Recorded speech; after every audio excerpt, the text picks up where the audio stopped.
Ooh, we've got dingy dingies.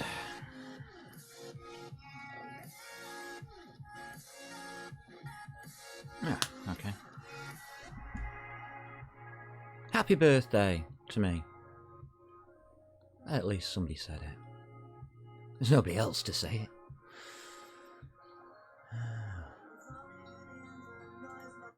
Okay, I'm not doing music today. I'm not in the mood. Capture card. Here we are. Alrighty, let's see what we can do here.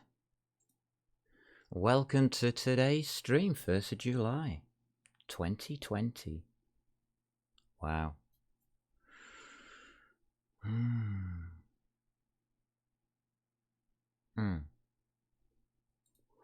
So, hello to all. Woo, wrong keyboard. Hello to all. Let's start the chat up, find out what time it is. And it's 4 minutes past 11. Good time to start. Oh, I'm going to need lots of coffee today because today's shaders. Shaders. Lovely. I guess. What do we need to do to start off with?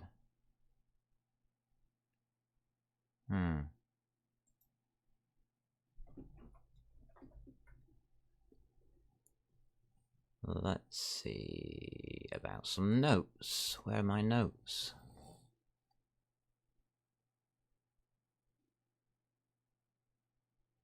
See that one? Oh, okay.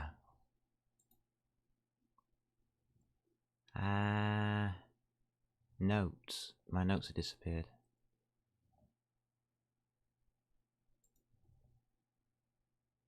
Oh well. At least I know where they are. They're in here. Yeah.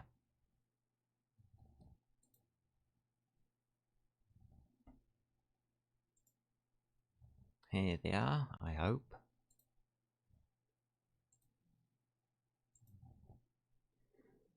Rendering we're doing, aren't we? Shaders. Lovely.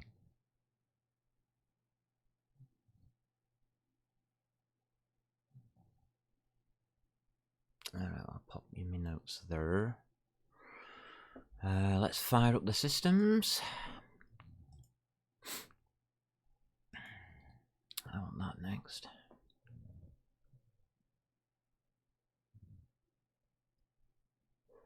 I love having an archive of material. I really do. I'm glad I've done the last few years. It's making today a lot easier.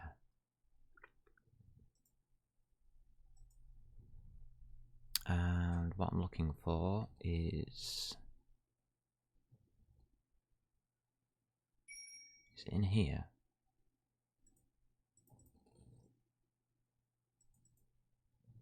Oh yeah. It could be in here. No, it's not.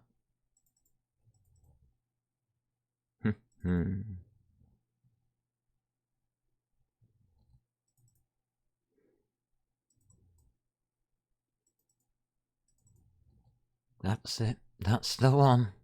We've found some shaders. Alright, where do I want to put them?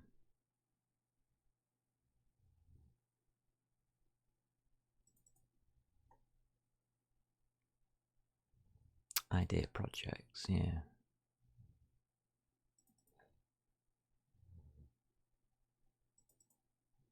I want them in there. Alright.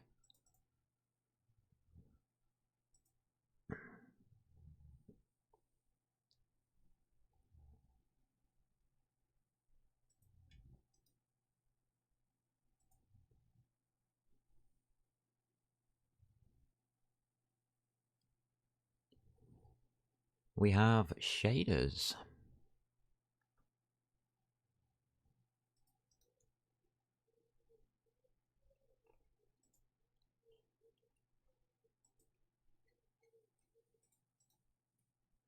Can delete them too. That's not part of the system. FS and VS.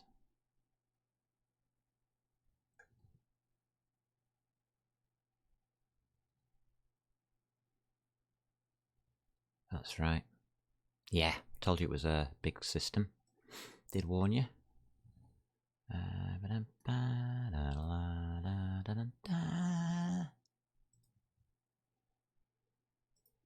Let's see what comes up, shall we?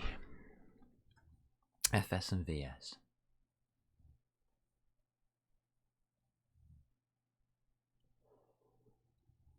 Doing shaders is going to be the hardest part of this whole thing. Once I've done the shaders, everything's easy except for the resource system, I suppose.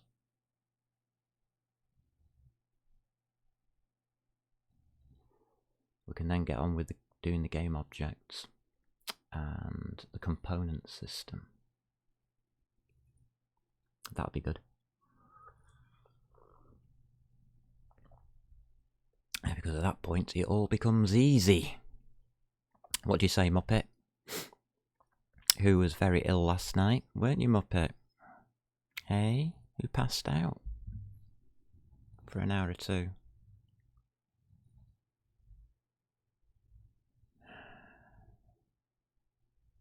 Bless him.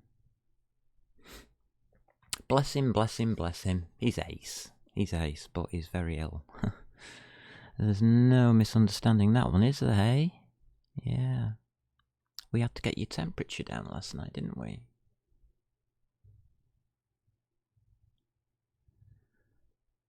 Got to the stage where I thought I might have to put him in the fridge or the freezer.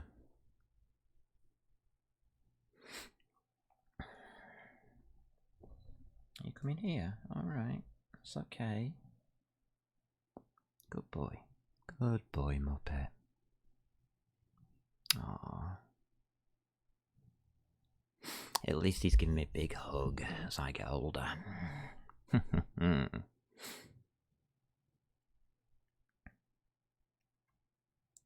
So, 1st of July we're doing shaders. What a birthday treat that is for me, eh? So, what did you do on your birthday? Oh, I wrote shaders.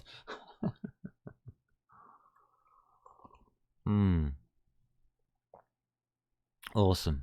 Awesome sauce.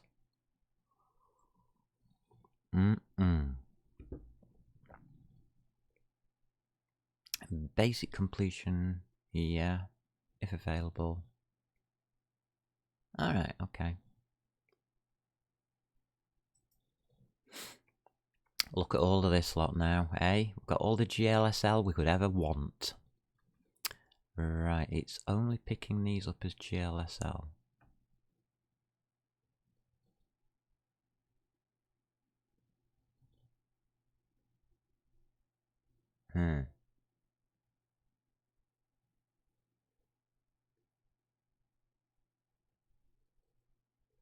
Can I alter these? Do I care? Nope, I don't care. Right.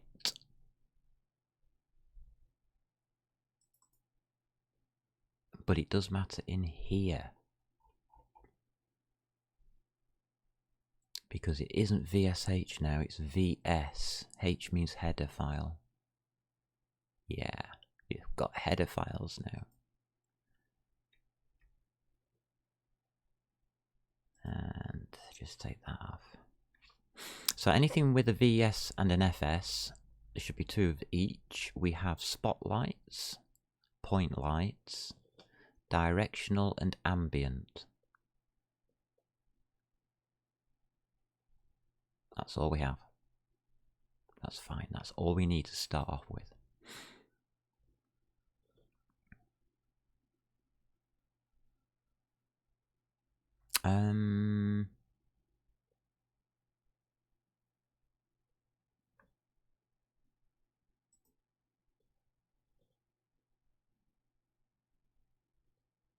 Yes, I think I will, because I will be changing them. Not might be, I will be changing them. So yeah, we'll add those into the project. That's lovely. Shades updated to mark that. And we had got ourselves into add all attributes. Damn. Alright.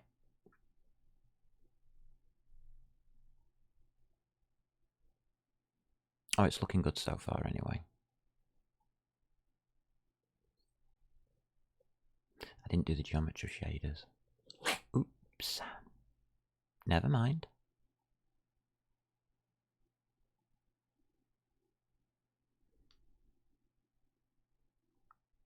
I think the 2 shaders will be enough to start off with. As I'll just give you an example. Let's say we would like sunlight. That's directional. So the vertex shader looks like that. Oh, it's version 120. That shows how old this is. Hash include lighting VSH. So it would include lighting VSH, which is that file, which is your position text normally. Do you understand all of this? This is in 120, God varying. Go, that break takes me back a bit. And of course it does all of this lot, and that's fine. There's no more includes in here, so that will be it. You load up direction lighting VS, that's that one, FS, hash include lighting FSH at the top. Lighting FSH is this one, so it would include all the things that it needs.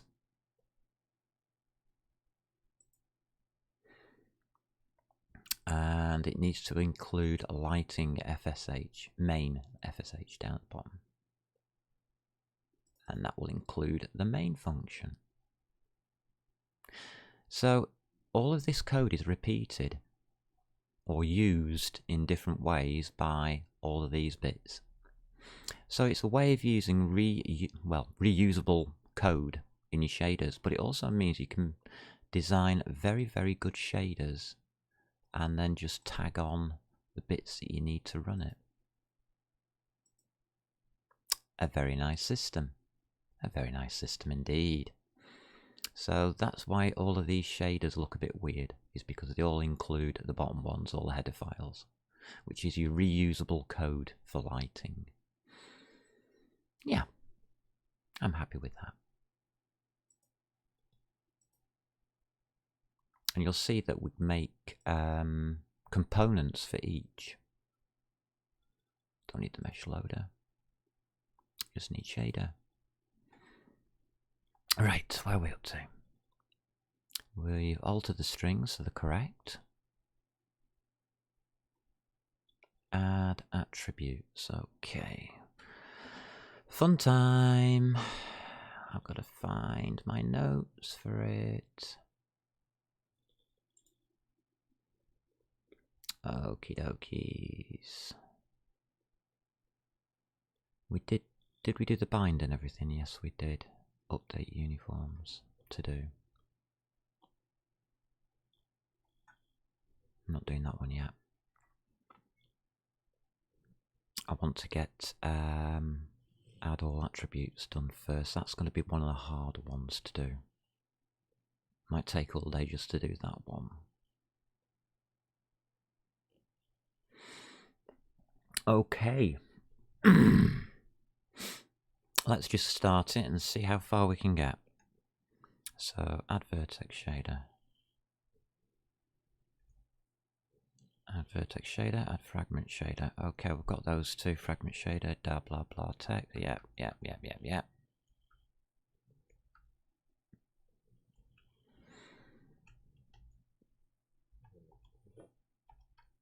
Here we go. Oh, Muppet, that's very kind of you. Let's bring the keyboard to me then. So private. It's going to be a void. And it's just going to be add all attributes. Attributes. String. And that will be the shader text that we want to work on.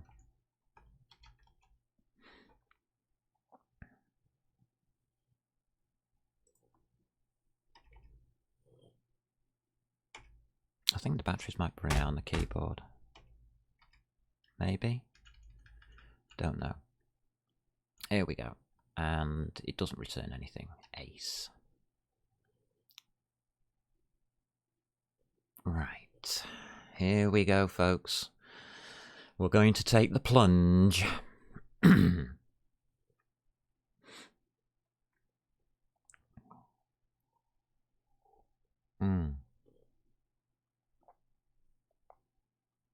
Let's have a constant.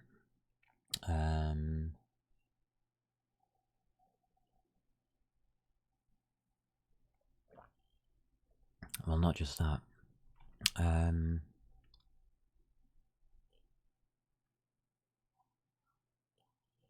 Yeah, we're going to need to set some variables up for this.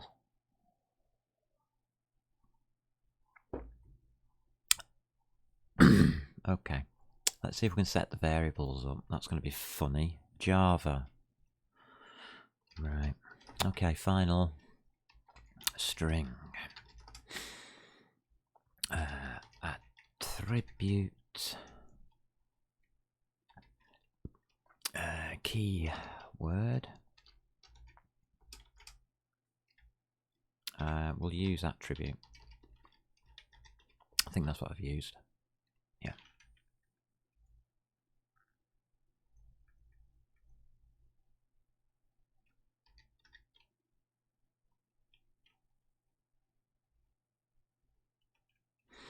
That looks good.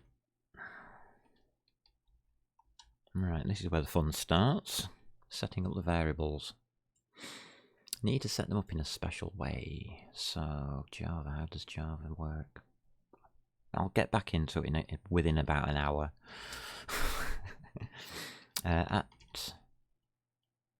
Attribute start. Can't spell today. Start location equals shader text dot index of, and that's attribute keyword. Oh, we already put it in brackets.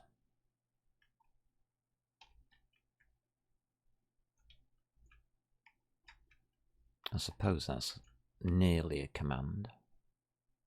So we'll break it down.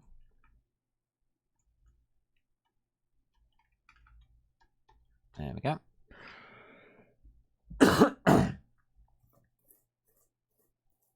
It's funny how my line length never goes off the right hand side of the edge, or very rarely does anyway. And we'll have int attribute number equals 0,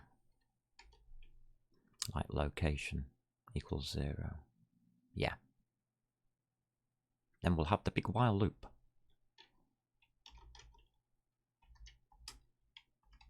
While. And it's going to be attribute location number dar. Stop thinking that way.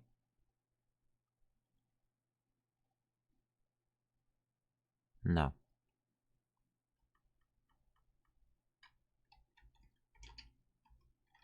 Yes. Attribute start, yeah, that's what I was trying to think, is not equal to -1.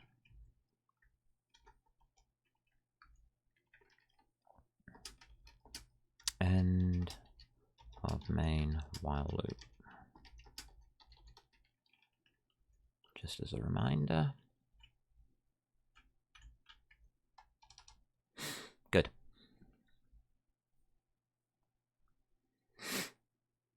Oh, God. That's not going to do it.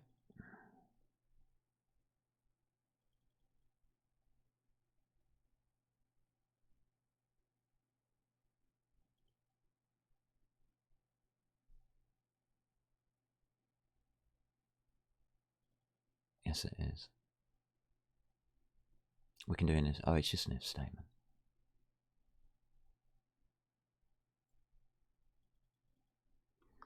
It's just an if statement, isn't it?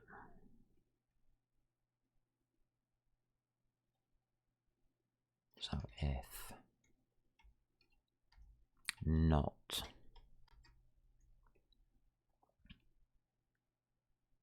attribute start location. Yeah.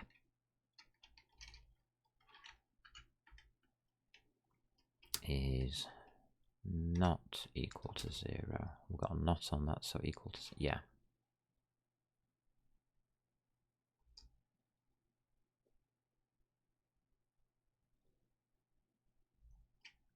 I will put brackets around that. I have put brackets around that.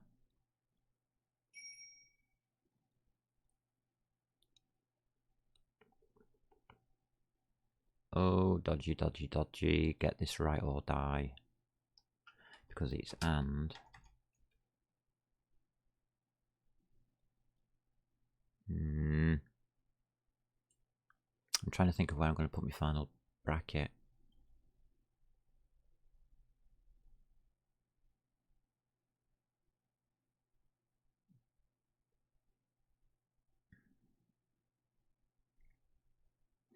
It's where the brackets go. New line.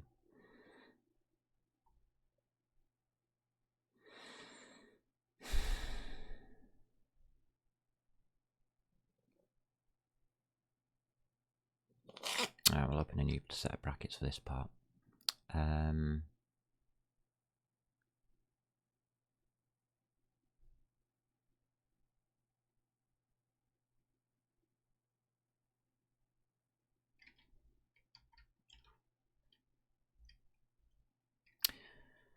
Java language, note, character.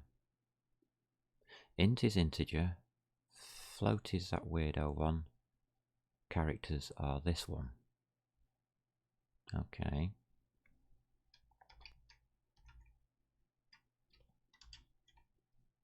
Okay, we can do that. This is going to be a big one.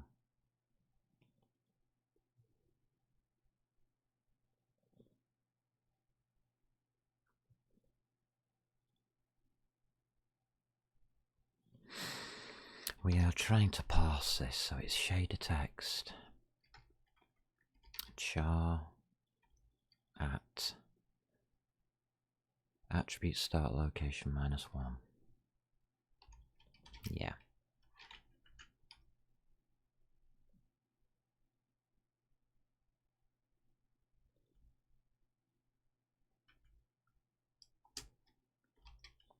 I'm going to have to split this down.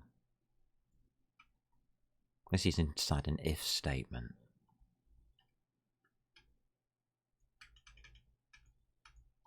Two. 1, 2.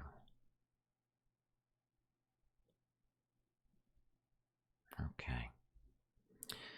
This kind of thing is silly.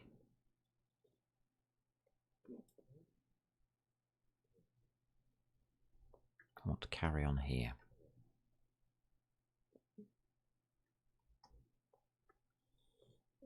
Because it's an or. Yeah, it carries on, folks.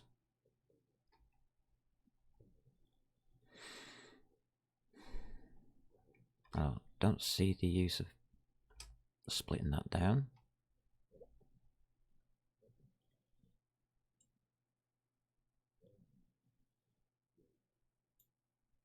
Shader text. Again, dot char at.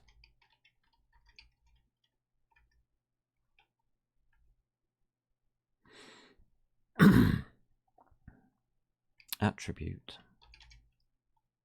Start location. -1.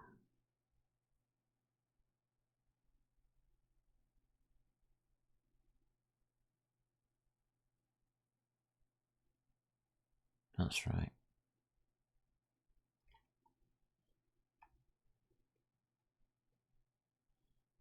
end bracket,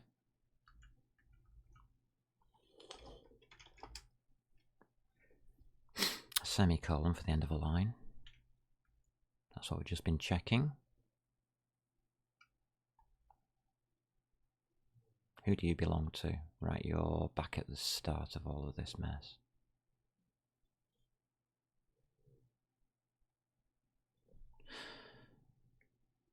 Yeah.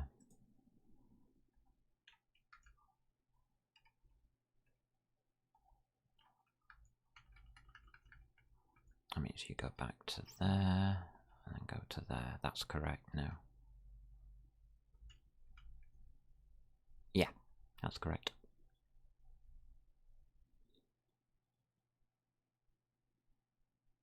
And there should be debris at the end of this, shouldn't there? Which is what it's complaining about there.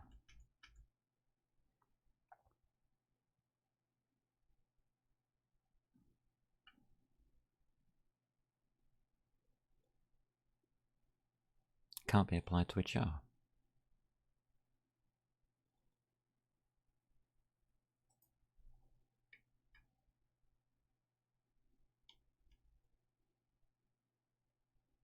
I'll come back to that. It means I probably typed something in wrong. It's the brackets that are going to get me.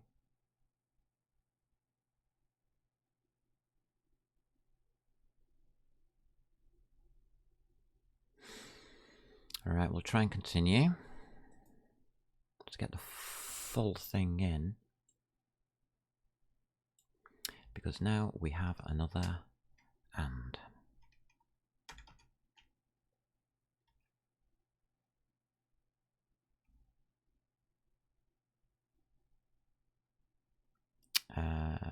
Character. Dot is white space.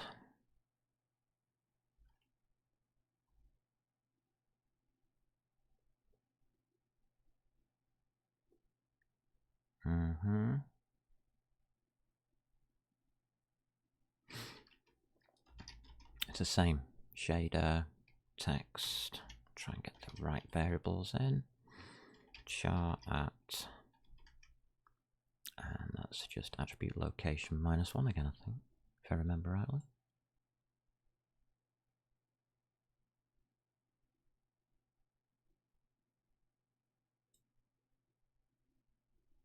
Right. White space. Yeah, got you. Jesus. How do I do that then? That's going to be the attribute keyword.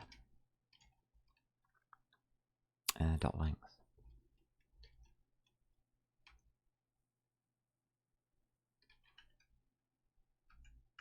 To back. So it's 1, 3, 4. And I've only got 3. See, yeah, I got my brackets wrong.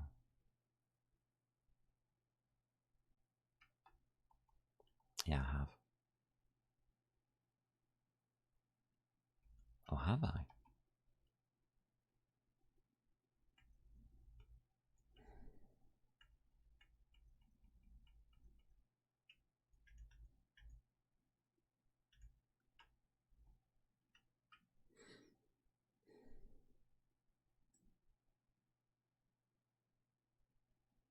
Well, let's try doing code.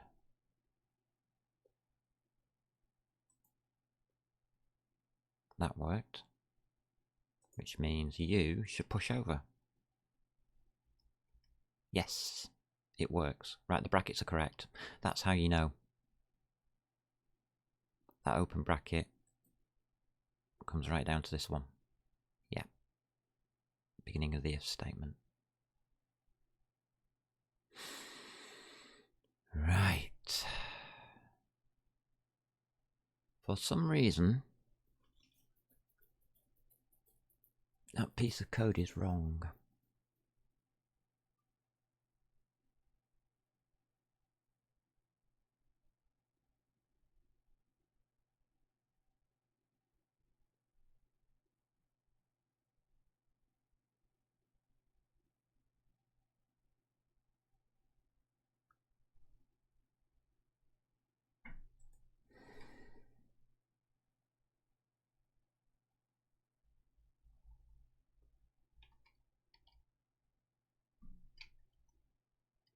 Hang on.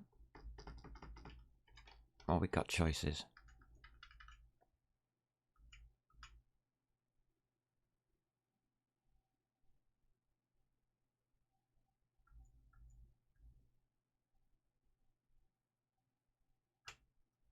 Nothing.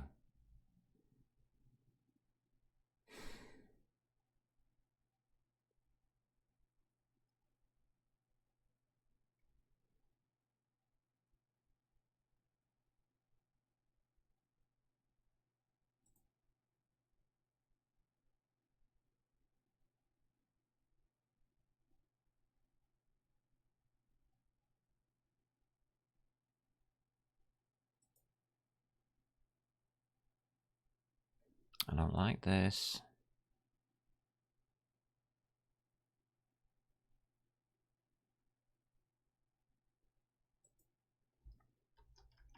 Got to make it equal to a semicolon somehow.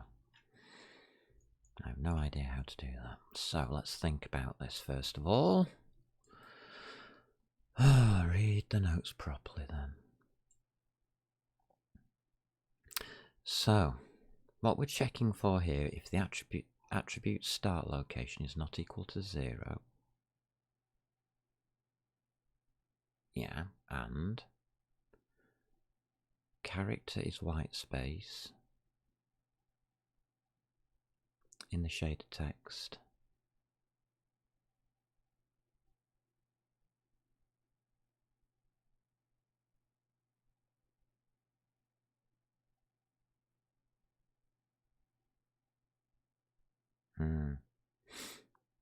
Shaded text. Chart attribute -1, that's right. That is correct, up to that point there.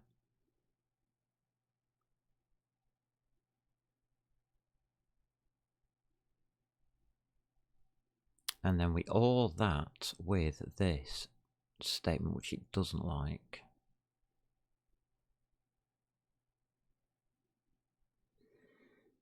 Okay.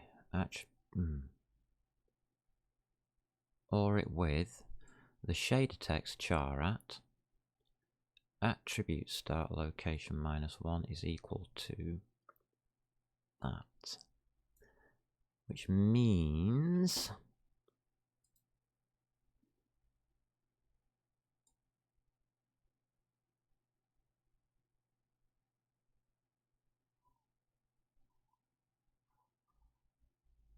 what, count your brackets. 1, 2, 1 open, 2 open, 3 open.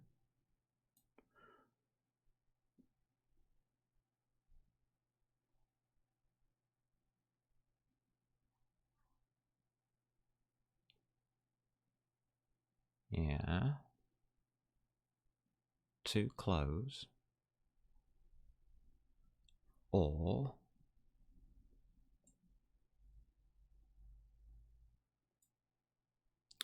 1 open, 2 close.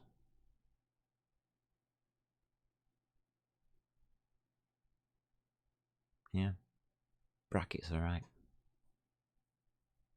Alright, let's look at this error.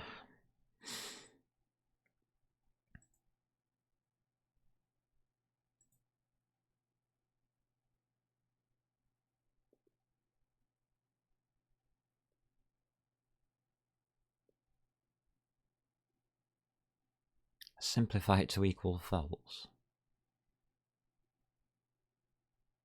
So what's the problem with it in reality?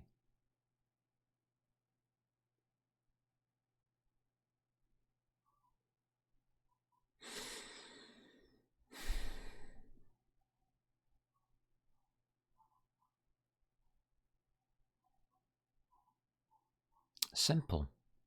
Make it into a number. Well, oh, get out of the way. Make it into a number. You just use a single thingy. There we go. Thank you. That's what's wrong with it. That works. It's the same in C++. I should have known that. Jesus. Alrighty. first logical if statement of the day. Did my head in. Fantastic. Told you this wasn't going to be easy. So we check if it's not equal to 0. We are checking that it's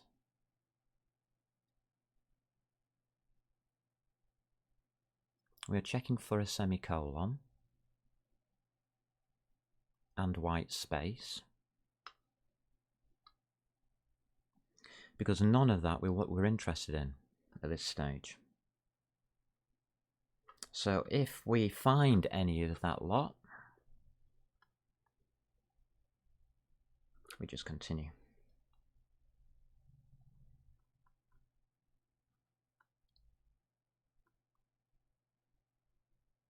Maybe. We'll have to take an action, because I put a not there at the very beginning, which reverses everything. So we'll have to take an action. Action to be taken.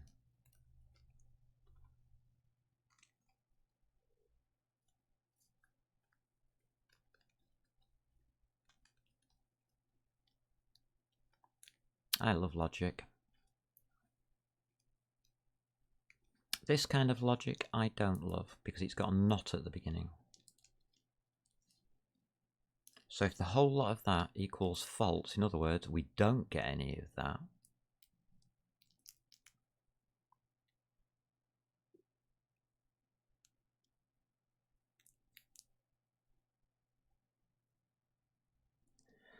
then it's action time. What action do we need to take? I can put that there. Oh, I've got nowhere to put it. Okay, notes, don't fail me now. What action do we need to take if we don't find any of that rubbish? Then we can set our attribute start location, of course.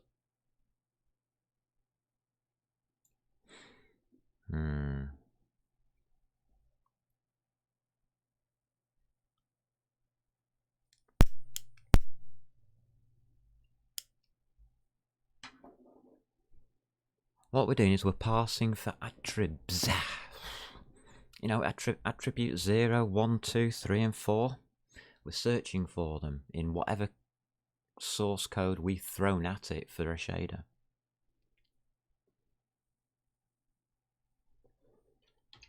What this should give us a start location for an attribute.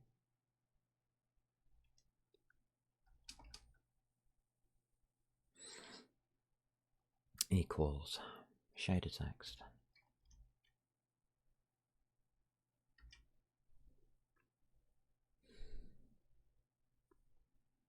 It's the same as up above, isn't it? Yeah, index thingy. Yeah.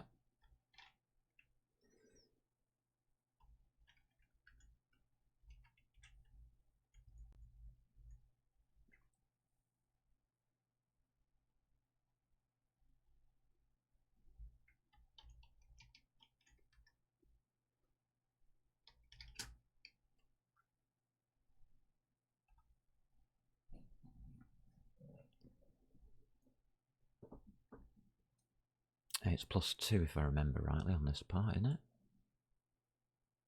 No, I don't even think we need it. No, we don't need it at this point, the pluses. But that's space and the open inverted commas. So we can just put in here attribute start location plus attribute keyword dot length. Ooh, got close. Oh, we went. It died.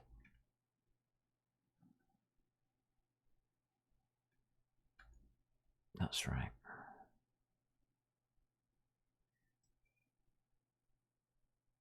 I'll cheat. I'll do that.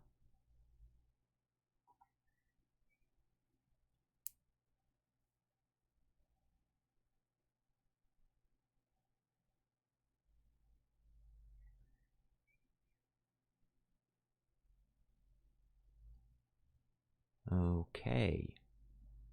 I think we're alright there.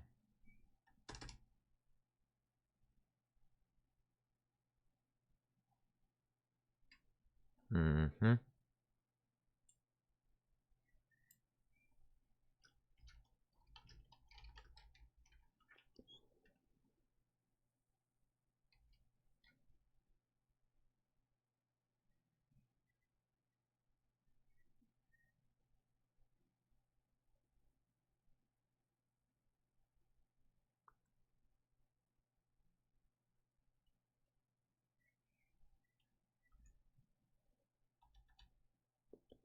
Right.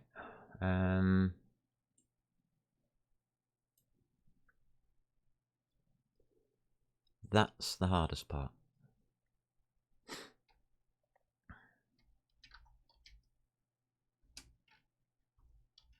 I'll take 2.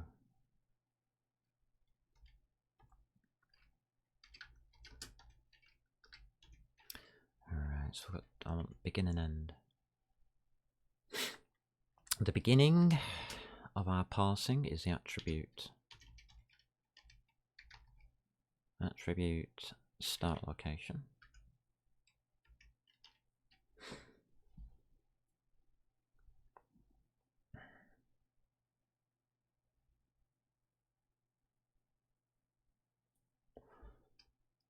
Plus the keyword u dot length. It's only +1 if I remember rightly. +1. I think it's only +1. Yes, because we've got the inverted comma. Sorry, we've got this thingy. These quotes things, double quote thingies surrounding the include name.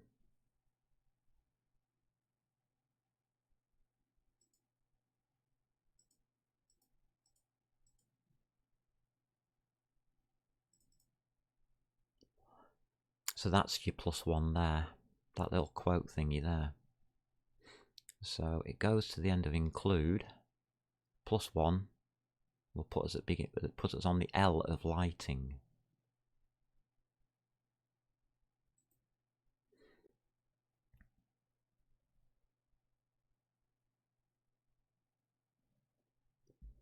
It's going to be interesting when I try and convert those over to 460 instead of 120. That's how old they are. Yes, this was written when OpenGL was young. You can go and look up the date of version 120 if you wish. It was a big thing back in them days.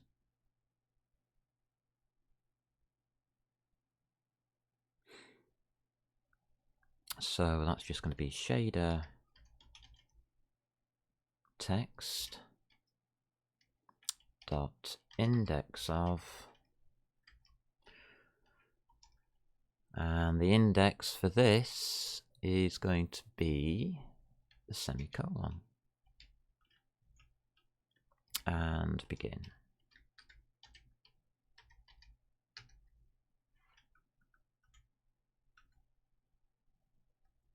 Excellent. I should do it.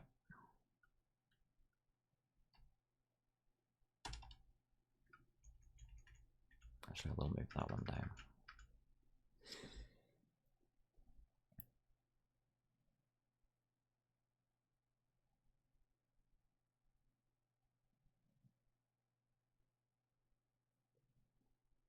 Wonder why it begins in white and ends in grey.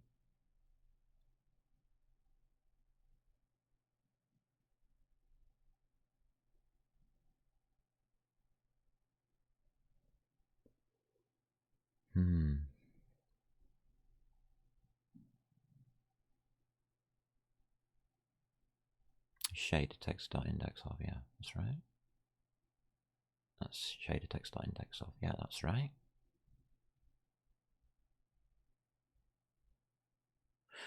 Let's start creating the string that we need.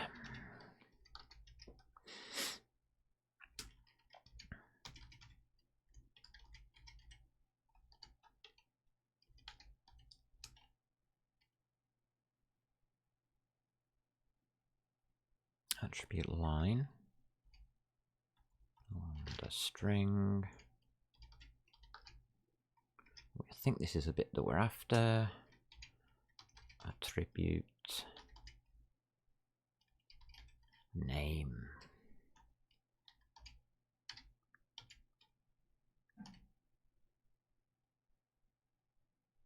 This could be fun. Substrings.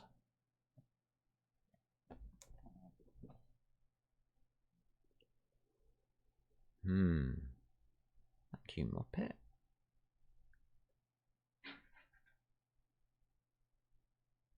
So the attribute line will be what we've just calculated, begin and end.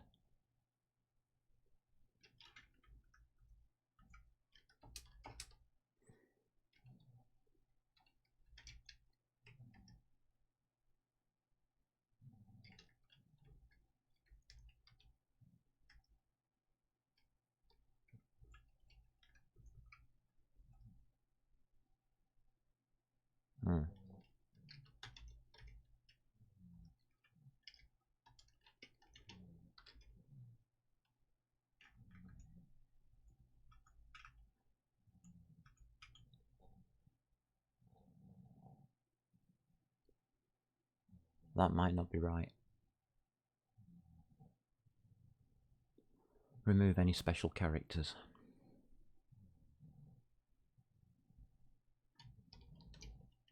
Yeah, it can. We do have a trim function. It's just like playing with Qt, this. I'm loving it.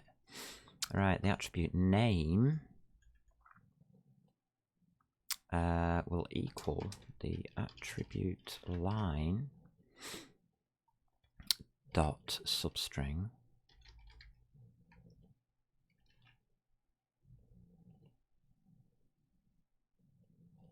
attribute line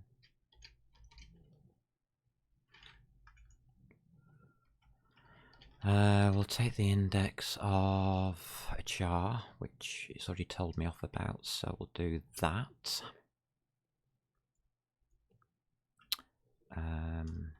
+1, comma, and now I'm stuck.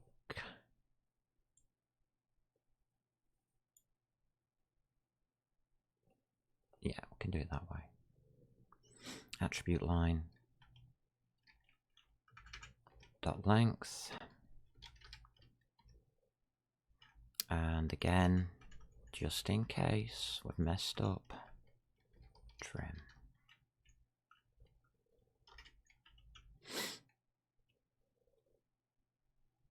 Yeah, that'll do. We should now have the attribute name. Yay!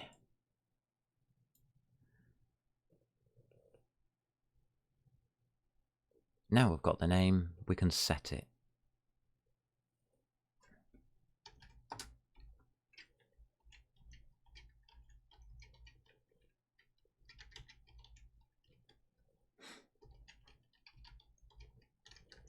Now set it to that. Don't know what we're going to put in there yet.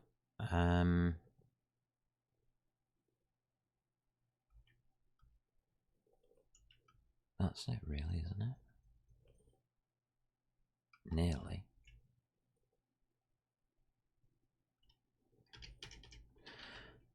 Attribute number increases.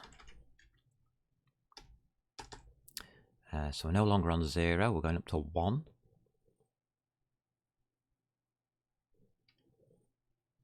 That's okay, and attribute start location has to be reset as well.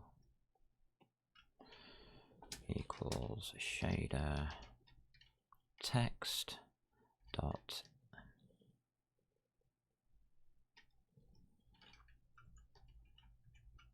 index of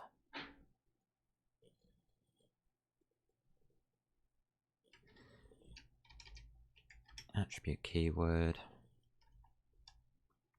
and attrib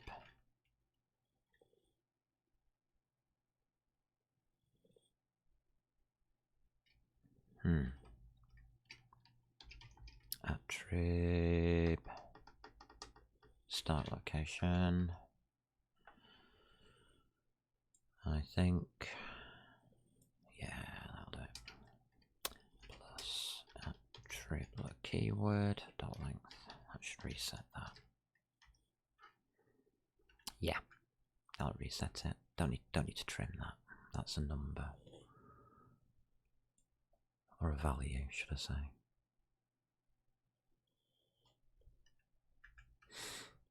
End of there. I think that's all we have to do, really.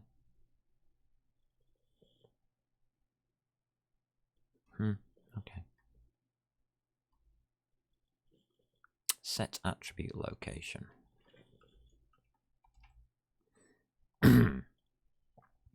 Great. Fantastic. Got to write another bit now. Let's get this set up first of all.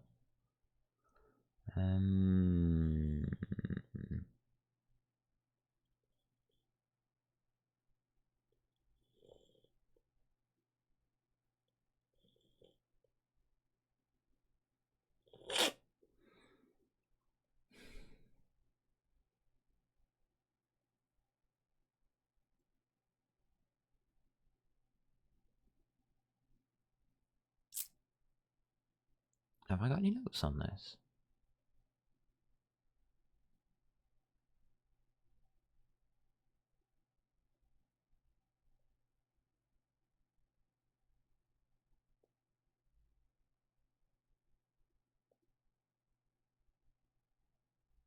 Yes, I have.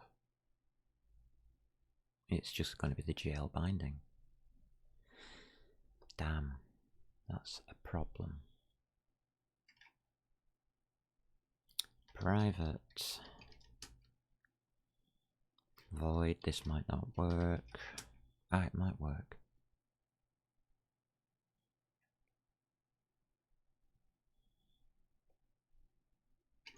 Interesting. Set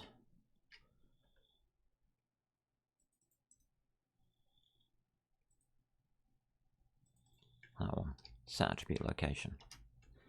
What will we need to set an attribute? We'll need the attribute name, string,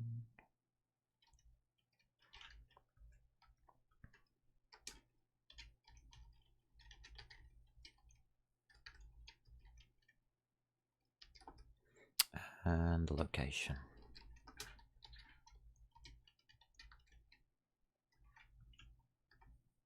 Doesn't return anything.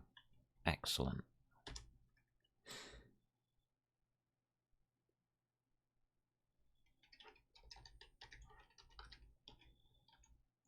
Is it attribute location?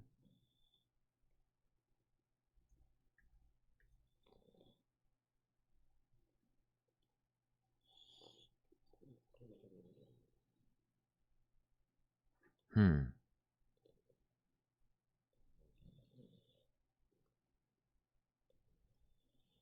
think it's correct.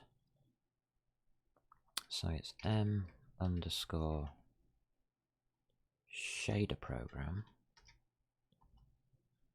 Then it's the location. And then it's the attribute name. The byte buffer name. Ah, hopefully that'll work. Attribute name. It's a string. Please work. String. Yes. He'll accept strings. Hurrah!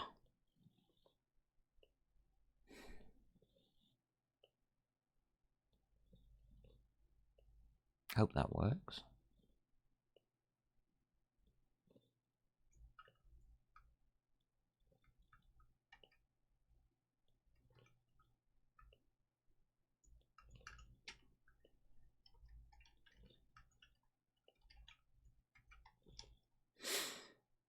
And yeah.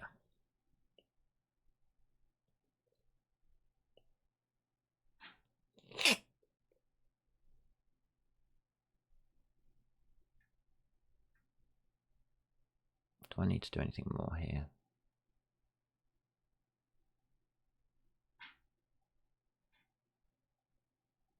No, not really.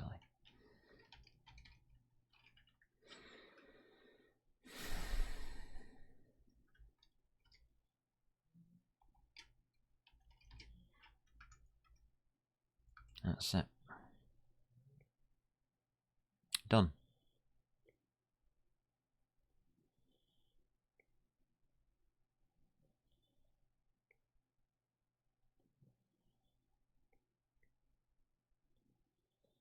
Set attribute has been done.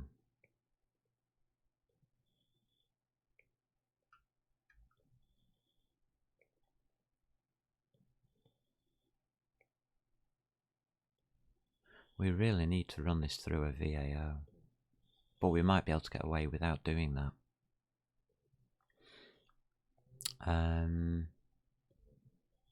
If I change the mesh into the style of OpenGL 1.2, we might be able to do it.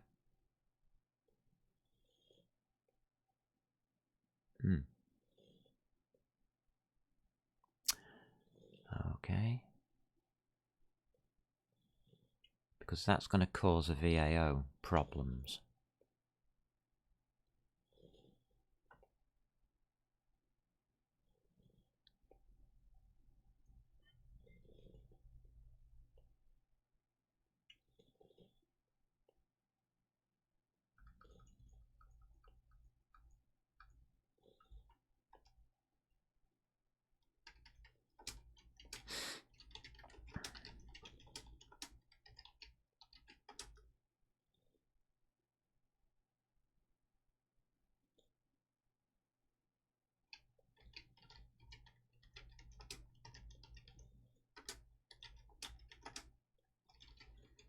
Yeah.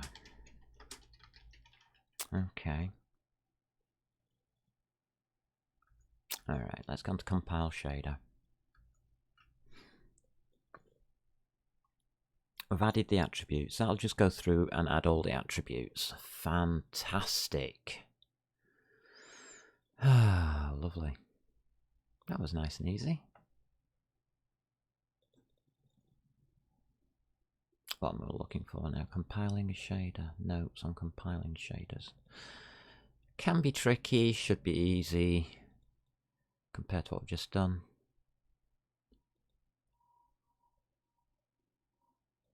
That VAO thing's bothering me.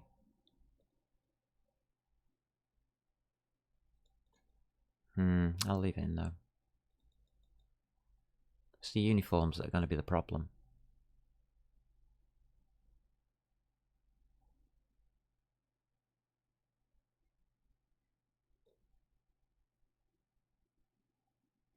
Compile shade is going to be a doddle. It's... yeah. Compared to what we've just done. It will be a private void. Because we've got all the member variables. And it'll just be compile shader. Nothing to it. Literally, nothing to it.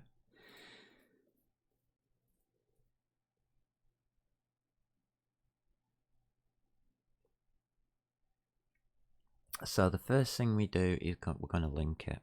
This is why we had to get those attributes, because you got to get the attributes before you do the linking. So it's going to be GL link program, I believe.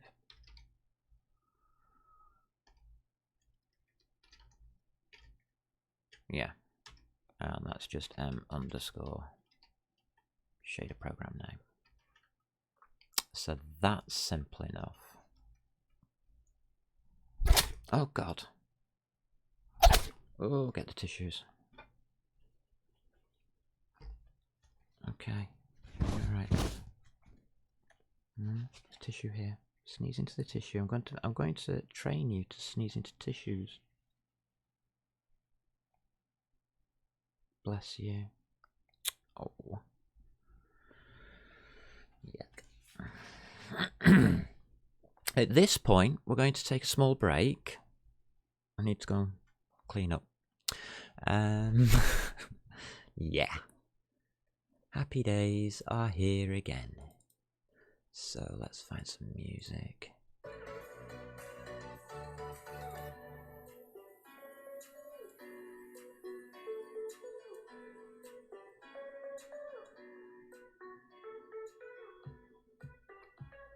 That's it.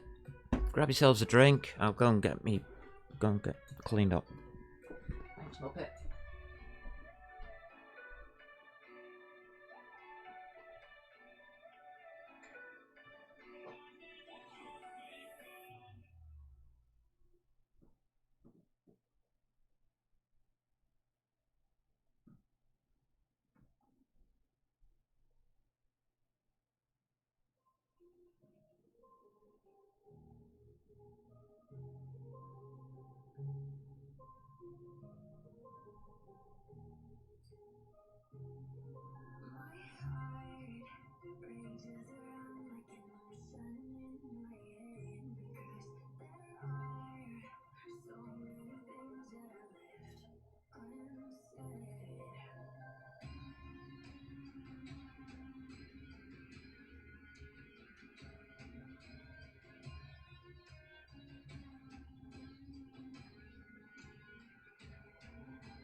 It's okay, good boy.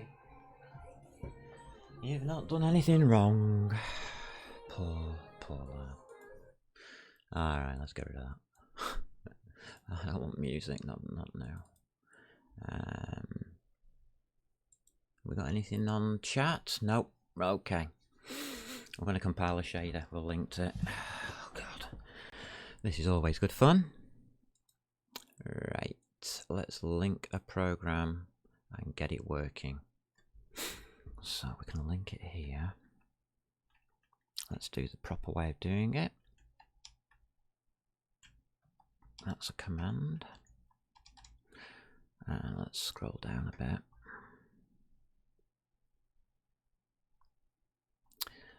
Ooh, how am I going to do this?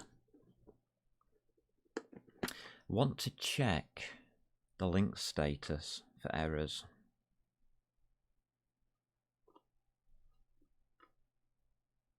I think we can just do it nearly the same way as last time, but is there a better way?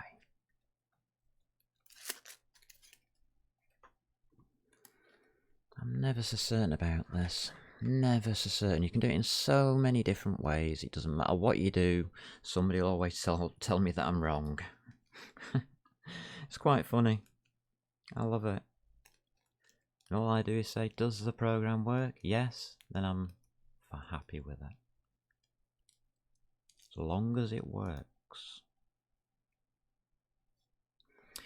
And it will be program integer is the command OpenGL get program integer.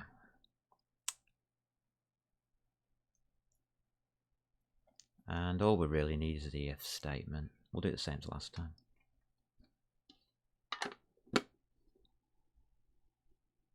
Yeah, to hell with it. I don't feel inventive today. I just feel relaxed. I'm just going to do things in the normal fashion.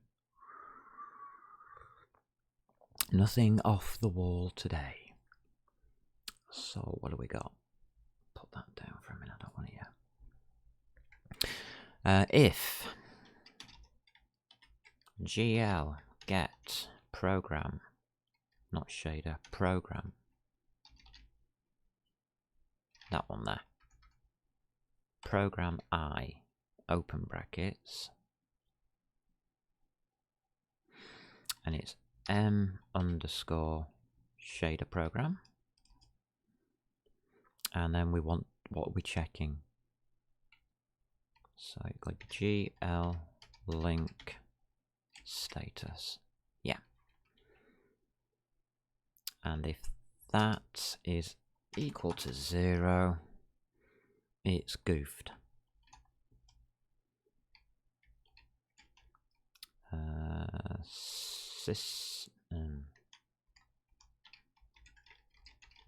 System dot error.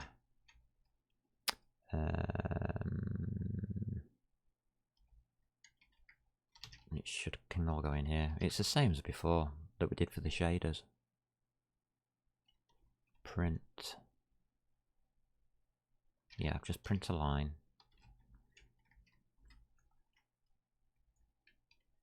We'll do it that way again. And it's GL get program in, yeah, get program info log. That bottom one there, max length. And it'll be M underscore shader program, comma, and just a number. That'll do. Close, close. And it'll be system dot exit. It's not mine, so it's a 1. Right, that checks for errors. That's fine. And then all we're going to do is validate it, I suppose.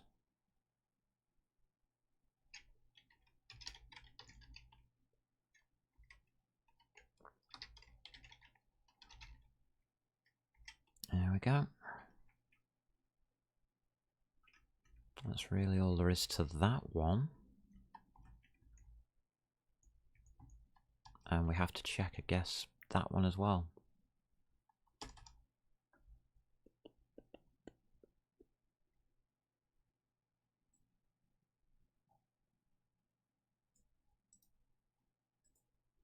So we will do our normal check.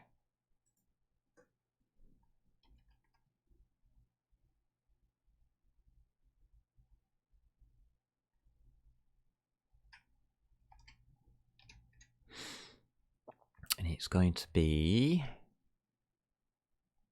GL get program I,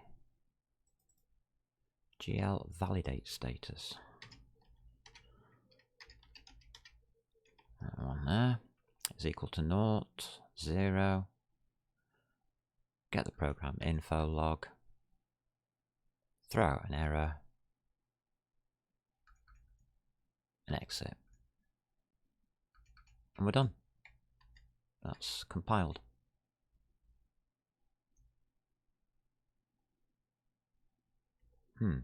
That's easy.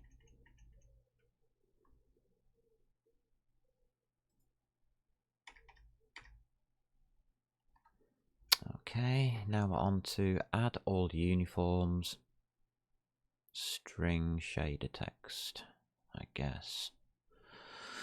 Yikes. I'm glad they're the last two to do. Because this might go wrong.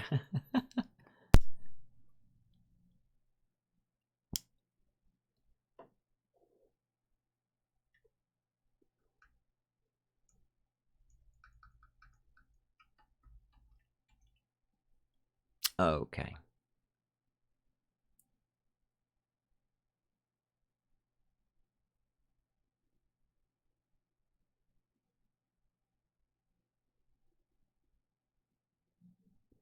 What's it, setters and getters, haven't we yet?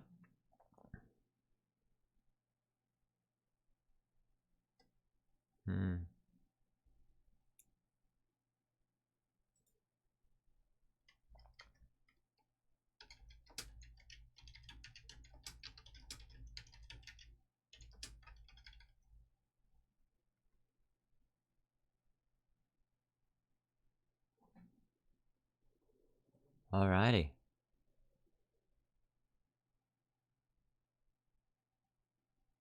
We're going to need hash maps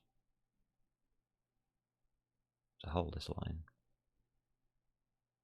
Have I already given ourselves some hash maps up here? No, so where shall I make them? Local or class?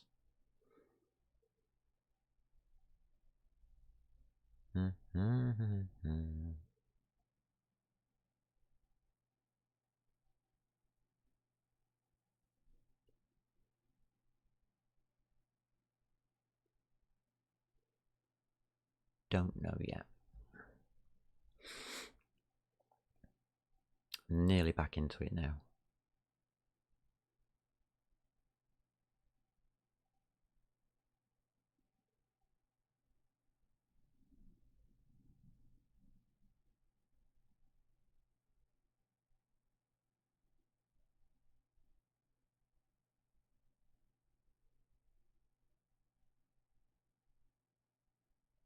Local.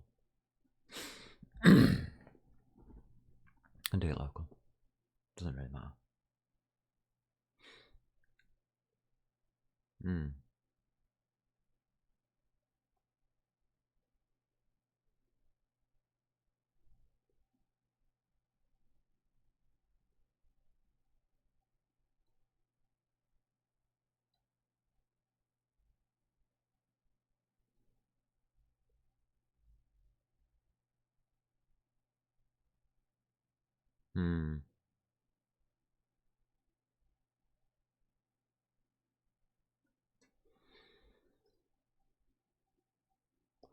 I don't know if you know this, but in shader languages you can use structures because it's just C.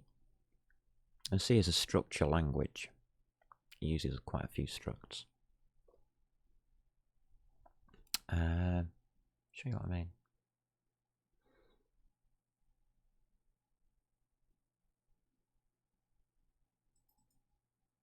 Like this, we're using structures for base light, attenuation, directional light, point lights and spotlights. We're using structures for all of them because it's C programming basically.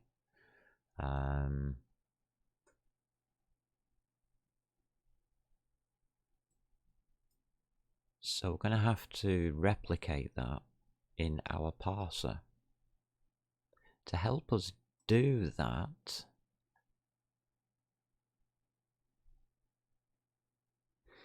we can have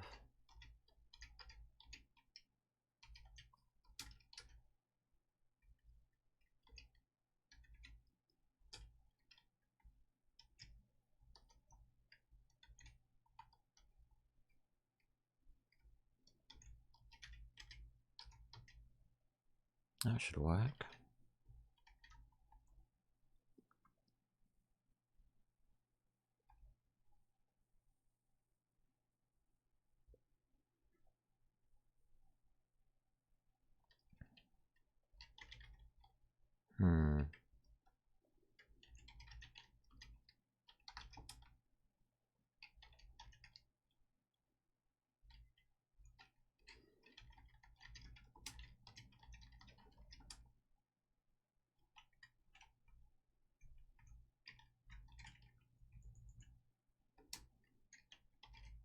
That'll do.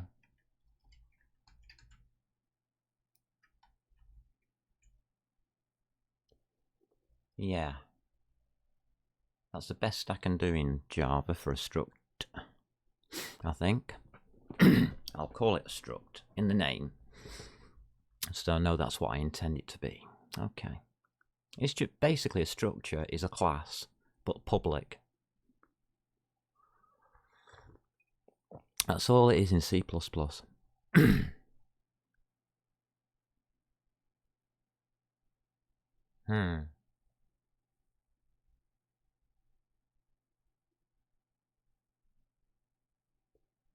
It'll work. It'll work.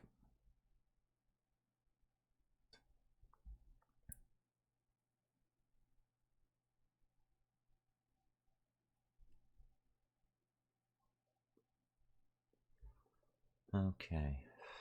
How are we going to do that? We've got a structure now we can work with. We're going to need a hash map. And we'll just set it up the way we did with the, well, sort of set it up in the same way that we did with the attributes, I think. So we are going to have to duplicate some of it.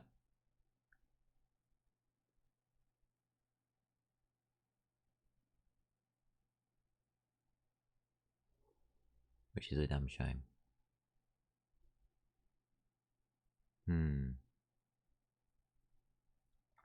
Okay. Well, at this point I'll chat for a bit whilst I try and take my mind off what I'm doing, because it's hurting. Yeah, we are going to be using complex shaders built on the fly.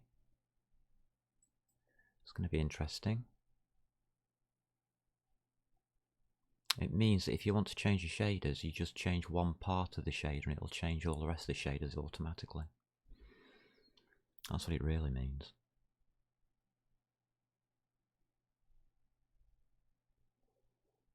Or if you want a special case or something, or you want to extend your shader system, it becomes a lot easier because you've already got the base code. You just include it.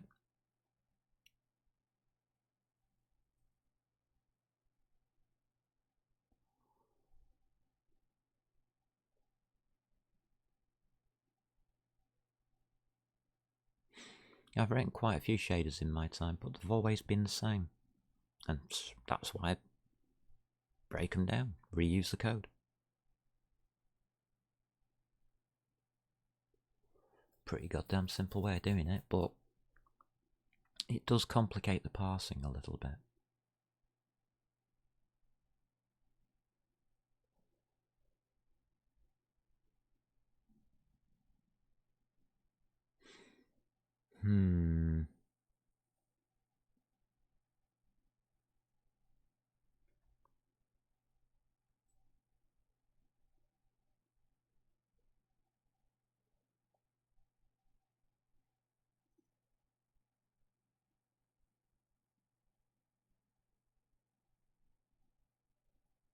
I can take up to that.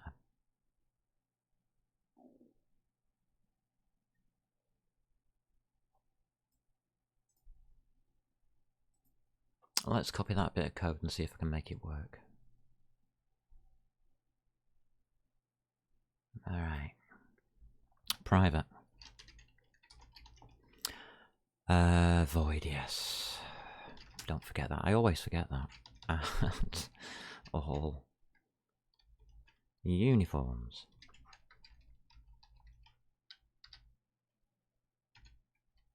And that's just going to be a string.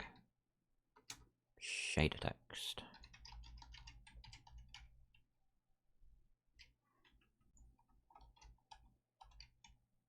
Just pop you in for a second.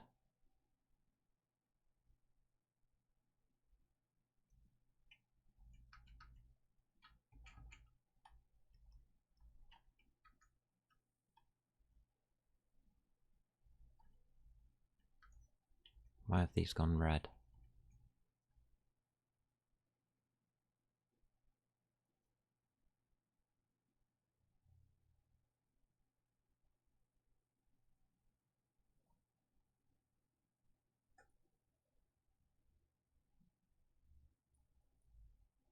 Really?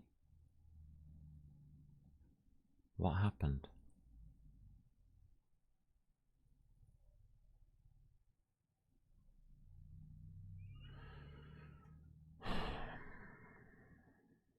Okay.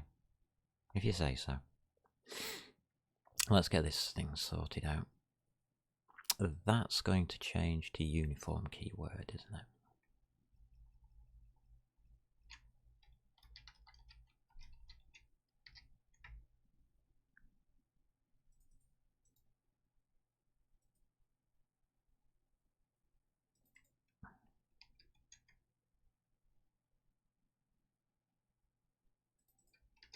Okay, that's uniform keyword sorted out. Uniform start location.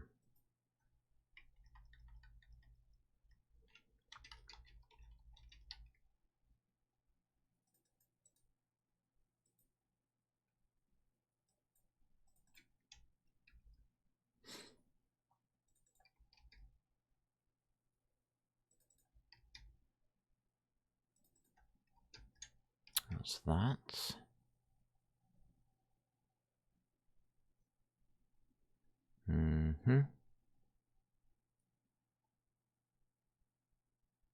So I don't understand why these are all broken. Is it because of this private class?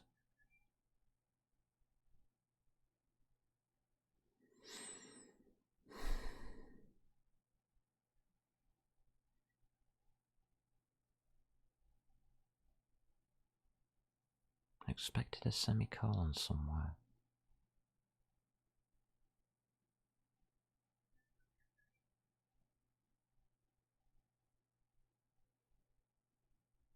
Ah.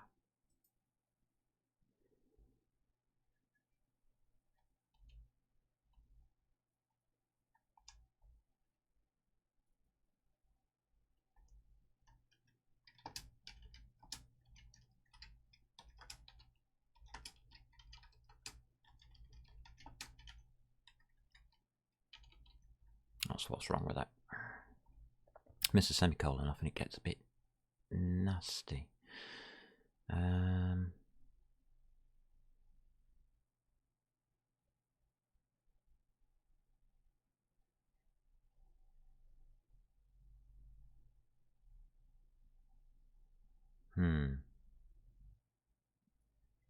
That one's in the wrong place. That's what's bothering me.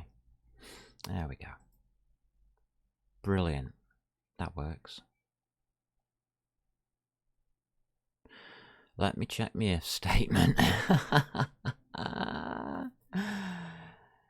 If blah de blah white space character at uniform start location or uniform start location to that silly little thingy and character white space chart at uniform location at.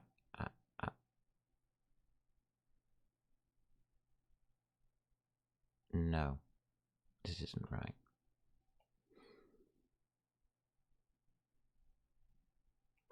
And is white space shader text chart at uniform location -1. That's that one. Or blah blah equals that, and the final part character is white space shader text chart at uniform keyword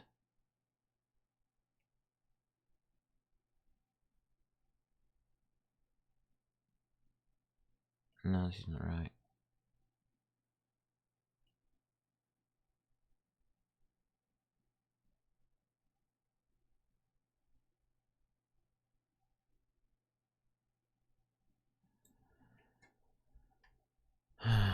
Did we miss something here or what?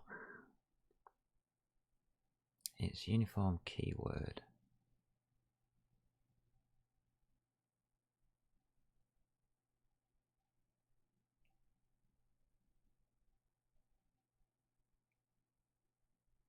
Yeah, we've missed something.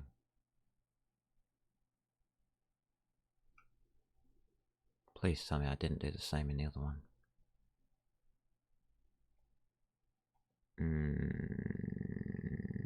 Damn. Check me notes. Go back. Go back. Add all attributes. Did I really do it right? Did I? Oh god, there's too much of this.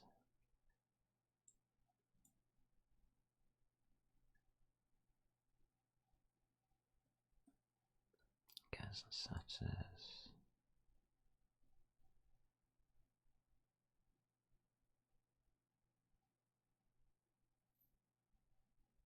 Done, done, done, done, done. Not done.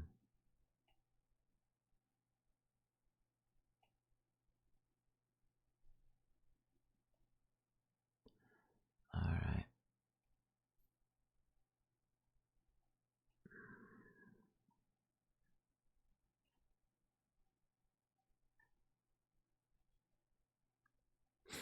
It's that second and.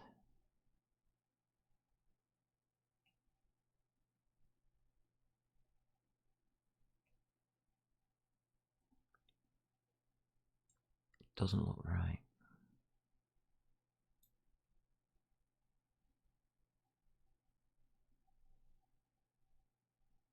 It isn't right.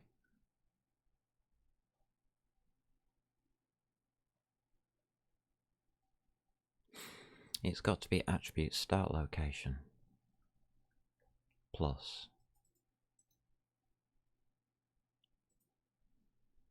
That's wrong.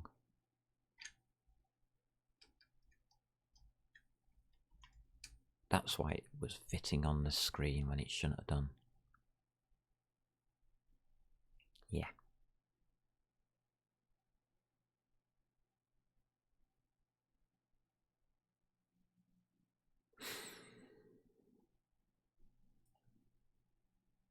One, two, three, four. That's right.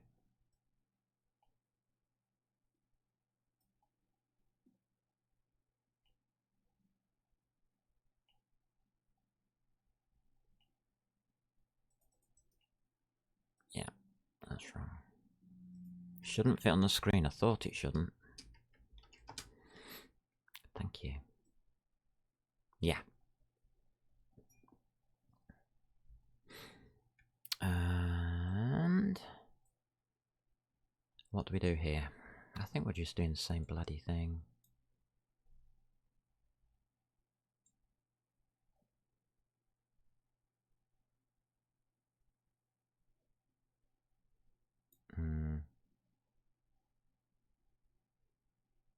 Got me if. And I got a semicolon there. What's that semicolon for? It's an if statement. You don't have a semicolon.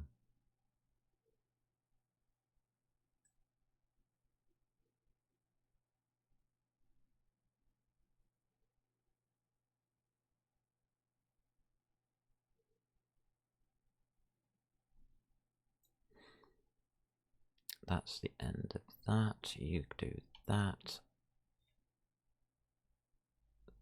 That. That's now correct.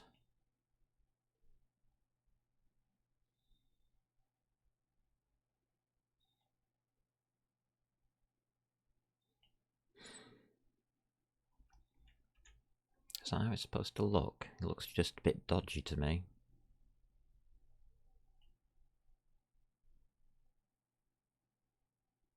Yeah, that's right.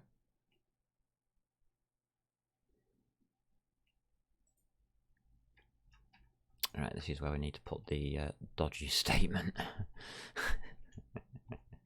Right. Attribute. I'm doing attributes, so I'm doing uniforms here. There we go. That's a lot better. Starting to get there now. He says, not knowingly.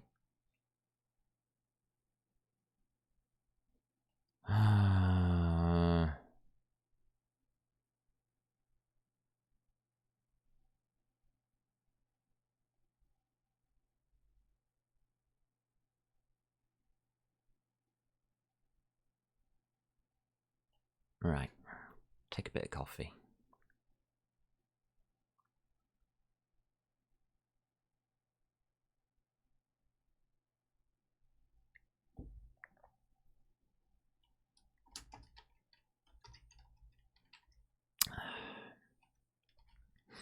Let's just write it out again, I don't really care. It's easier to do if I write it out.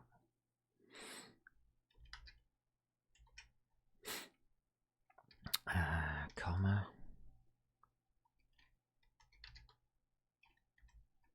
From start location plus, oops, uniform keyword.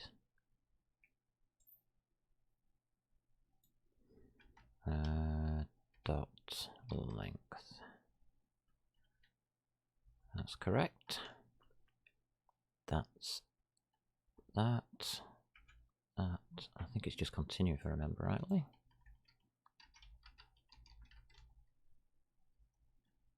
Fantastic.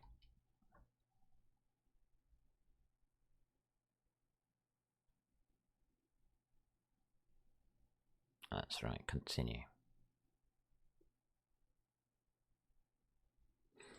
So we are still going to need begin and end.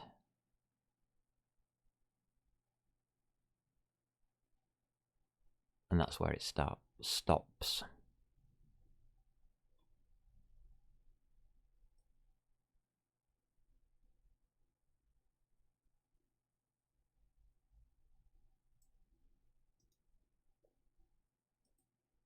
I think, yeah. Yeah, I'll take that much.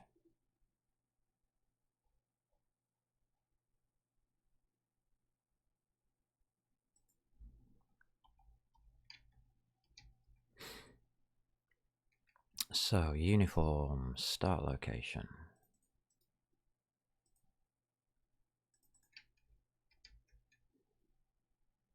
And attribute, uniform keyword. There we go. Is that correct? Begin, yeah.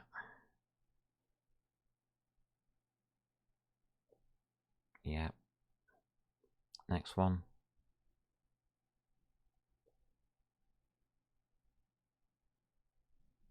It's going to be uniform line.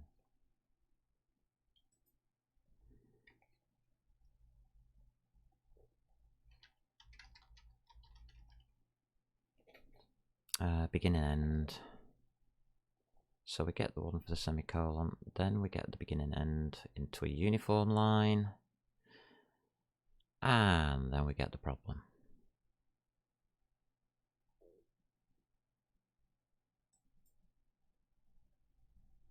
Is it the same?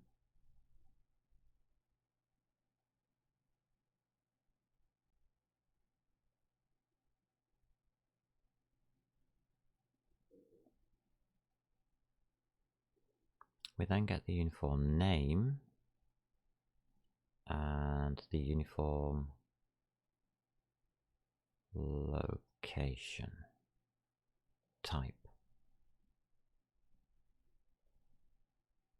Ah, this is different. Yeah, I thought it was. That one we can have.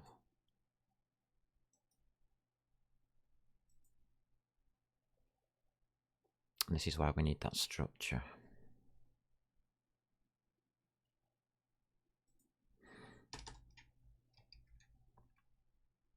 It's a uniform line. No, it's not.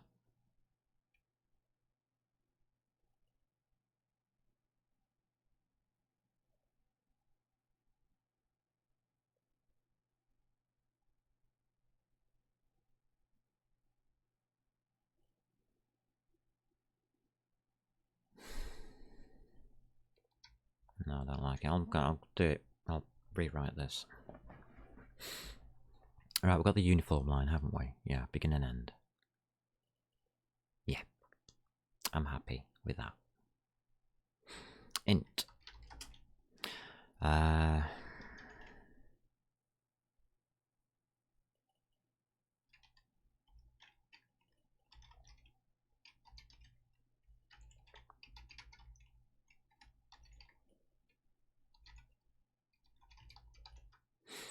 equals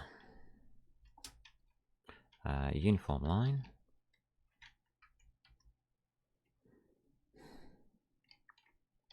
dot index of space. Now I'm having a problem. Did we not do this on the other part? Or did I just miss everything? We got the attribute name.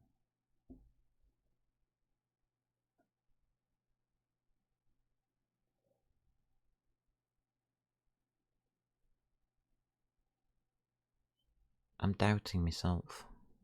That's not a good place.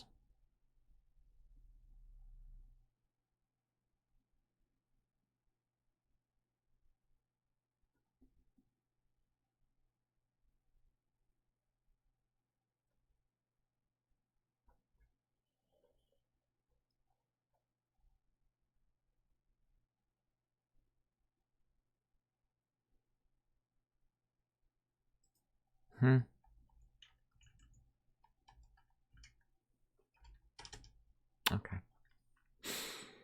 I'll take it.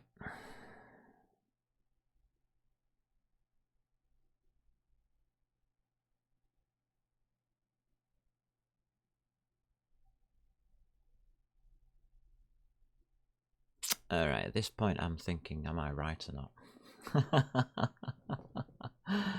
Oh, these notes aren't exactly great to follow.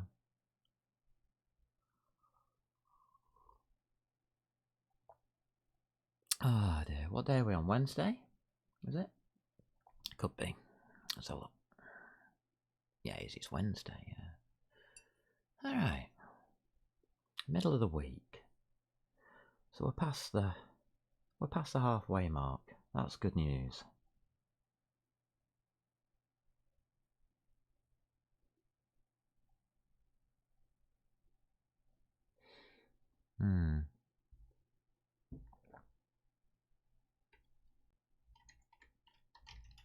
On 2 strings now.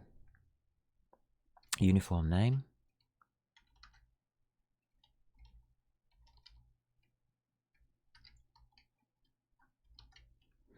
And what other string do I want? Uniform type, isn't it? That's a struct.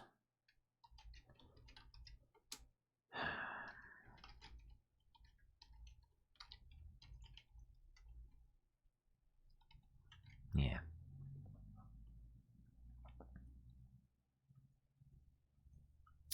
That one's going to equal something. Oh, so it's uniform line we're using.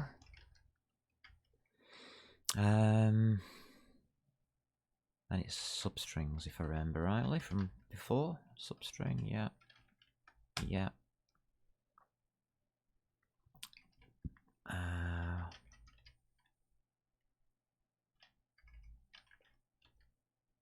White space position. +1, comma, a uniform line or length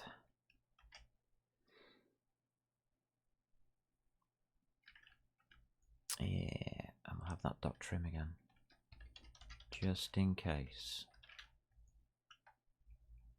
Oops, don't need to do that. Is that correct?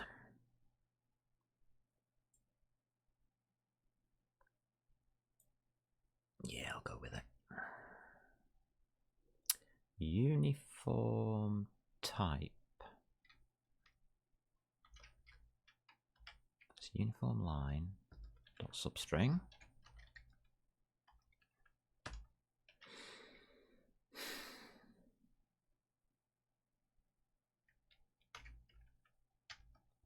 Zero to white space position. And I'll trim it. Yeah, looks good.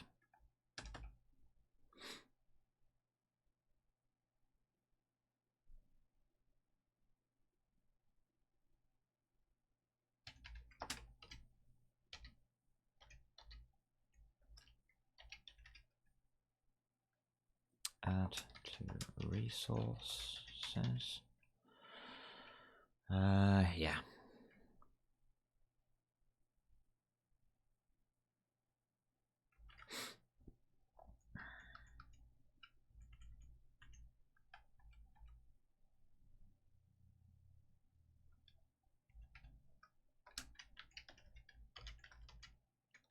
Yeah, I just think we're going to do that.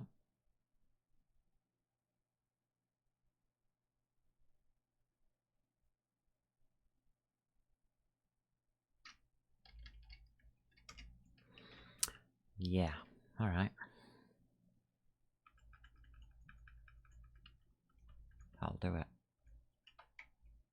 I'm going to have to split this up. It's getting out of hand. So how do we add a uniform?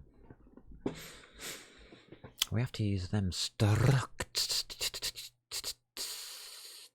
Okay, did we have a struct in here?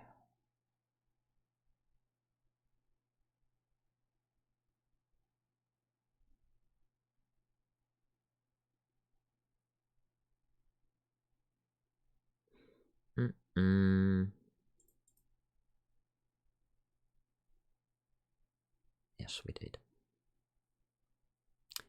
It's the hash map. So we're passing the hash map through, aren't we?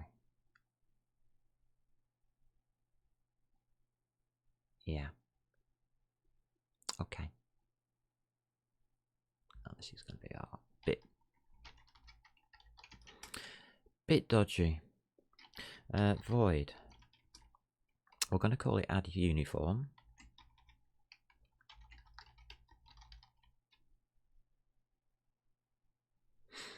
And it's going to be a string for uniform name.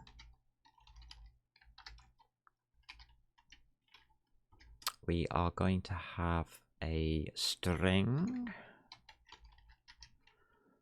for uniform type. And we are going to have a hash map.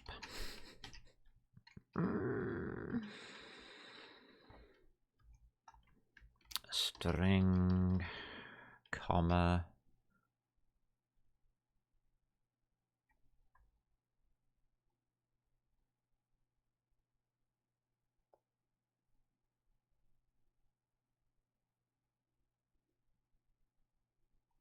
we haven't put the hash map in, add all uniforms.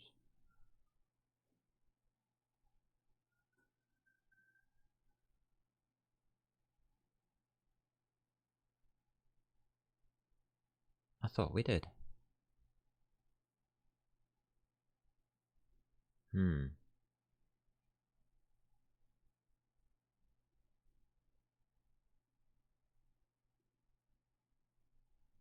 Whoa, what have I done wrong? Where did I put that hash map?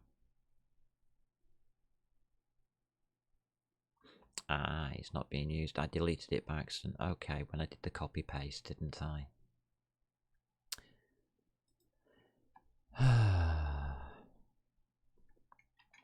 It's hash map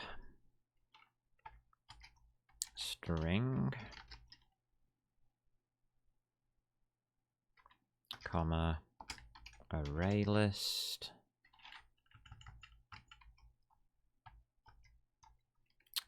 glsl struct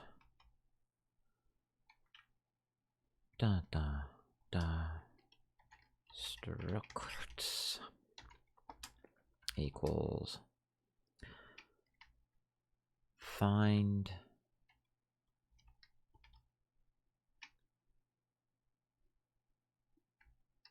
uniforms. We haven't got this.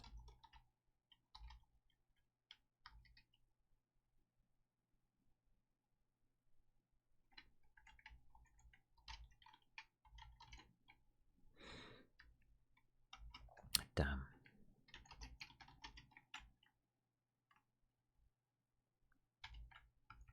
It's all gonna go red.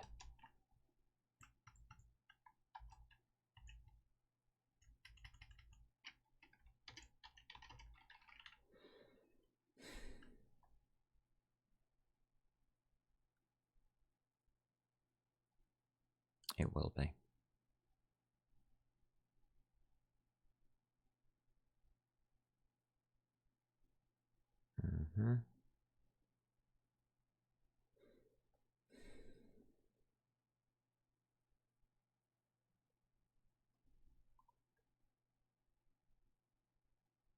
Put that one in. Let's see, it's going to be a private hash map.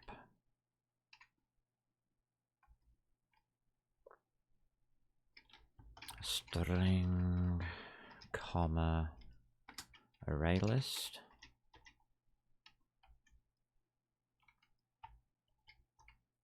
GL SL struct.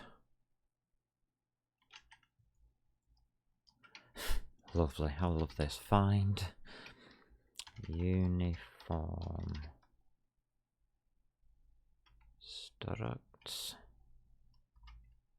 string. You just can't make this up, can you?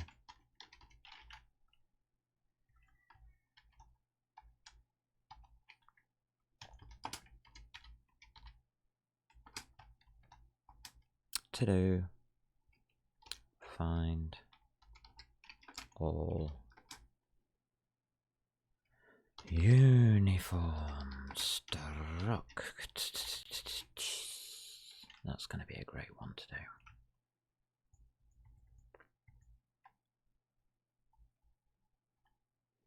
And that's just going to return null for a minute. What's wrong with structs?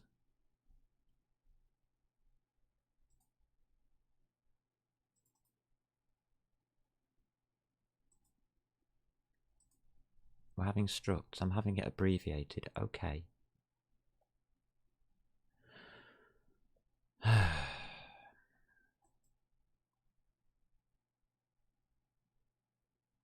Right.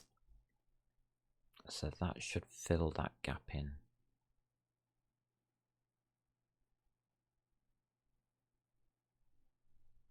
Find uniform structs. Yeah. Now what's our error?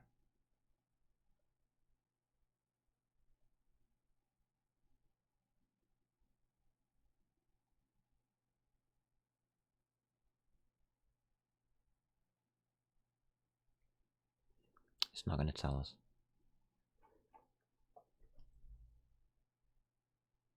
Ah. Yeah, I haven't finished it.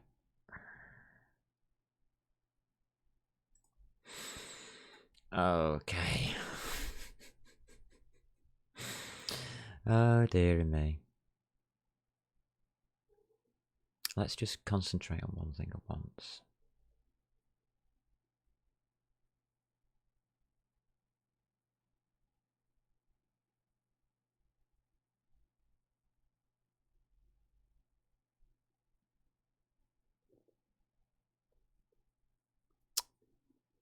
Okay, so what we're going to put in here.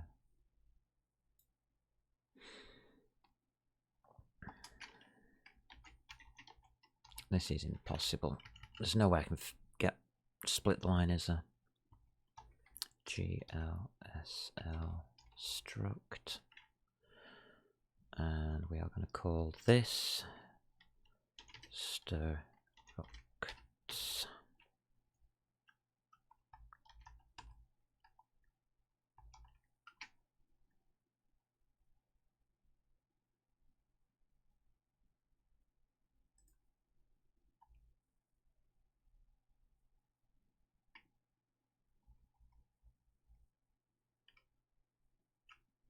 You'll have to go on 2 lines. That's the only way I can do it. That's rather long. Definition. Right, how are we going to, on earth are we going to do it?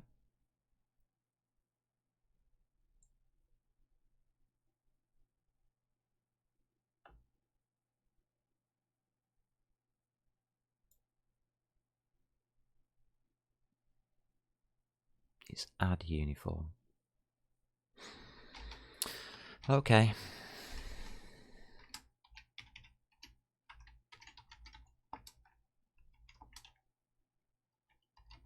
I'll start off with true. We're going to add whatever was sent.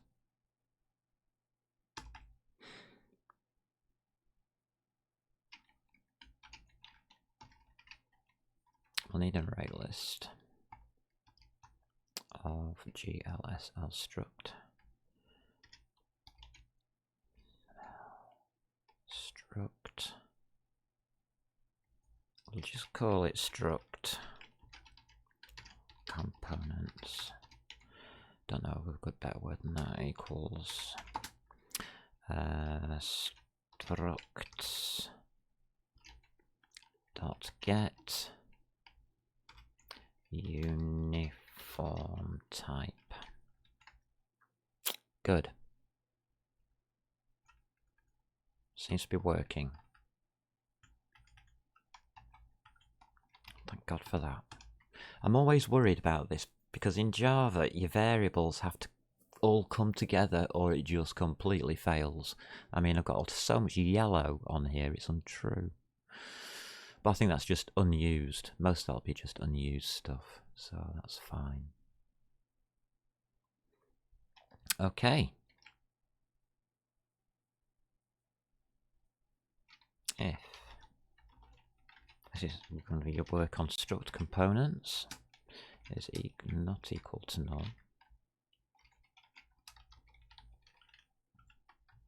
we'll have to check. We'll have to check whether we've already got the uniform or not. If we have, that's fine.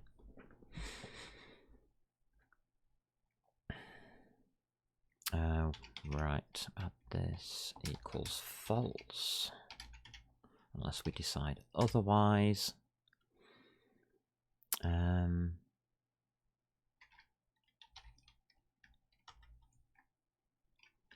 GL struct colon struct components.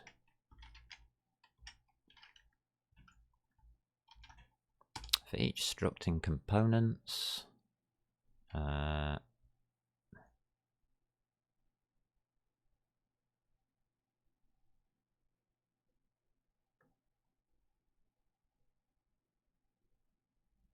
recursive. Damn. We're gonna have to call ourselves. Yeah, okay. We'll do it. Yes, we're going to call ourselves. Add uniform.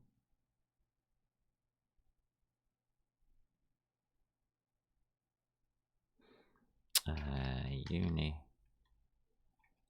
name plus a dot, and then if I'm right, making structs, passing structs through to GLSL is then the struct name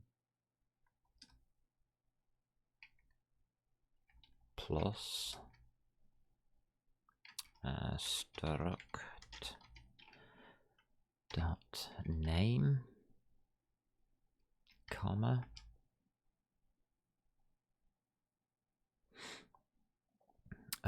struct type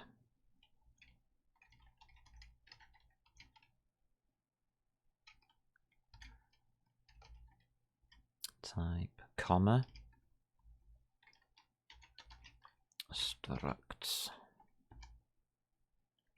Okay, that's all I want to do. That'll recursively go through and add the correct dot endings to all the uniform names for usage of in a struct.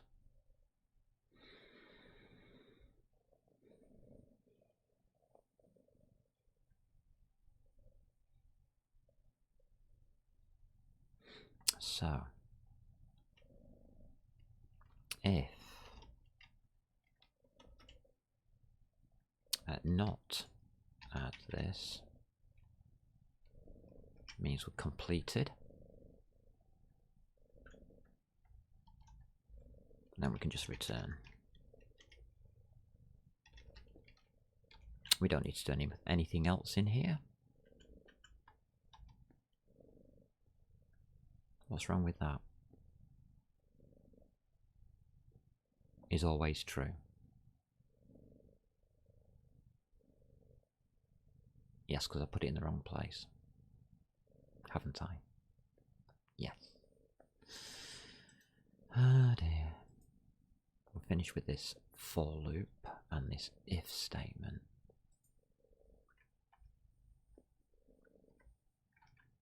So we're now here. Thank you for that. I'm glad it told me.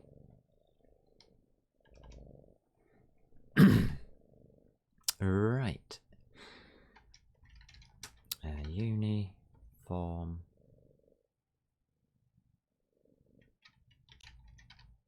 And its location.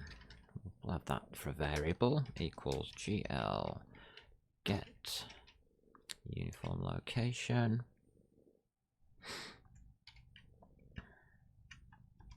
And that takes in the program, shader program,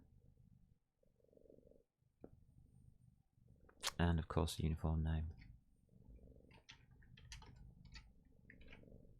Which is why we have to mess about with it so much. Okay, so there.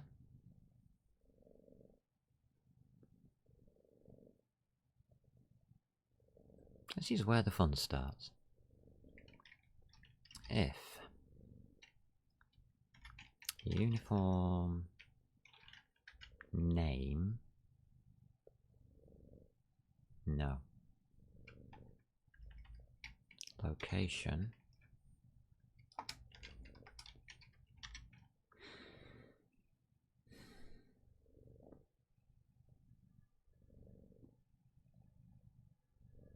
we've got an error.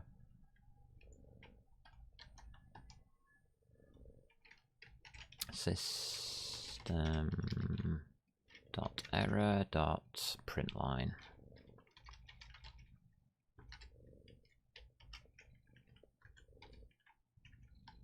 And we're going to print my standard error type. Error.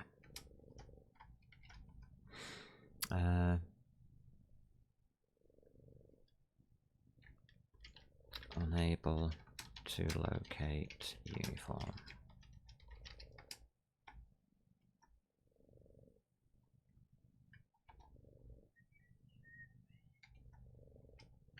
And we'll just add uniform name there to give us a clue which one it is. And that should do that. So I'll have a new exception.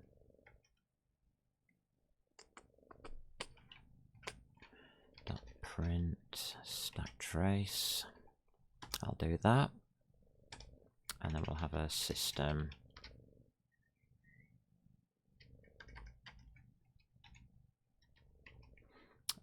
dot exit and 99. That's one of mine. I want that one. That's for me. That's to tell me that something's wrong with this piece of code, because this piece of code should never run ever. That -1, it's redundant code. It should never happen. We can't get to -1.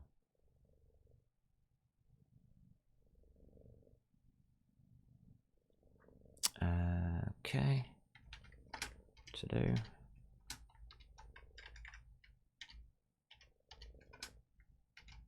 Add uniform to resource system.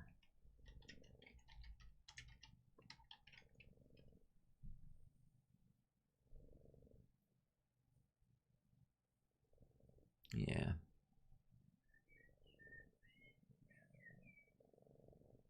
Just wondering if that's how I can get around the VAO by transferring it through the resource system. I think we can.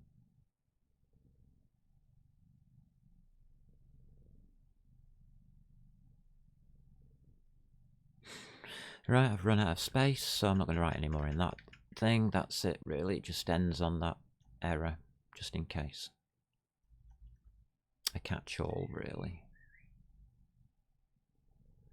Right, that was add a uniform.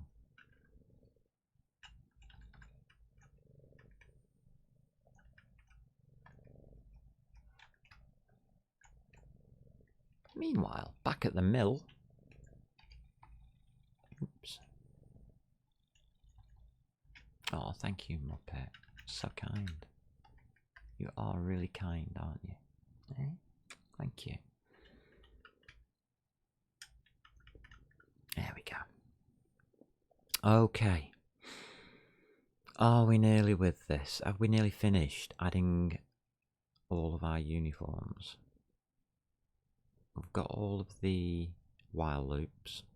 We've got all of the recursions. I think we are, so we can do it. Uniform name, comma,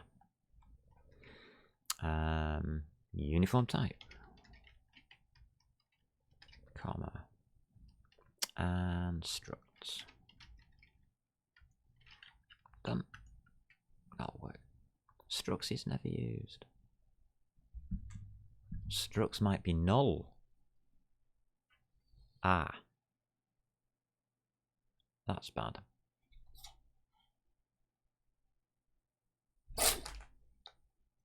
Thank you, Muppet. We never actually... Do we don't reference it, do we?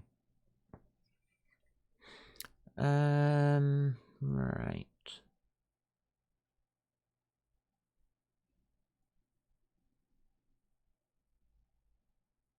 I don't think we actually do anything with this hash map in here.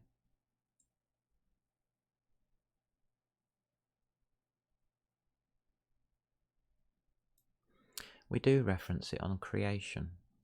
Let's go back to it. Could be null. Find uniform structs. Let's just check if it's right or not.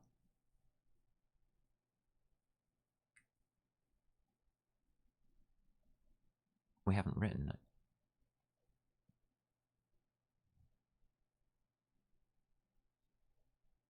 Yeah, of course it can be null. We haven't written it. Yeah. Ah. Maybe if we write this, that error will go away.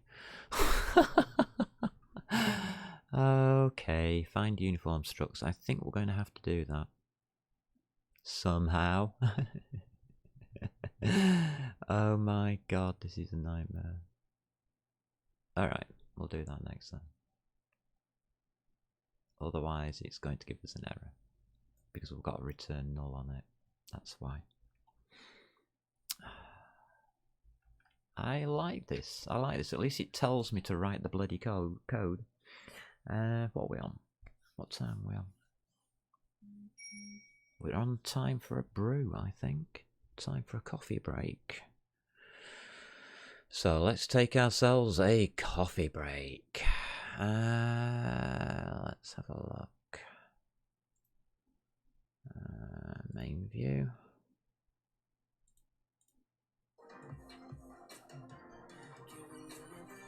Okay, relax, peeps, or dance and have a coffee break.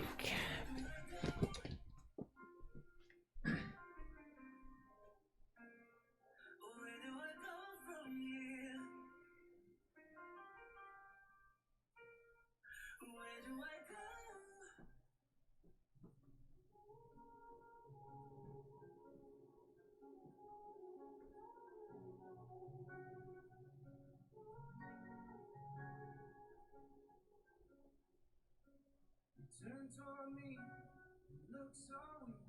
I've never seen you with such tired eyes. Everything you said we'd be, we just traded for a suit coat and a tie.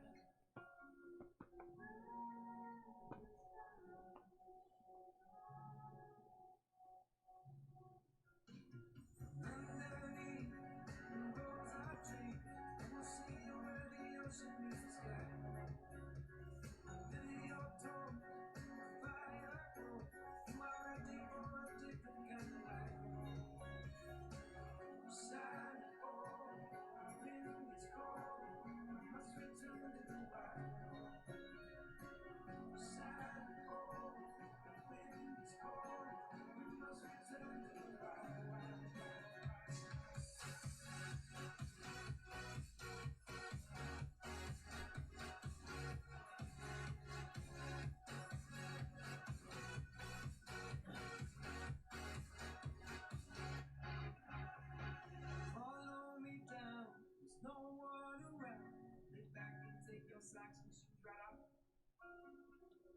Naturalite, so damn polite. You make me feel just like you were young.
Awesome.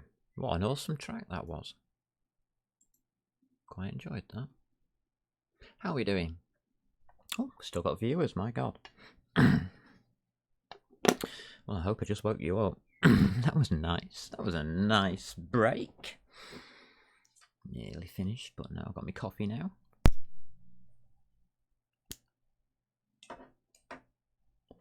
Let's see what we need here.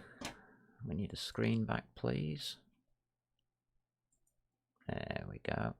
One screen, full screen. Thank you. What are we doing? Find uniform structs. Oh god.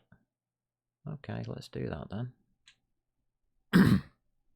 Found some nibbles as well.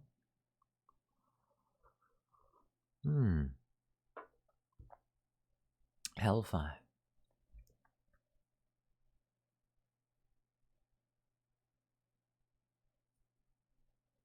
I was looking at the Unreal Engine 4 thingy last night because of the chat yesterday, and it was actually quite interesting. It would seem that Unreal 4 will open and create your files within Visual Studio 2019, and it does it for you. So yeah, pretty good system overall. I had no complaints, but it just didn't. There's a bit of C++ programming in it, and it really wasn't enough for me. It wasn't as in depth as I like to go. I like to have more control over it.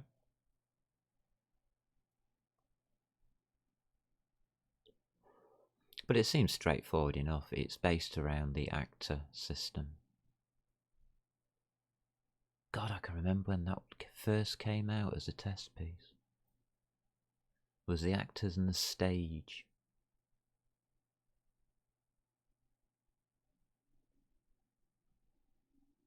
Can't remember, what was it called? Something 3D.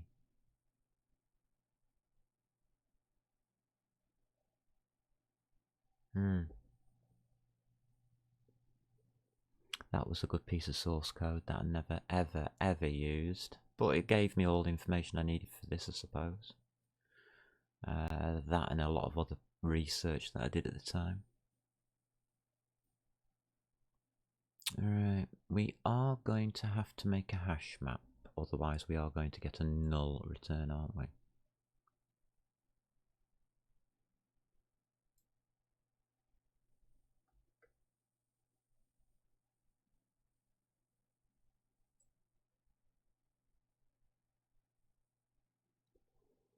Yeah, that thing there. Let's make one of them. Call it something. Result equals. It can't equal null now, matey.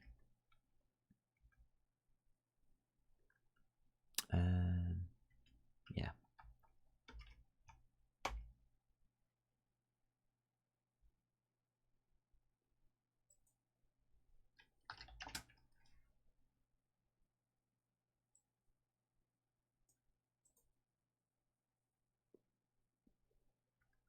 All right.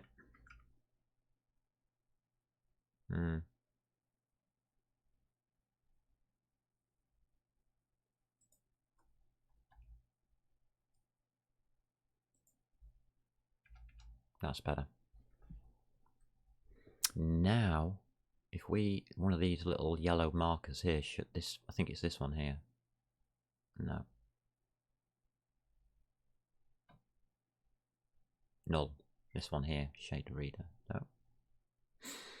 Never mind. One of these will die. Structs, that's that one there, next to the blue mark. Right, let's see if it works.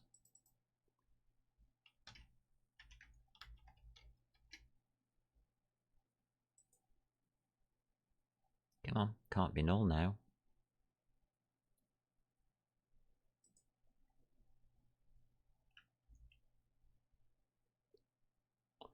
I'll let it disappear in its own time. Well, I suppose it could be null, because we haven't put anything in it.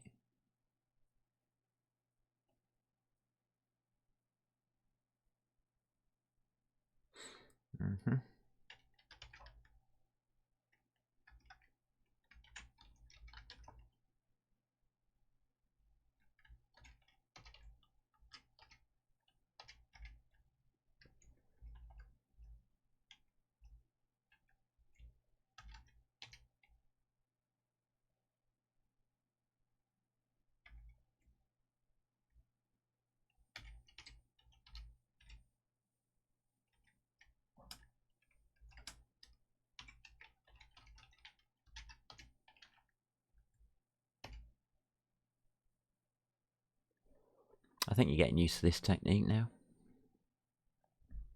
What you do is you put yourselves like a keyword or something. In this case, it's struct. And we've got struct start location next. Who would have guessed?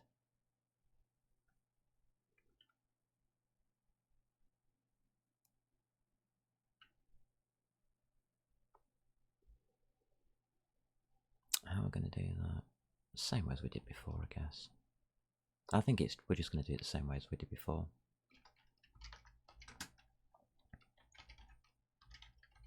Struct start location equals, what was it, shaded text? This is becoming easier now, a lot easier. And it's dot index of struct keyword. Okay.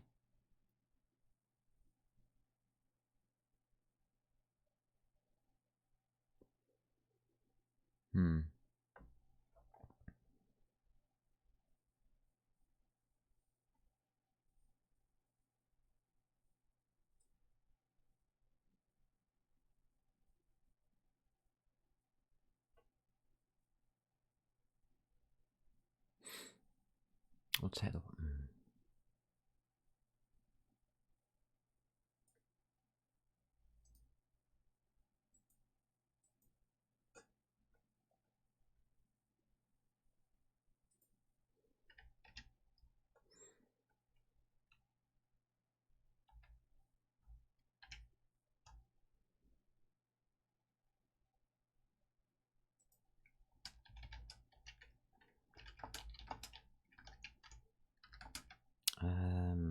while loop. And we just need to alter these, don't we?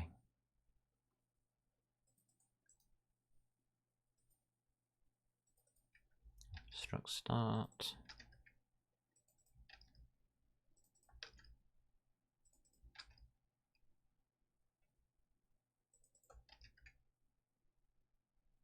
continue. Yeah.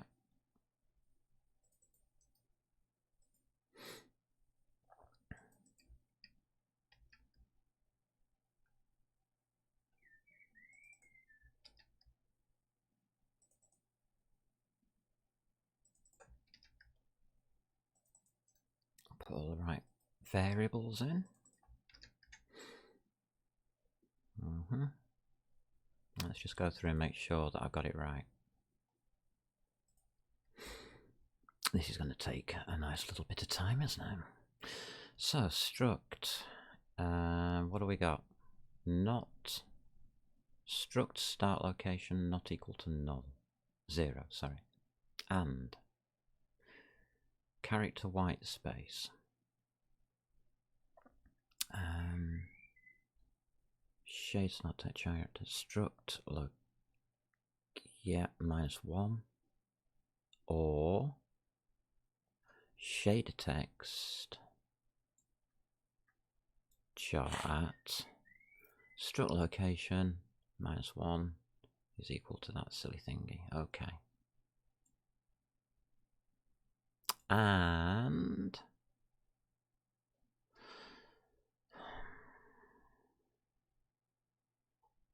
character is white space.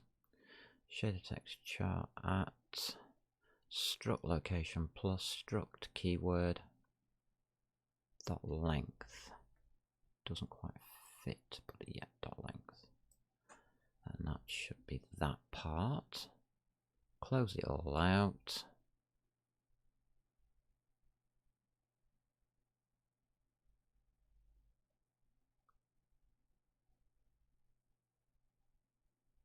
Yeah. Continue. So struct start location equals shader text index of struct keyword struct start location plus struct keyword dot length. Yeah. Continue. Lovely. Fantastic. Now it all goes to hell.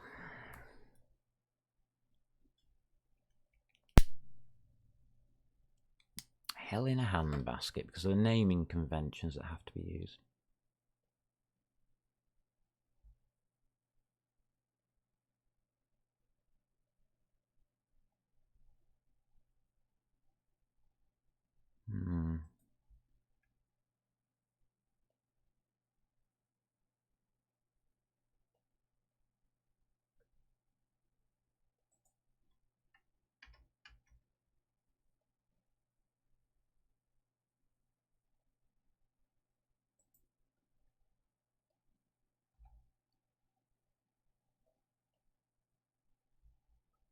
Right, do I want to stay inside the while loop or not? Yes, I do. Is the answer.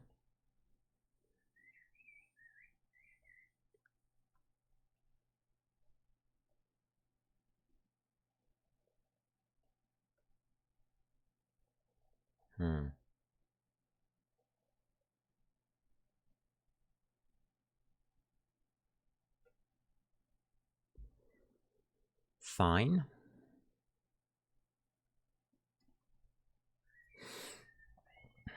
I think I do anyway. Let's try and stay in the while loop.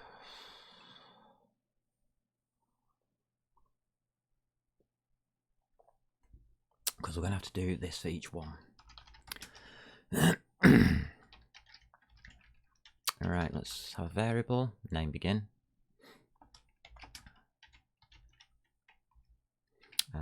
Plus keyword dot length. We better add one to that, as usual. So that's straightforward.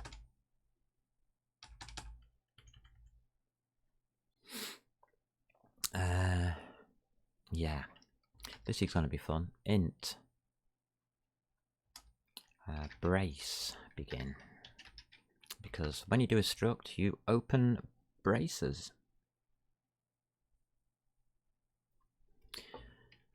Yeah. Shader text. Let's find out where this is. Where do we open the brackets? Index of.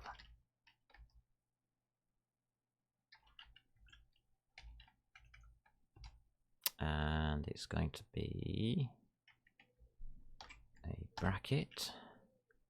No. Shift bracket. Comma, name begin. That should do it. Yeah. And we better do a brace end.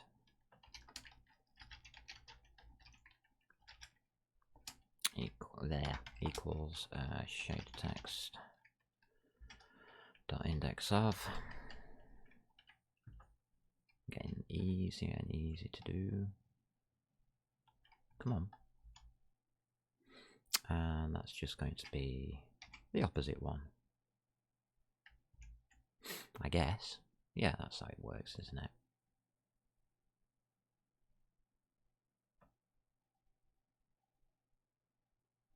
Name begin. Comma, sorry, I'm just trying to think of the right variable, but it's brace. Begin there. Okay. That'll find the end brace. Now we can get a string out of it. I hope.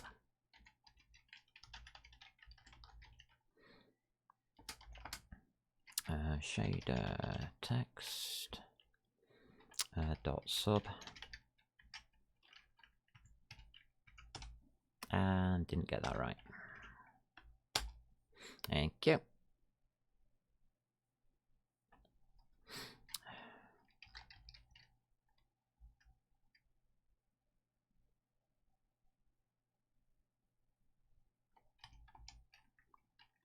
And that's brace begin.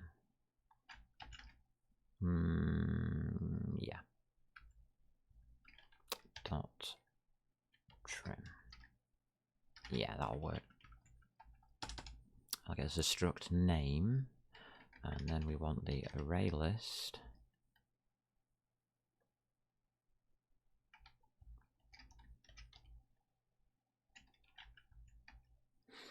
For the GLSL, a struct.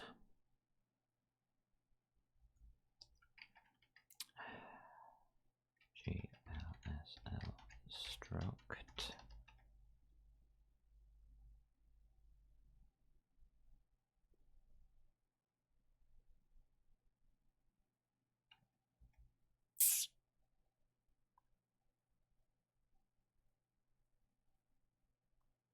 Put an S on there, yeah, why not?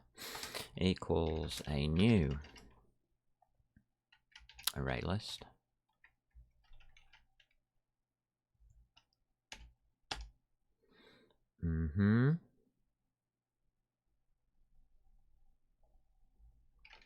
And now we've got to solve the problem, haven't we? Component semicolon.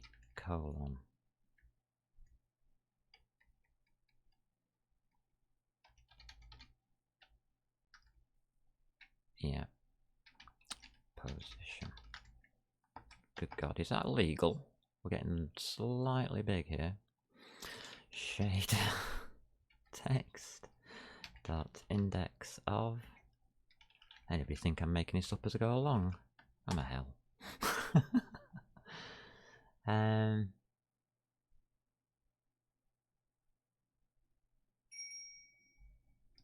Keep getting bringies. What the brings mean? Comma. Brace begin.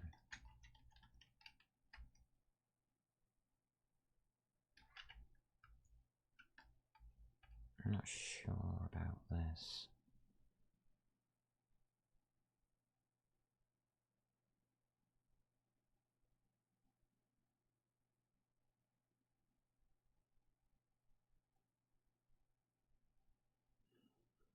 Okay, that should get us a semicolon. Yes, it will. It searches from brace begin until it finds a semicolon. Yeah, that should work. Yeah, we'll have to do another while loop.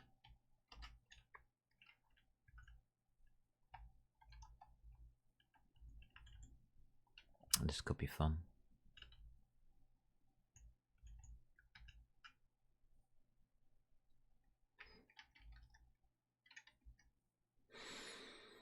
Right. Is not equal to -1. We would like to do the following. But there's a problem.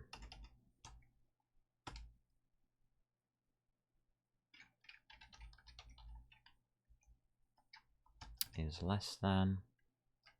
Do I put an equal sign in? No. Brace end.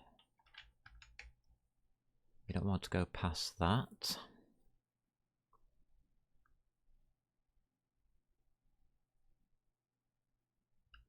And that really could be done with tabbing in.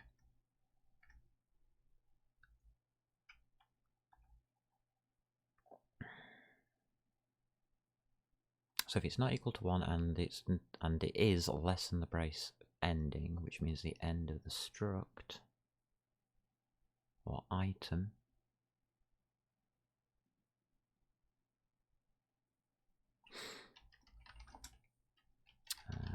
component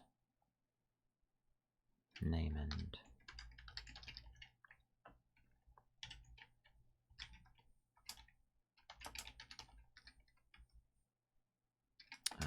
+1. Okay.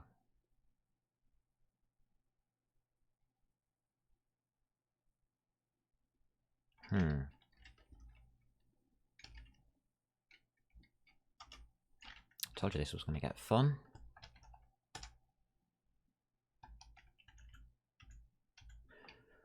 Oh god. Character. White space.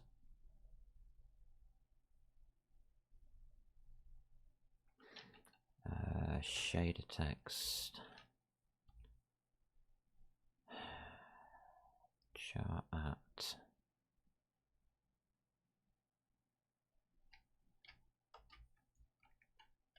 Component name end -1. Close.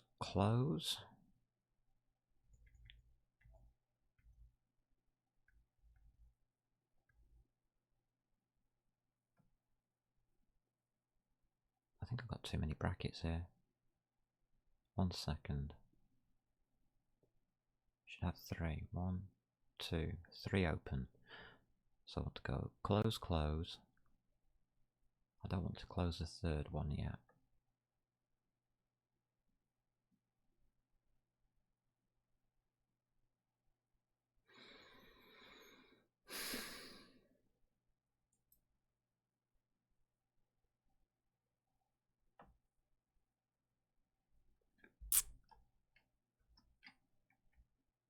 Or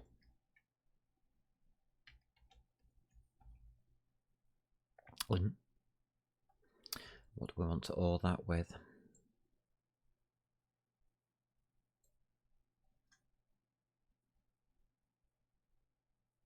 Damn sure I've got too many brackets.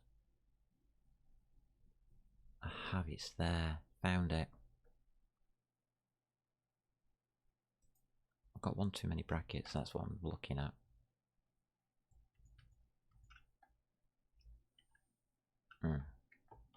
Close.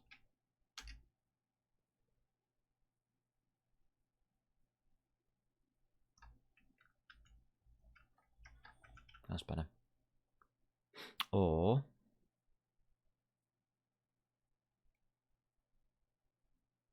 shader text. God, this is not fun. Shader text. It's okay. This is the hardest part of the programming anyway. After this, we're home free.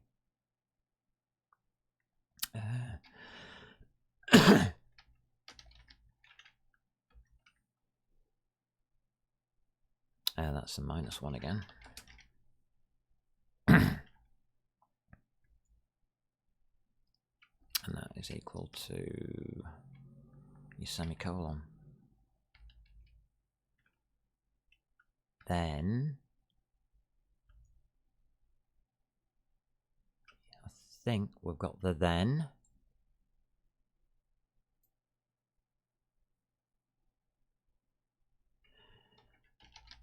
Component name end.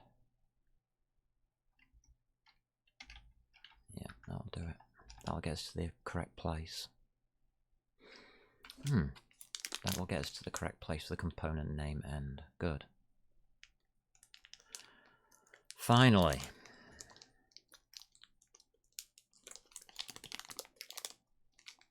And if anybody wants any of this explaining, I'm quite happy to go through it all and explain it to you. It's a nightmare.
I'll have to do a while again to find this one. And the fun starts in the brackets.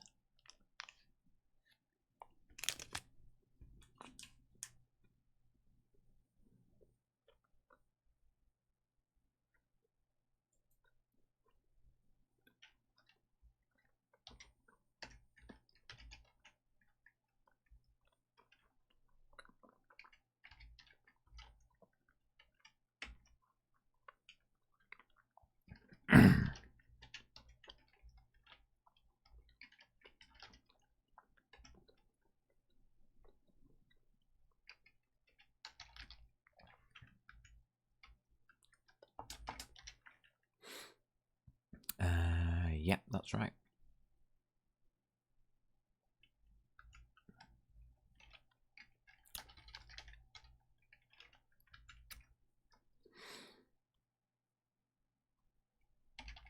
Okay, that should do that one. That's simpler.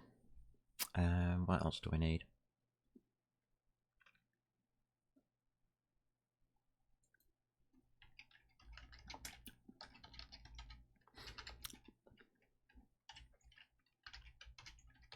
Yeah, we have to do the type as well.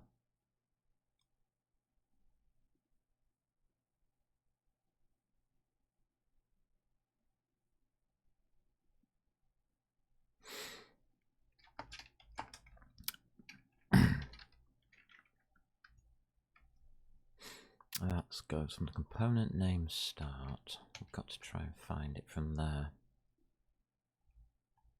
I'll do a while loop again.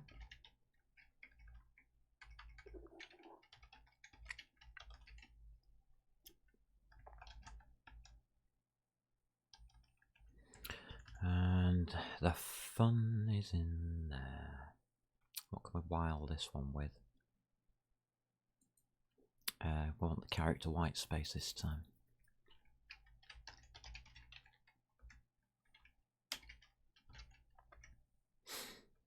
And that's going to be shader. It's all the same. In fact, I could make variables names for these. Really?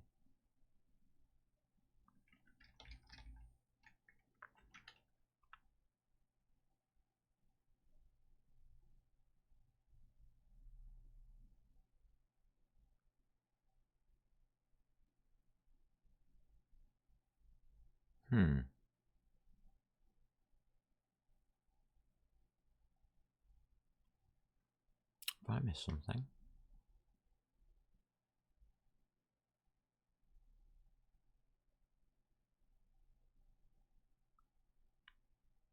Whoops.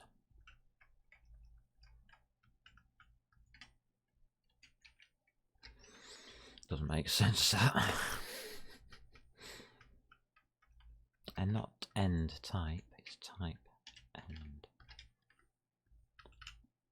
End -1.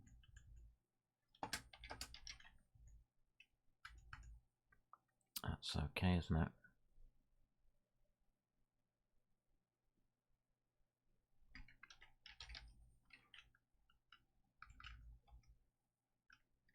Minus minus, I think. Yeah, that'll do. Got that one. What else do we need?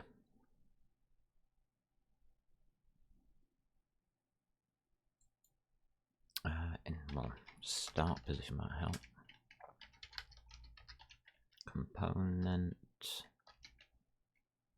type start. There we go. Give it a value.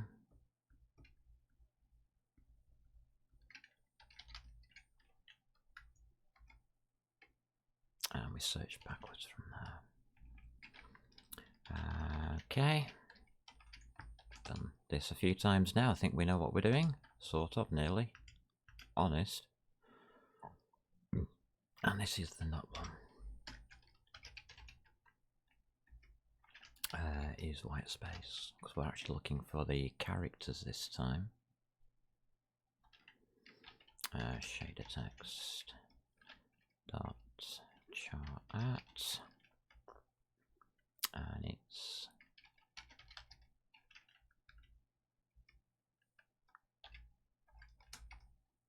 -1.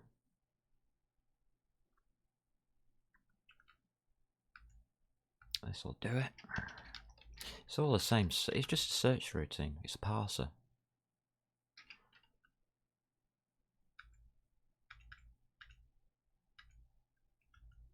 Type start -, semicolon, go. Oh, lovely. I think we've done all those now. We've got all the beginnings and the ends. So we can build the strings now. So string. Component name.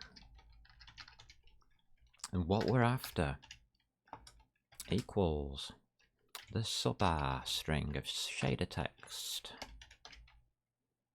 Substring. Ding, ding, ding, ding, ding, ding, ding.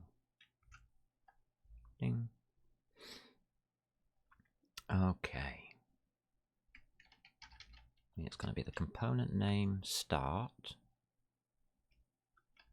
to component name end. That's correct. Yeah. A string. The other part that we wanted, component type. That's the other thing that we're after in this. Is shader text dot sub string. This time we want component type start. We'll work that out. Component type end.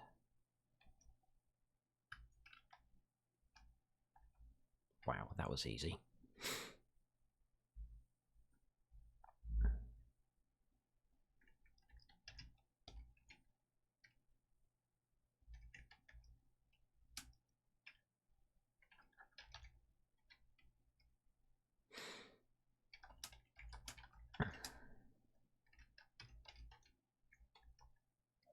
There we go. Got struct.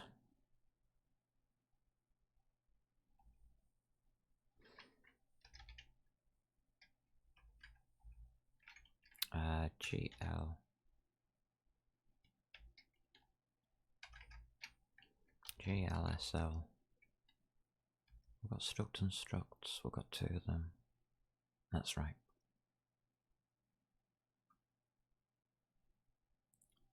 Struct dot name equals component name. Get the right one for the right bit.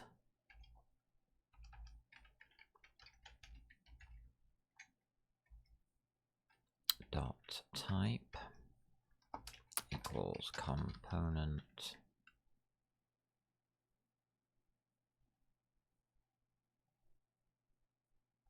what did I put?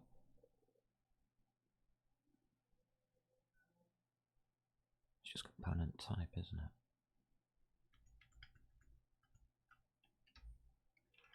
Where is it?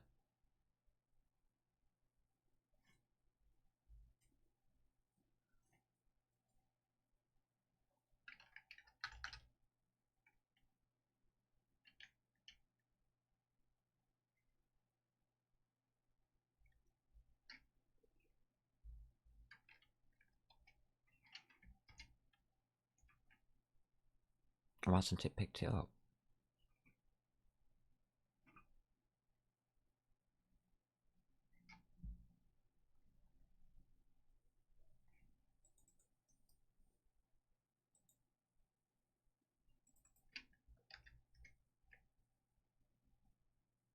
Yeah, it has picked it up. Have I spelled it completely wrong?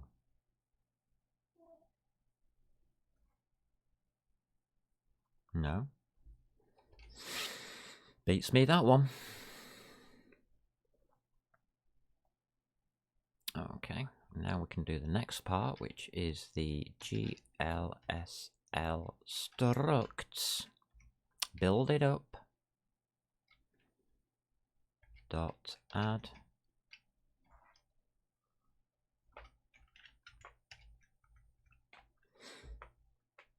And that's just GLSL struct. That's that done. We've got that one now.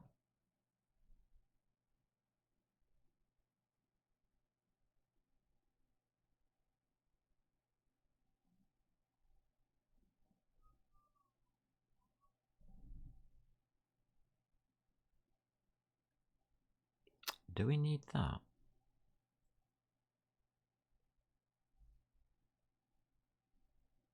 We do need the final semicolon after the last bracket, don't we?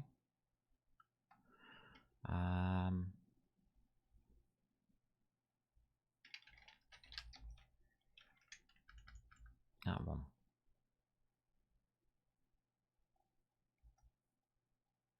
I better just set it anyway, just in case we need it. Shader text, index of.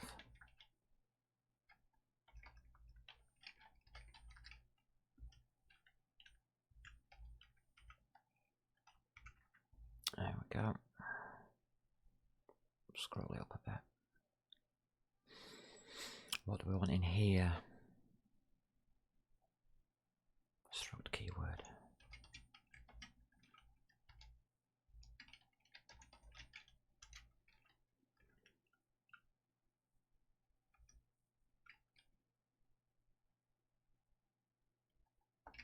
Oh god, here we go.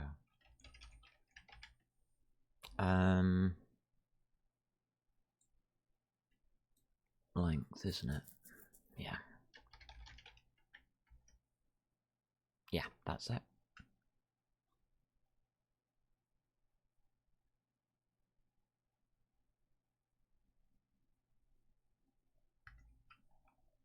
Do I need anything else?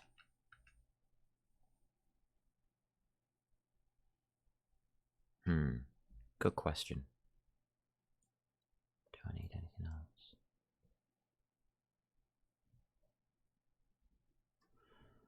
I think I've done that wrong.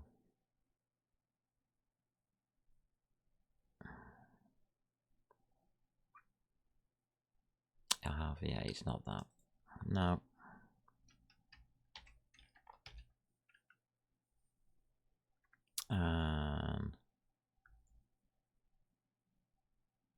Need the index on this.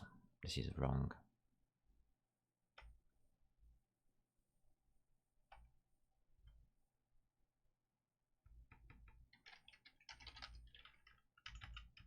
That plus 1.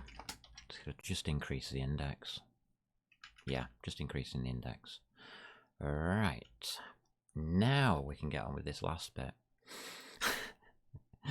Result. Finally. Dot put. My God, that was awkward.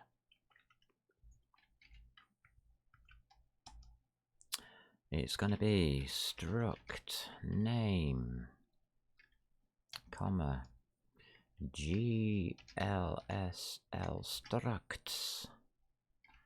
Done. Next, struct start location needs to be increased. Shader text location index of. Just increasing them basically for the next time round the while loop. I hope. This is where I need to put that silly bit. Yeah. Struct keyword, comma, struct start location plus struct keyword. Yeah. Dot whoops. Dot length.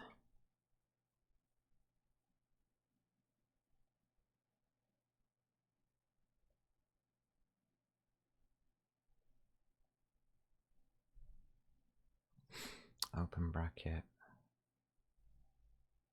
Got it. Yeah, that works. That is correct.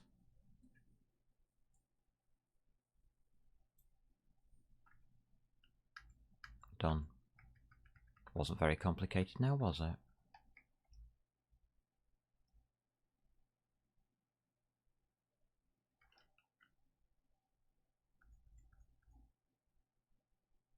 No, that wasn't very complicated, but it now shouldn't be... Oh. It's disappeared. Shouldn't be an error. Errors have gone down now because I've actually filled it up with something. Yeah. Is this all correct? Yes, it is. Have I made any typos?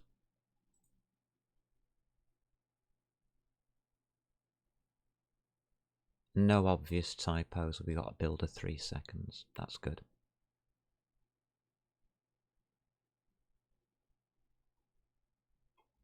What's wrong with you? May be static.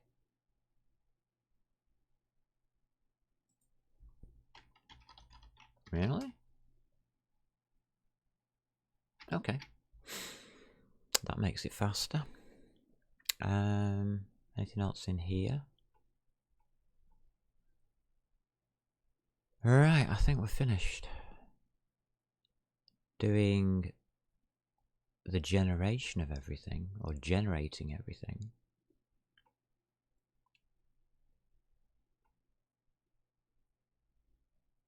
Call to uniform line.length is redundant.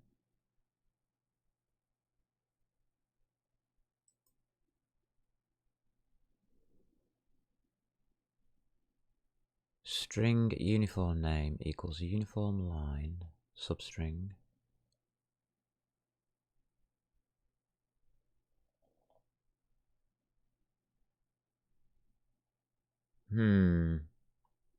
Really?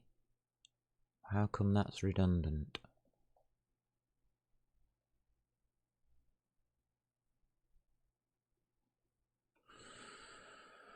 Okay.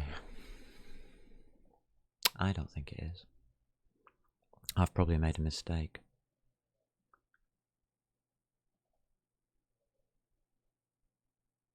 So, string uniform name. Yeah. Uniform line. Yeah. Substring. Yeah.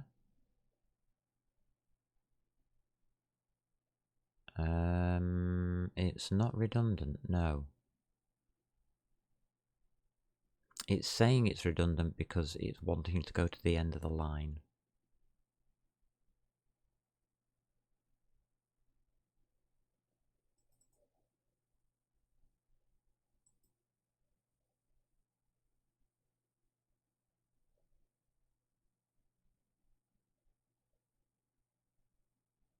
You're not giving me an alternative that I agree with.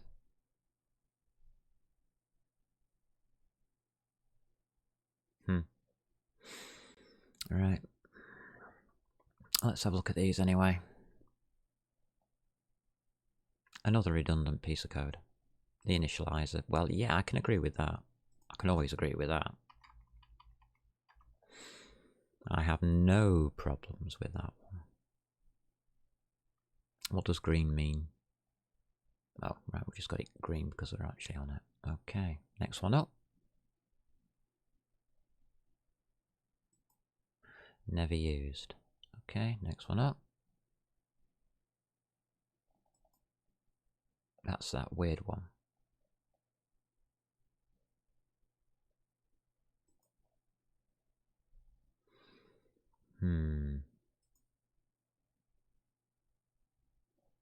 That's a weird one. Don't like it. What's this one? Again, it's saying it's redundant.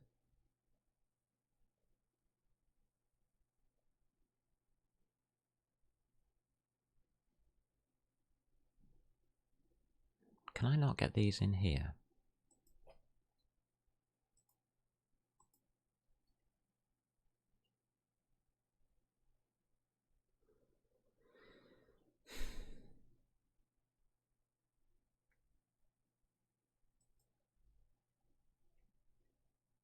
Okay. Messages, git, favorites, commit, structure.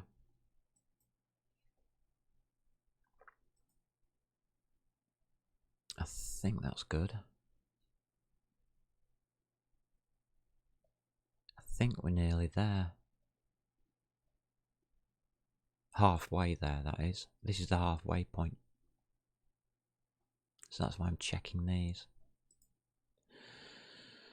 Okay, we've got some redundancy going on.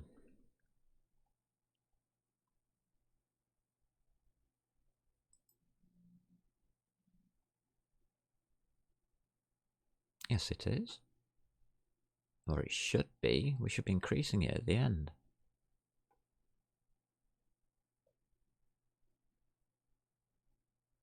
Huh?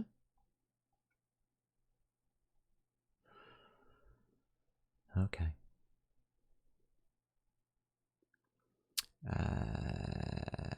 Int attribute number equals 0.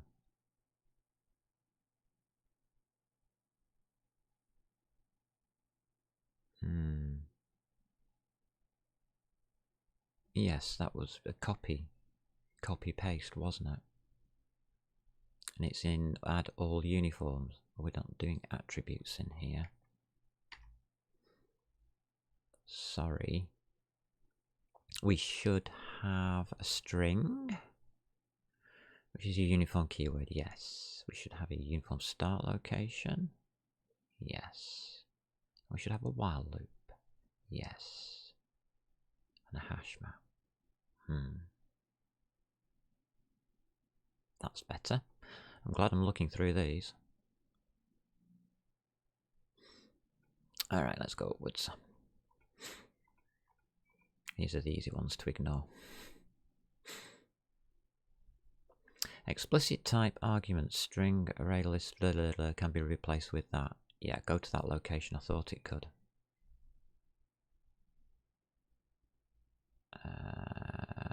Yeah, I think you just take that bit out of the middle. That's that one done. That's redundant. See? It's inferred. Because you've said that there, result equals a new hash map. If you leave it empty, it automatically copies those values in. It's just, it already knows, it's inferred. Method never used. Method never used. Never used. finals, all gobbledygook at the top as well, isn't it? Yeah, all those were used. Shader never used. Wow, that's good. 2 typos. Where are the typos?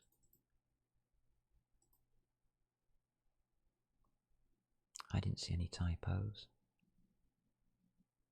Oh, did I put them in? Yeah. Ah, here we go. There's one.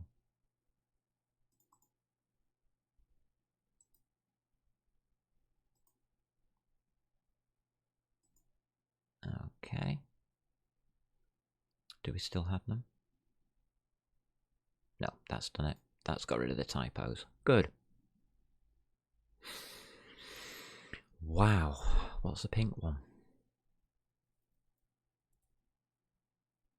Oh, right. It's just the initial one of these. Yeah, okay. It's just trying to help me out. Thank you. That's quite good.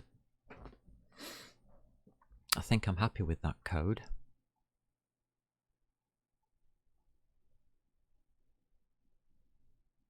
We now have to do all of the other part. That's how you create your shader. Now you have to use it. Setters and getters. Yeah, how are we going to do this?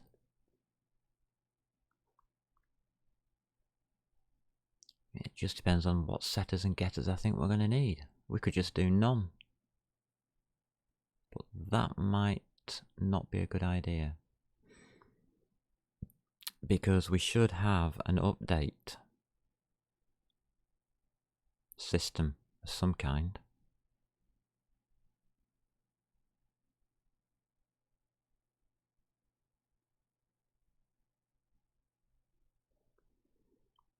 Right, so we combined. We can't update uniforms, can we? It says update uniforms there.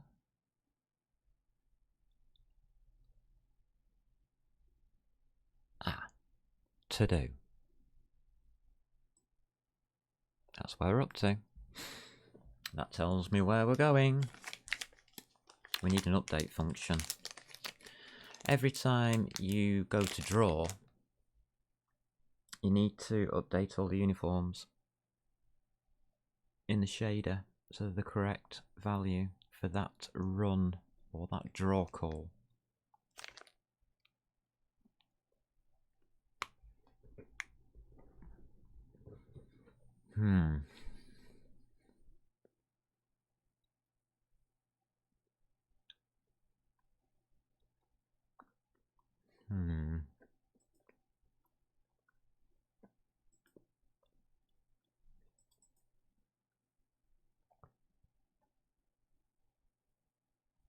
We've got a basic one.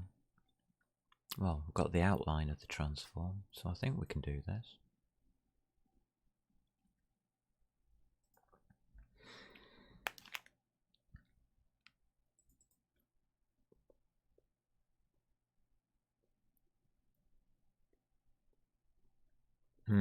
I did a basic outline on that one as well.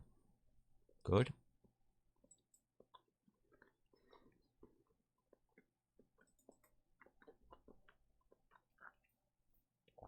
Okay, we've got bugger all. We need a render engine.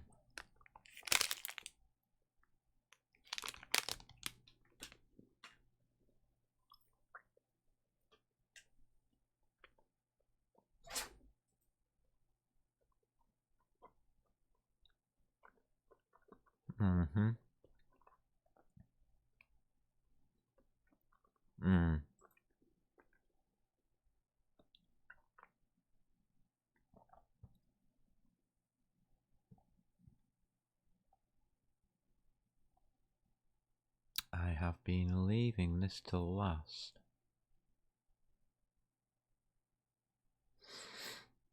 But if we're going to update, we need a render engine. We have to use it.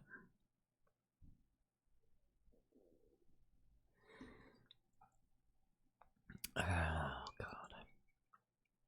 Yeah, I think we might be taking a break from shaders.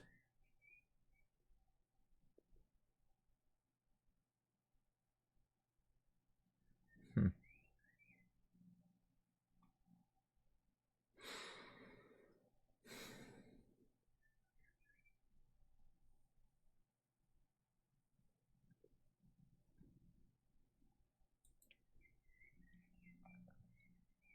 I mean, how bad can the render engine be?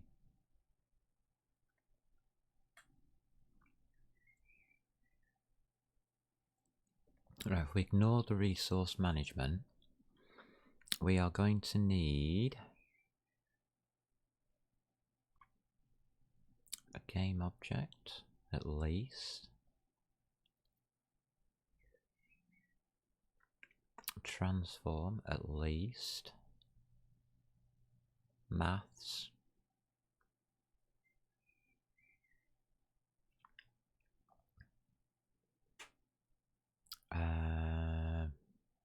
A light component and a camera. We don't have components, do we?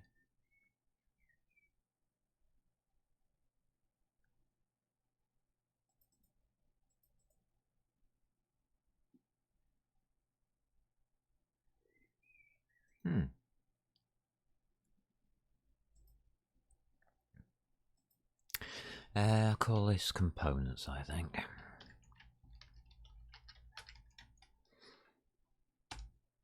And in components,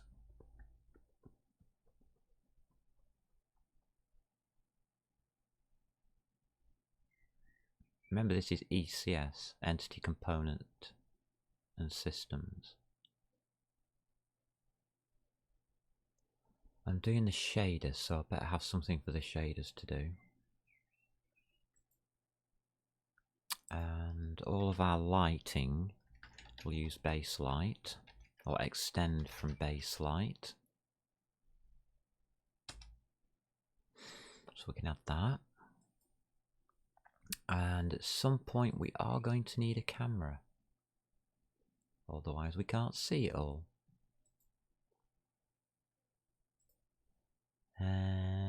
Yeah, just call it a camera.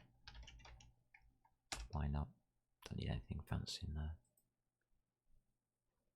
Now with that, I should be able to do as much as we can. Right, okay.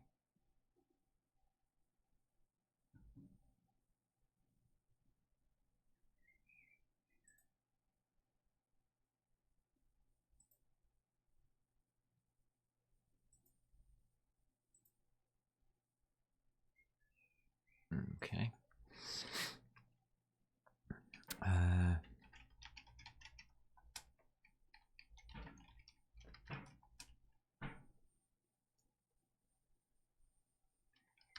I'm going to say mostly complete because I think I've missed something.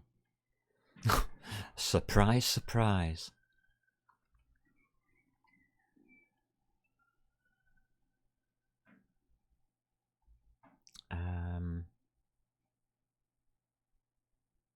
Yeah, that'll do.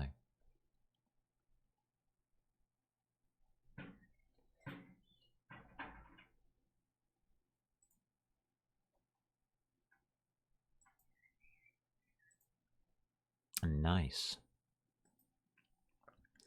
Does it still run? That's a good point. Yeah. Still can't see anything, of course, because, well, yeah, it's there. Trust me. You just can't see it.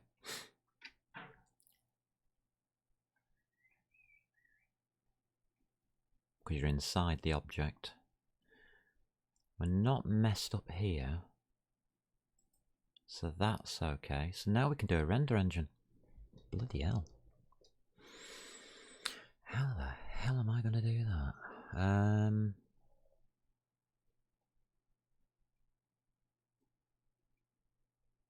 Right.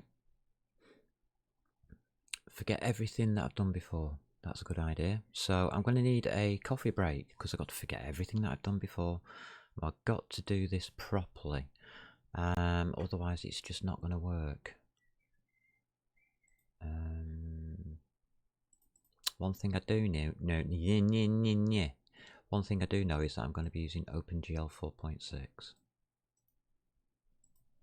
So there we go.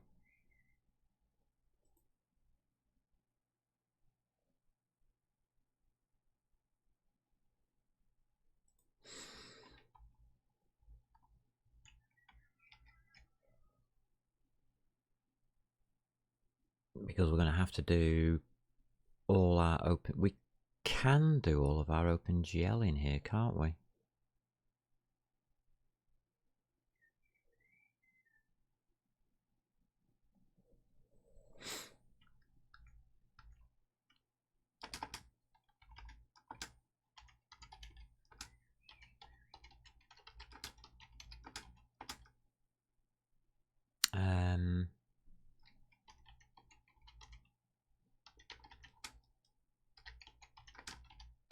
Don't know what that was going to be yet.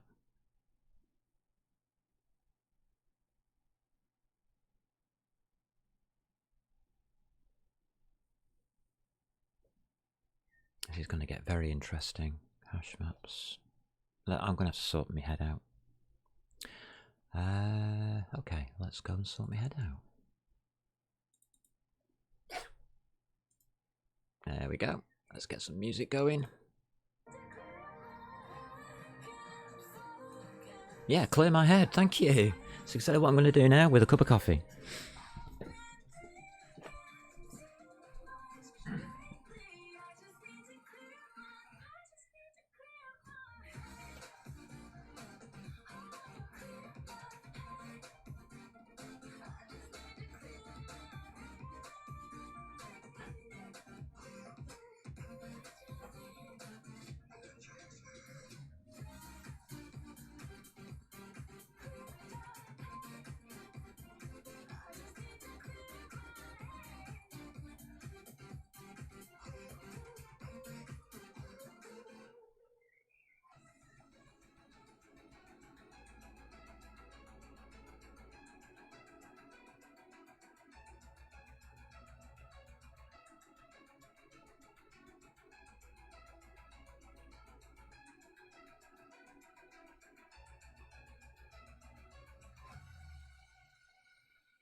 Ah, gentle music.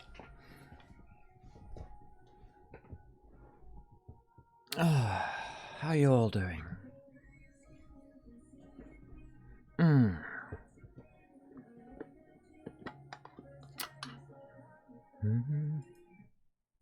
Yeah, we have in front of us today a blank render engine. And welcome to the new extra viewers. Good to see you on board. If you want to chat, you can chat.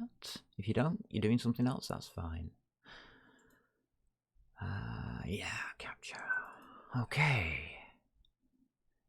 Render engine, blank page.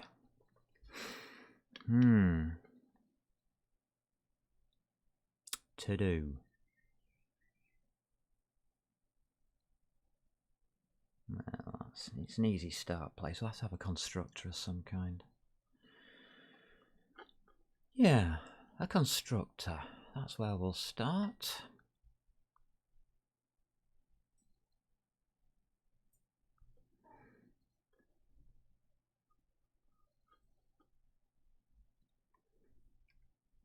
I don't know if anybody's ever written a render engine before, but it's just literally has to take all of the game objects that have been entered into the game and render them to the screen. Now, normally I would do a batch renderer at this point, but I'm not sure that that's going to be needed because of the way this is going to work. I think it already will, well, it will end up being a semi batch rendering at any rate, because it'll be based on components.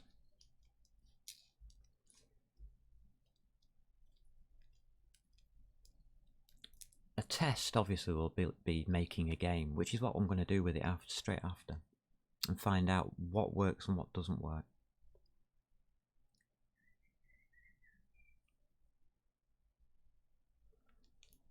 I know textures are going to be a problem. Materials maybe. We may need to extend materials out quite a bit. But it depends what I can do with the basic code at the start and see whether I can actually get anything working from this test game file, which at the moment is just a test mesh and add object.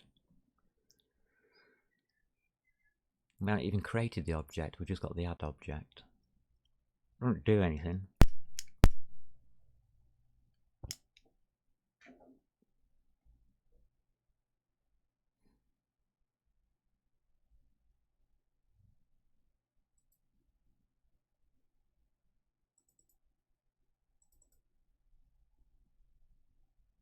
No, it doesn't do anything. It's test only.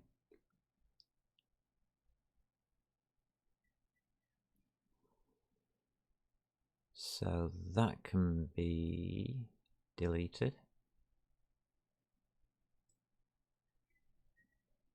That's no longer viable. Can't do it that way. We're going to have to use a game object.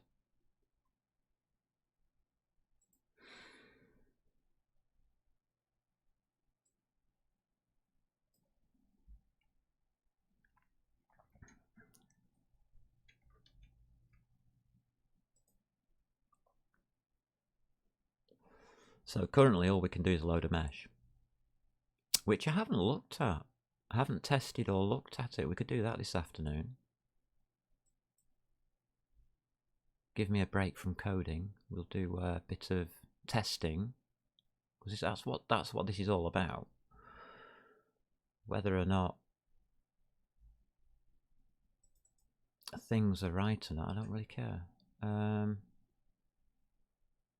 we don't hold them in here. Data size for VAR.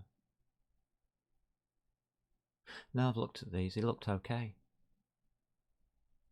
Did that yesterday. Alright. Fair enough. That's the core engine. No, don't get it confused with the render engine. The core engine is what drives the game. The render engine is what drives the rendering only.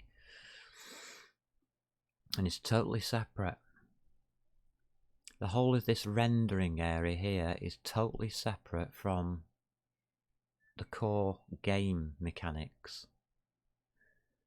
It's just that the rendering engine will at some time need components to, like a rendering component or something, to hook into it, and then that all of this lot will obviously just spark off with this render engine thing here.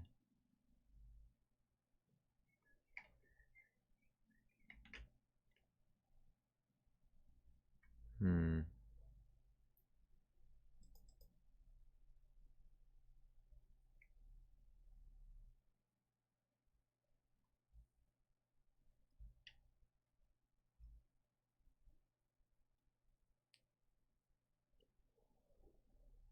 going to need a hash map for the materials.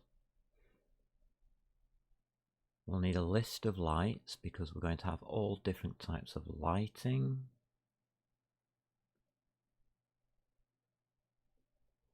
But we are going to have a base light. Right. I've already decided upon this. So we are going to have this base light. That's good. I think we could do this. We might have to start filling in base light and camera though. So if I put in a private, just for now, hash map,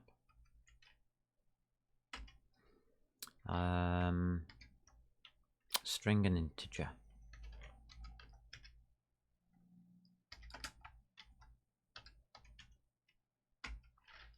call it, this is for the materials, the sampler, because we might be using multiple samplers. You will need multiple samplers in OpenGL. The sampler, by the way, is the thing that you put in your shader. You put a sampler 2D, but it's also, there are 32 of them.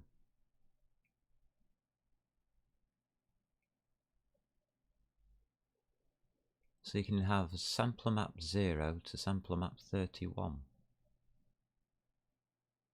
So I'm going to have a hash map in case we need to keep track of that.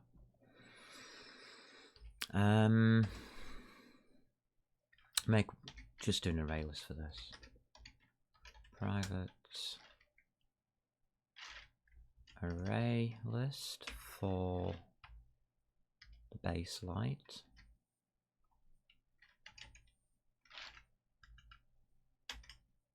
Oops, did I get the right one? Yeah, I did. I just hit a key by accident. So that will cover all of our lights, because they're all going to be extended from base light. Base light is the core component of the lighting system.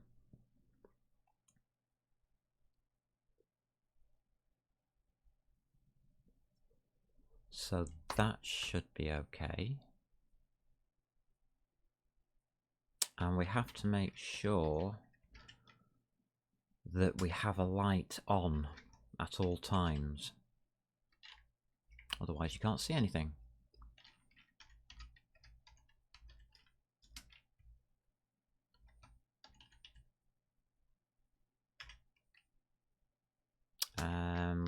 We'll have that as the current active light.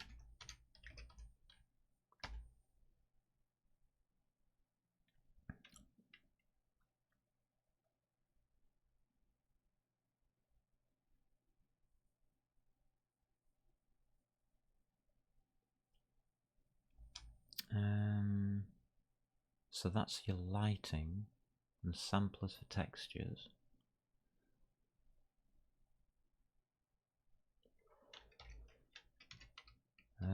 We will need ambient light. That will be our first pass. So how this works is you take your ambient light and you do a render pass on your objects, and then you repeat your render pass for each type of light within the scene, and you increase light where those objects require the increase in light. That is mostly done by the shaders, luckily.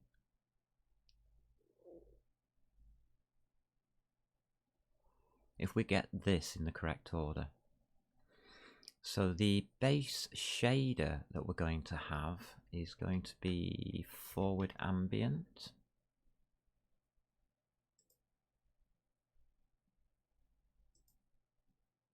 Yeah, forward ambient. So forward. No, helps if you click back in there.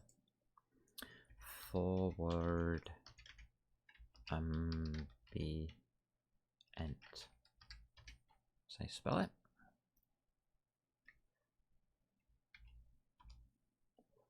And we must have a camera.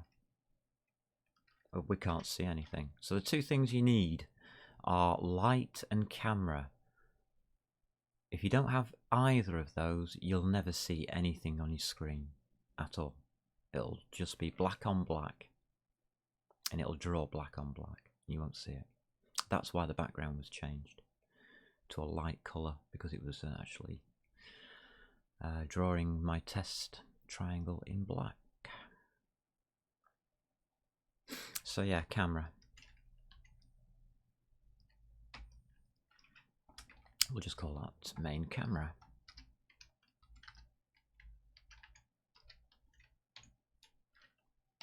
And we can do that from here, I think.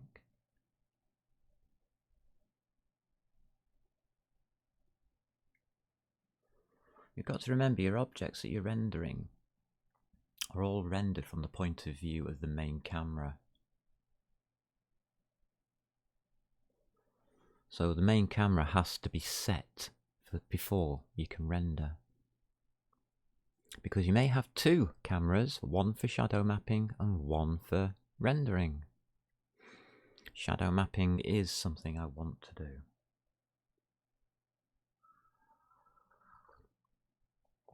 So I will be looking into that after I've got this working and tested. So, private camera, main camera. Right, we're doing good now. We've got somewhere. We're doing something. Let's have a public render engine. Yep. Don't need to take anything in. There will be a call to super. We don't need to care about that. So, mlights equals a new array list.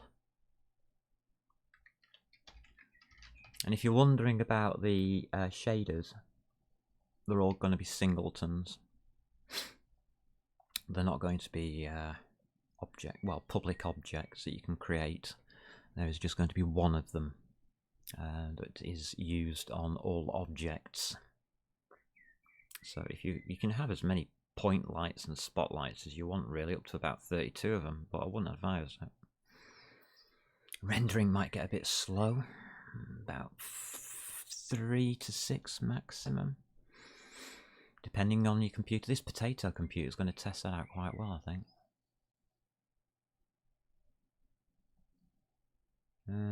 mlights array list, yeah, okay.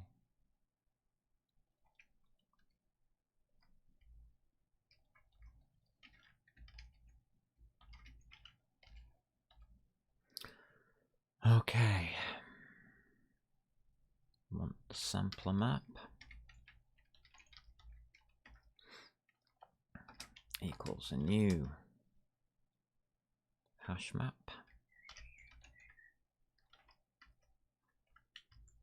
I'll do that. Oh,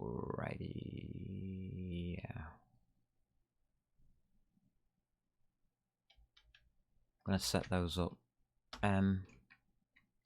Sampler map. Put the first one is going to be the diffuse map.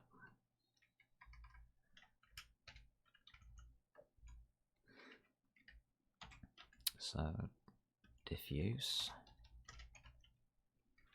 and that's going to be comma. That's going to go in position 0. So in our shaders at position 0, the sampler number 0 on your graphics card is that we're dedicating to the diffuse map. The diffuse map is the colour, what we normally use. Texture or material will just use normally a diffuse map initially, but we may be using the rest. Did I put them in?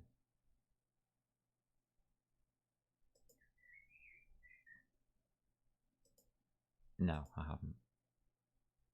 I'll put those textures in when I can. Got to think about that. I don't know where to put them yet, actually.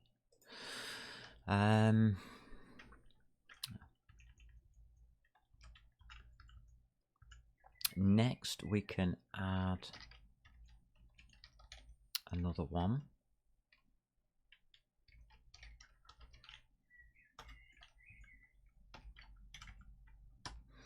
This one can be the normal map.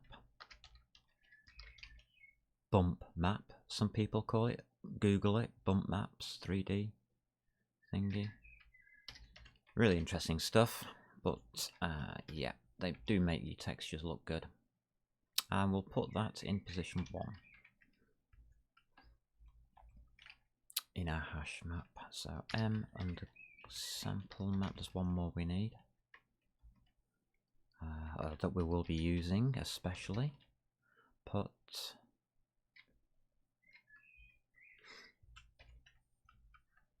and this will be the height map or displacement map. We'll be using that to make the ground type thing, terrain type thing. Okay.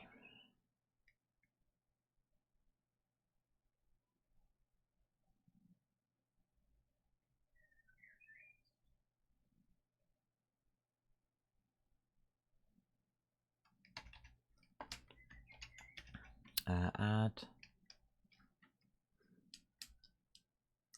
vec 3 for ambient. We will want to add straight away the ambient light.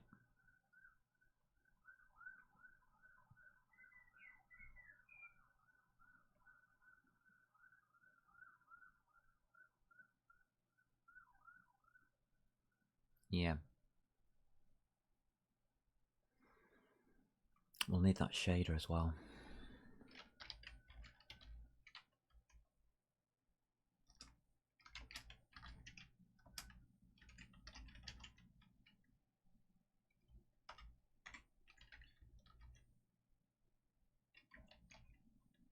Forward, ambient.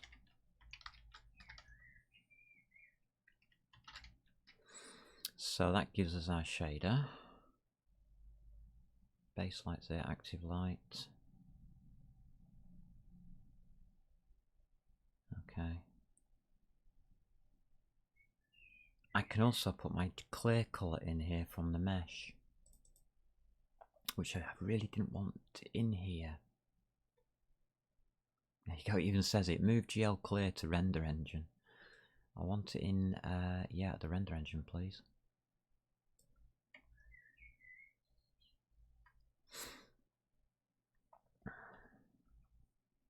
What did I just do? Did I just delete everything? Where have I put the GL clear colour?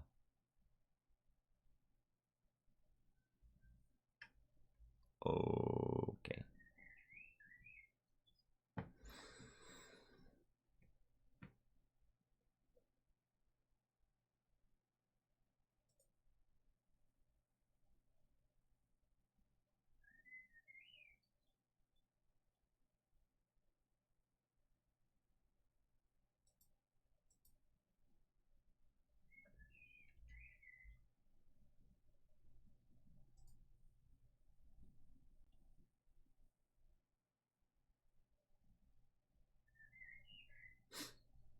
Okay.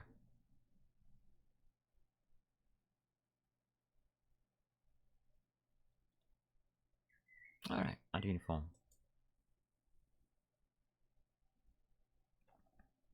Unable to locate uniform. 99.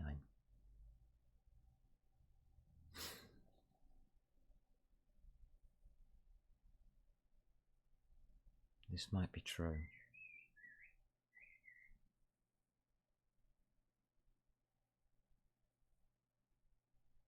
That's the first time I've actually tried to run a uniform in. So it's unable to compile the uniforms. That's going to be interesting to sort out. I think that's where we might be. I don't know if we can go any further than that.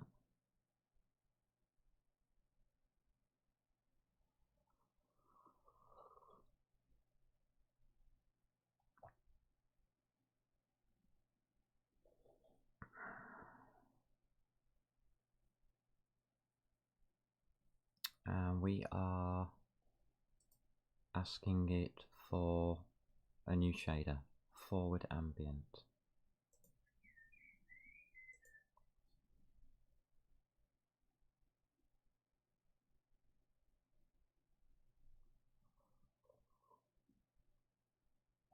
Okay. Does forward ambient actually have any? Res GLSL, let's have a quick look. Where I'm asking for this.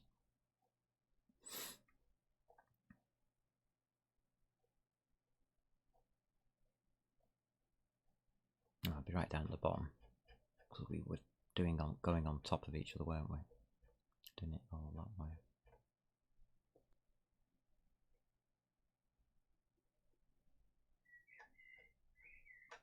There it is.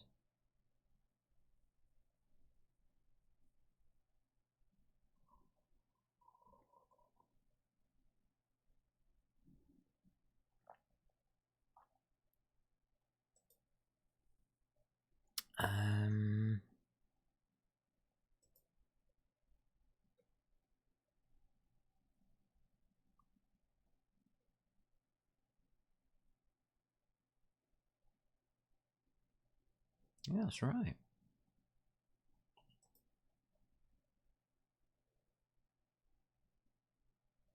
Hurry project compile output path. Use module compile output, yeah. Output path exclude, yeah. Java docs. External annotations, sources. Okay, where's the run directory?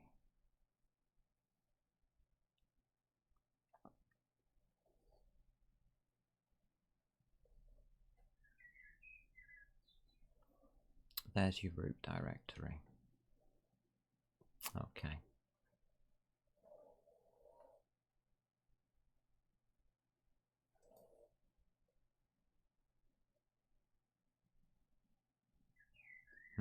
Don't want to mess with that yet.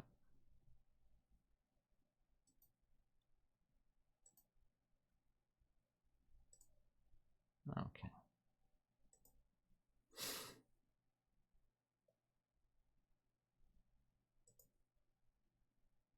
Oh, right. Error.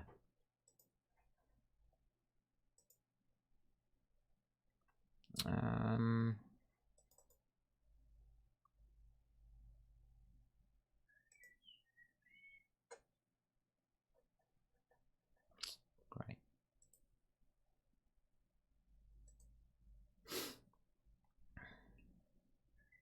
What do you mean by unable to locate uniform position?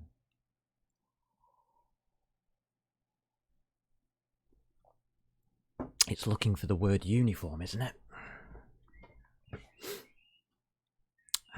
Just go to there then.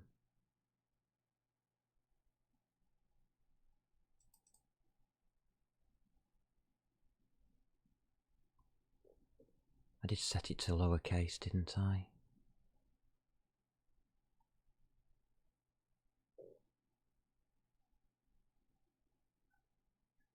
That's the hash map.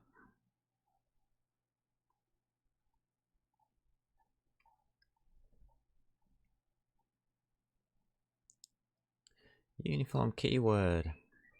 I don't think it's attribute somehow.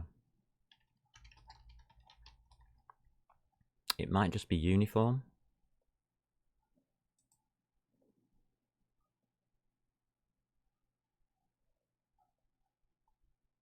Hasn't crashed. But it's not updating.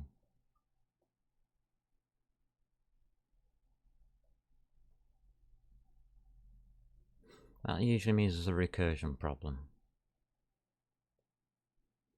Nice.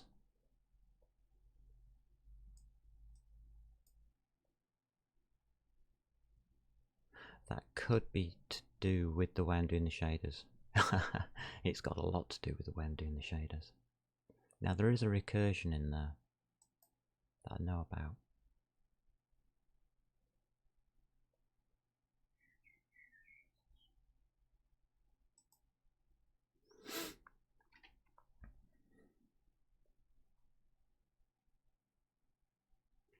And if I check the recursion, I bet it's just going through that like wildfire.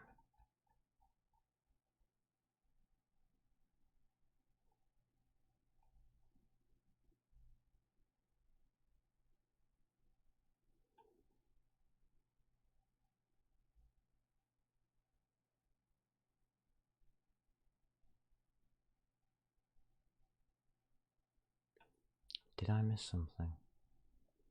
Did I not send it on to the next one?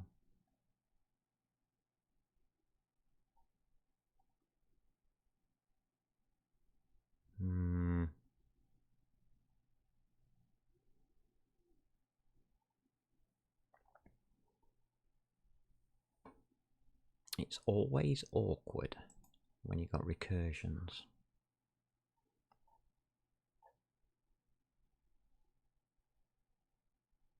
It's not in there, it's in the search. Here.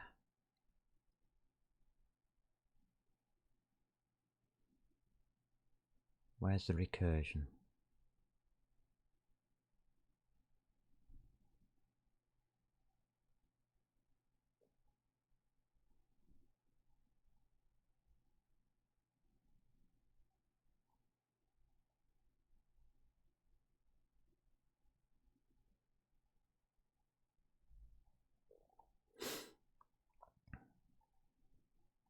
Oh no, it's not in there.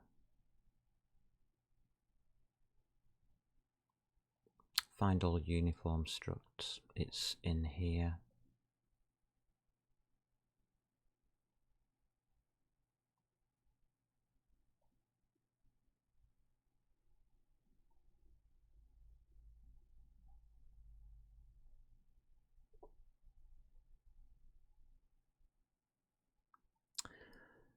La la la la la la la.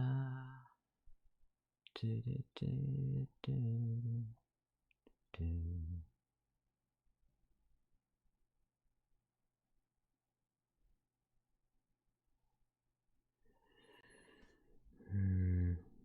That bit's working now.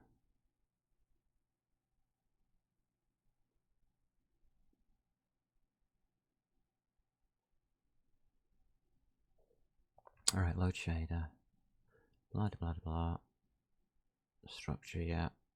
GLSL struct, yeah. Result.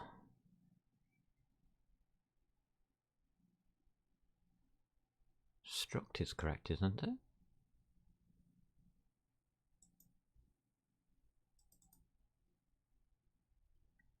No, it's not in there.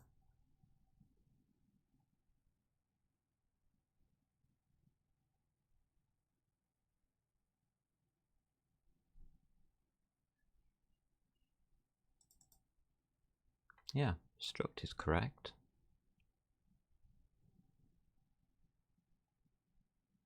Okay.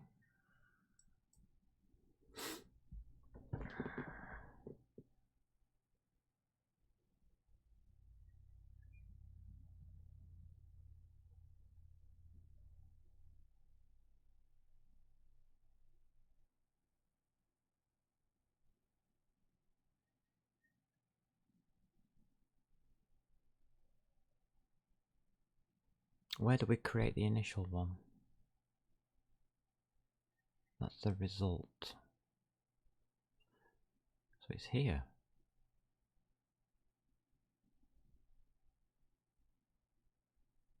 Maybe the recursion isn't there. Did I not do it properly?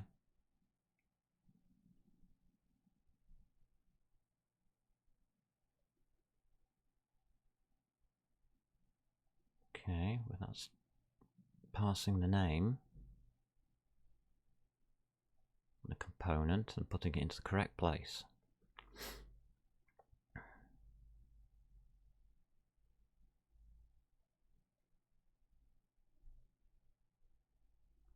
Find all uniform structs comes up there.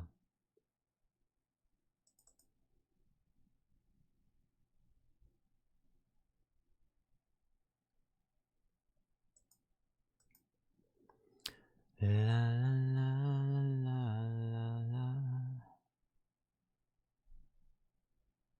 It's in the adder. Add unit, here it is.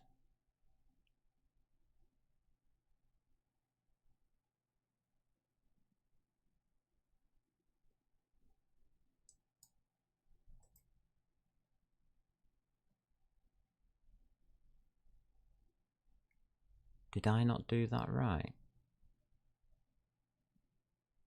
Add a uniform. Well, I got my notes on it. I hope I still have my notes on it somewhere knocking around here, else I'm never going to solve the problems. I think we've got some stuff slightly missing. Why the hell's that done there?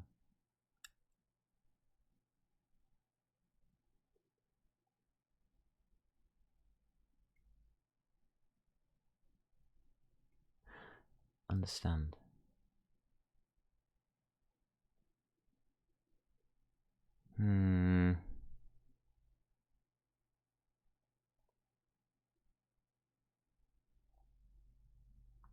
Okay, that's the rendering.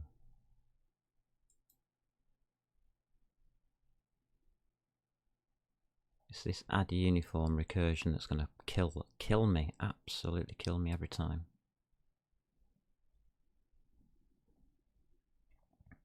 If your program never gets to output a frame note, then there's something badly wrong. It's well, not stopped, it's looped. Class shaders, here we go. What am I on? Add a uniform.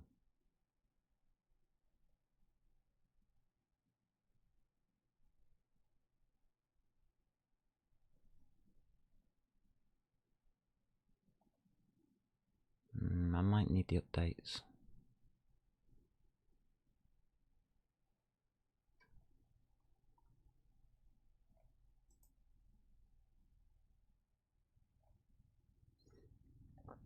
Find uniform structure, add all uniforms, add a uniform, yeah. Compile the shader, add all attributes, yeah. Set attribute location, yeah.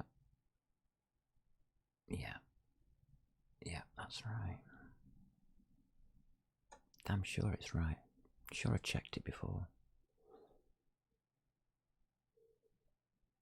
Wish my notes looked like the what you see on screen. Crimes, it would be so much easier. It really would. I really should have an IDE for notes.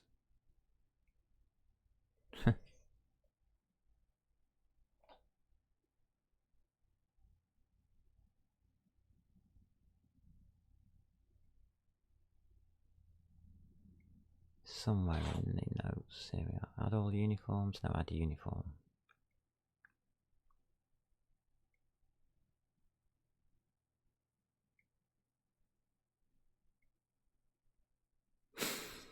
Right. So.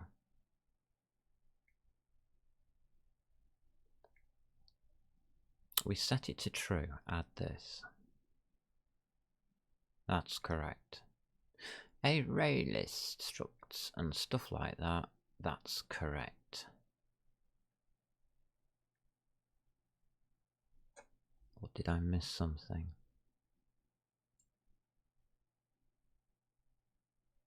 No, that's correct. Damn sure of it.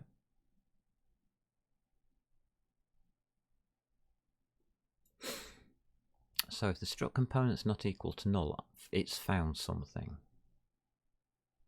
So add this is false because that's not what we want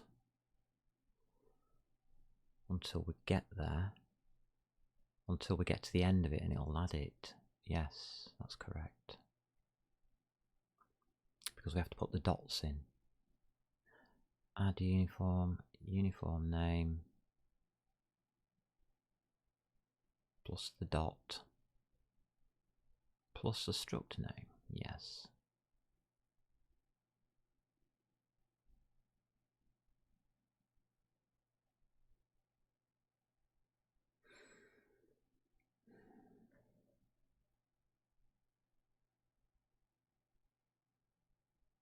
That's correct. I hope it isn't a damn shader. I mean, it is a few years old. It might be out of date. Well, it is out of date. That's not the problem.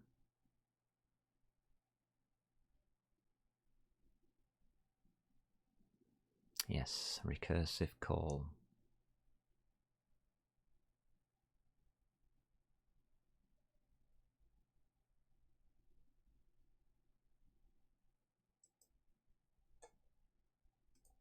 Do we go into it? That's the question. Yes, we do. That's the answer. Alright, let's see what we've got. I thought I put that into debug mode.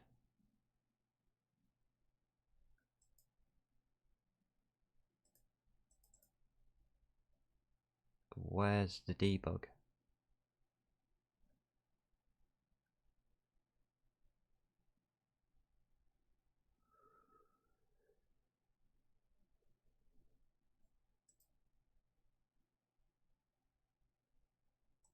Huh?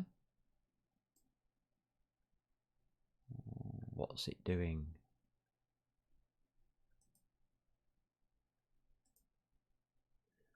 Ah, here it is.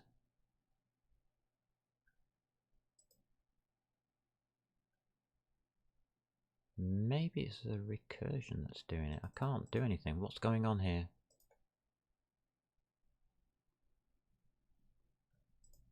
Stop, stop, stop, stop, stop, stop, stop. How do I stop this? I think it's already stopped, has it? Alright.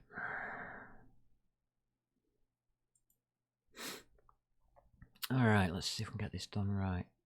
What's this main thing doing here?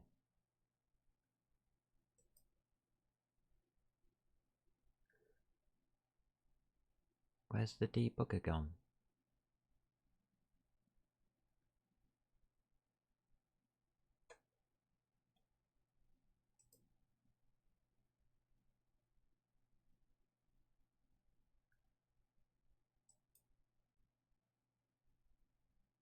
Right, that's better.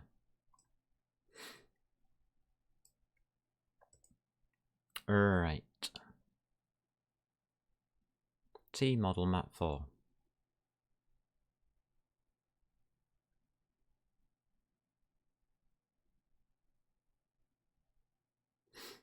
Now what happens to it?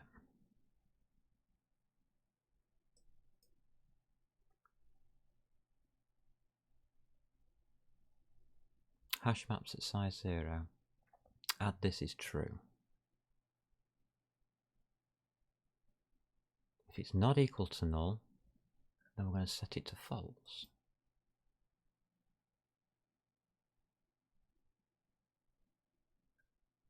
Can't find a local variable struct.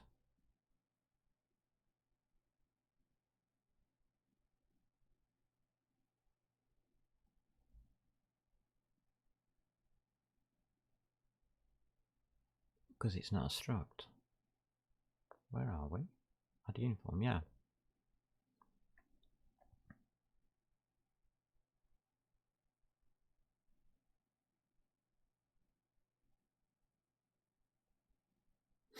That's correct.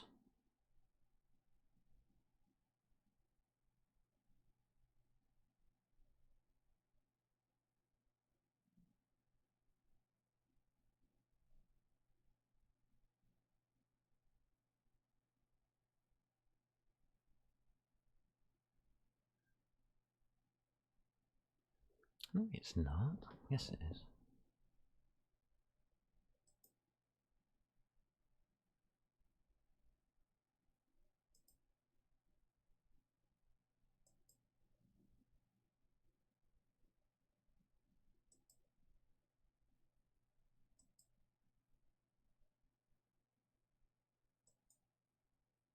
Okay, comes back through. You can see the shaded text here at the top.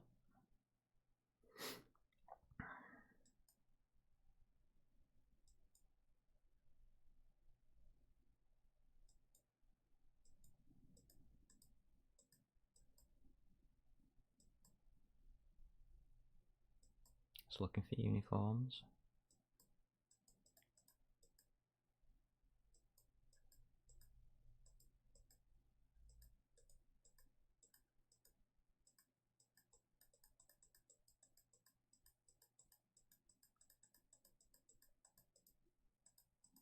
Okay.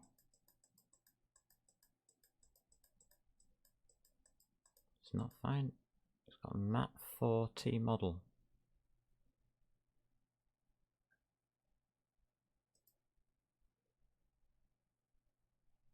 Yeah, uniform map 4T model. Yeah, it's found one. Okay. It's doing well. It is finding them, but why is it taking so damn long?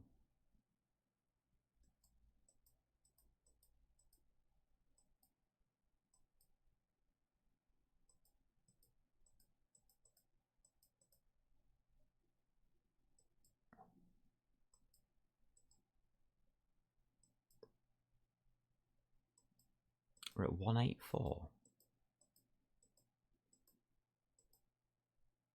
Map 4T model. It's going around. It's recurring on that map 4T model. It's going back to the beginning, is it?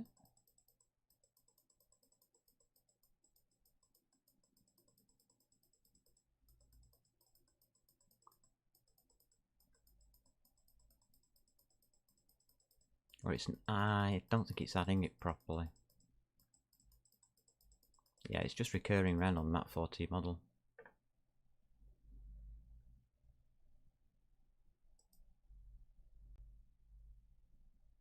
It's getting to there, and it keeps going around. It keeps just looping over that one line. It's never getting to the next one. So it's not going down a line. So I haven't increased the point. Well, I call it pointer. They're in C++. I haven't increased one of the pointers. Or positional variables. Sorry. Java. So somewhere at the end of add all the uniforms, maybe? No, maybe not. One of these is wrong. Alright. Something to do with the uniforms. It's picking up the uniform quite nicely, but it can't get to the next line. So we start with add all uniforms. So let's start there. That'll be right down the bottom, won't it? So add all uniforms. How do we come out of add all uniforms? Add uniform. Well, we just add the uniform. We don't do anything else. So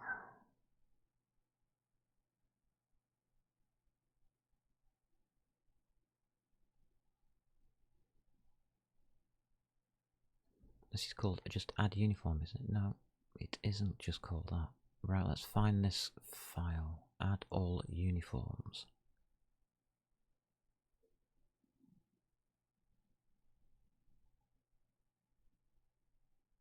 Right, so it's that one there. That's what I'm looking at now.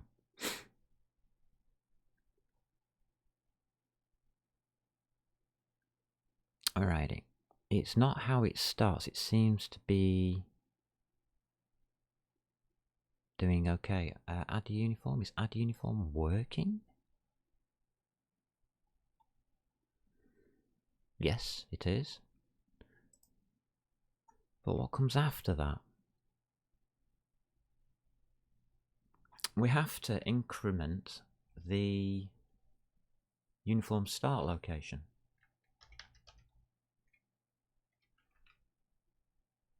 That one.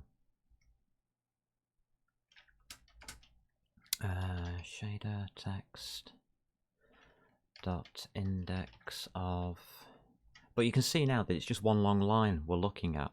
As I showed then, I had to click on the view thing to make it look like normal. So yeah, we just didn't increment the start location of the line. We got to the end of it and the start location wasn't incremented, so it just kept going over the same goddamn line. How do we do that? So it'll be the uniform keyword, comma, and we have to increment it from the uniform keyword to the next uniform keyword. So it's comma, uniform start location plus uniform keyword dot length. I think that might do it. Okay. Just hit save just in case it hasn't done.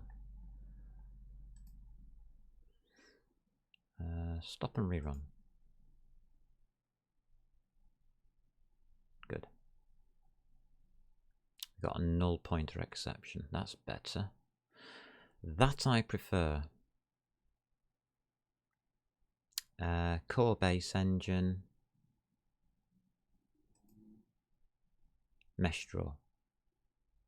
For test only. Right. It's actually running that. Whoops. Didn't I just take you out? Didn't I just switch you off? Sorry, I didn't take the code out. Switched it off, but never took the code out. Carry on.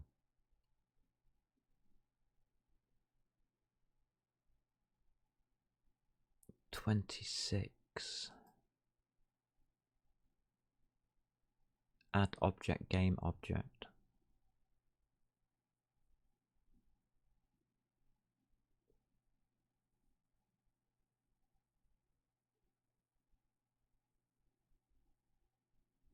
Java method render in class core base game. Huh?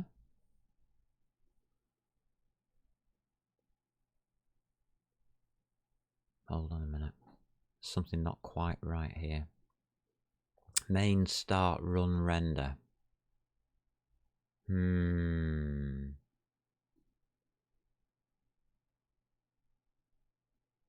Found no arguments.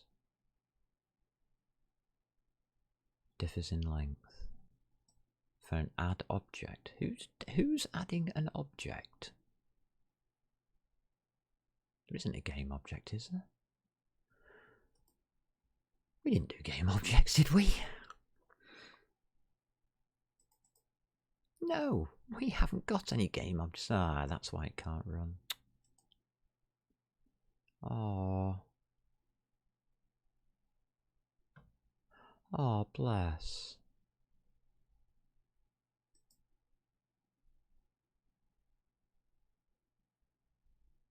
For test only. That's causing that. Get rid of. Put in proper code, please. Thank you. It's just test code. There it is. Black. So that's without a clear colour. So I know there's no clear colour and my frames are working, everything's working. Test code should be out of there. I should look through my files and find test code and I didn't mark it as anything. Damn it, I'm an idiot. I'm a blooming idiot. I knew that it was a bad idea to put that in. Okay, test code remove it. Don't need to remove it from here. Test code has been removed except for the mesh. Loading the mesh. I think we should really... No, I'm going to keep doing that. Stuff it. You can do something. Core base engine.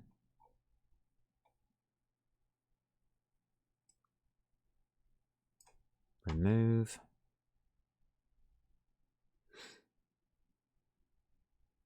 It's no longer needed. It should have actually come up with a no longer needed message. Really? Core engine.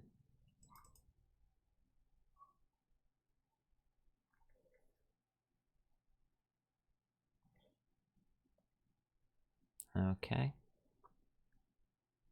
That is actually quite solid now. The test code's been taken out. Game object we don't have. Time didn't change. Transform. Don't think I've messed with it. No, I haven't. Not mess with, not mess with. Mesh I might have messed with. It's been taken out. And I've decided to keep these two. Right. Fair enough. I might not be doing the VAO.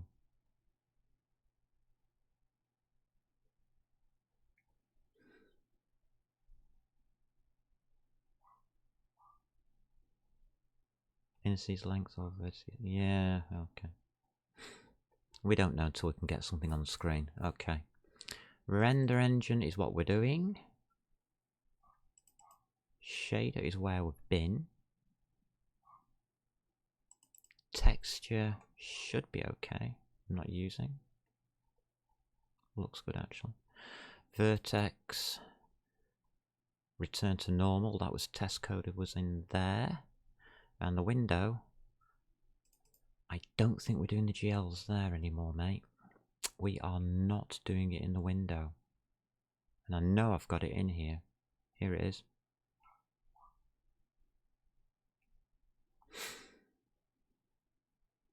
GL enables, get lost, blend function, GL clear color is here.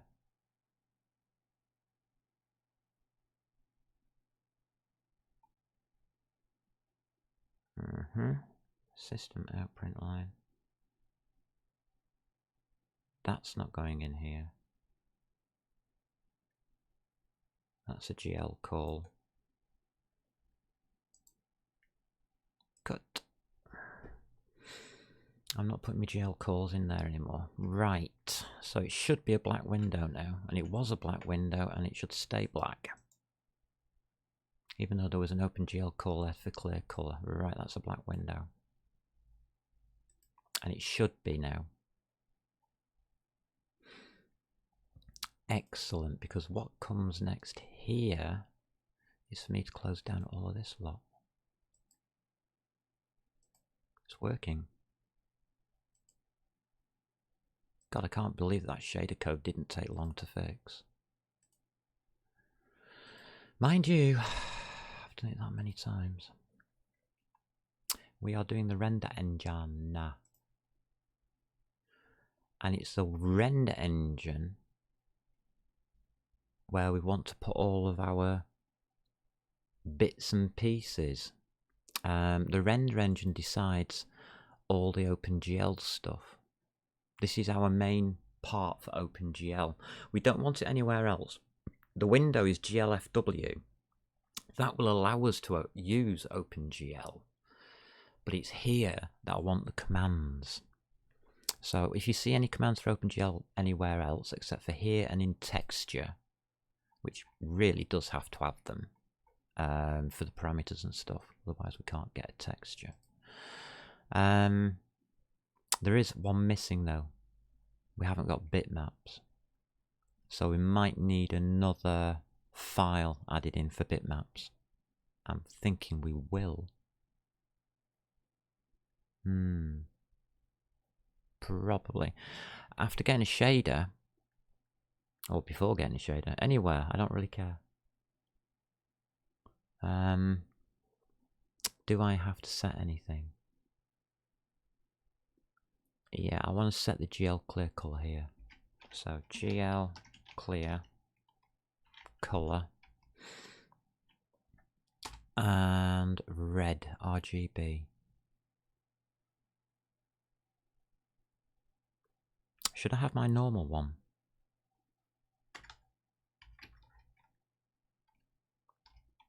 %% red.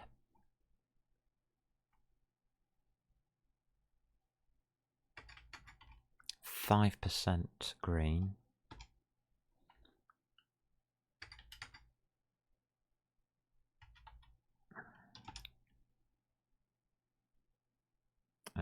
No comma. Yikes. Too fast.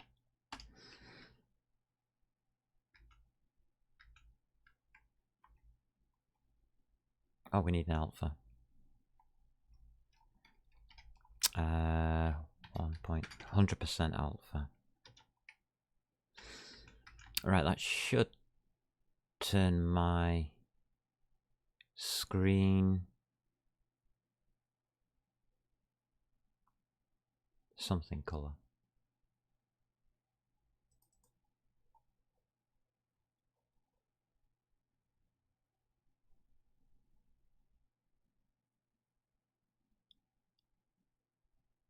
Where's the render engine? Equals a new render engine. So it should work. That should now work. Nope, didn't. It's not calling it.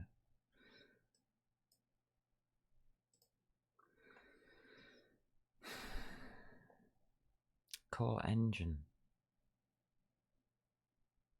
Base game desired frame rate. I am calling that.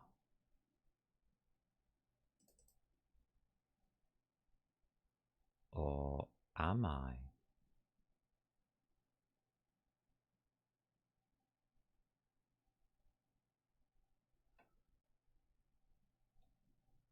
Bloody hell, I'm not, am I?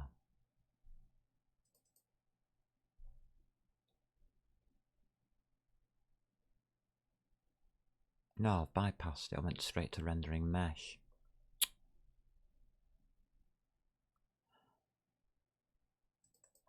Well,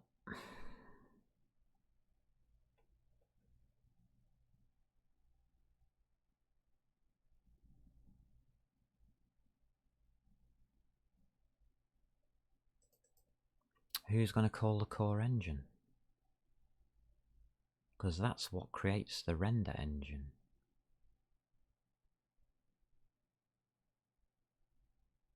And is the core engine a singleton? Decisions are being made here. Oh my god. This is amazing. Right. Core engine singleton. First question. No. No need, I don't think.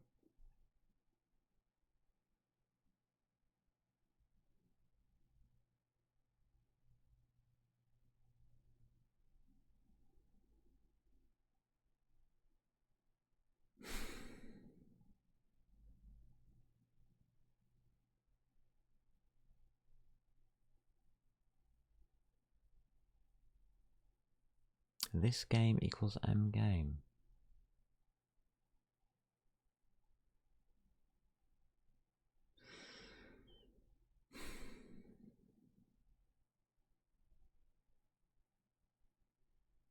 That's wrong.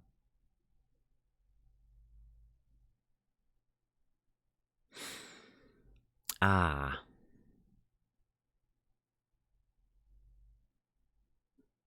Just below that. M width, M height, yeah. Create display title. Create the rendering engine. We do it when we create the window.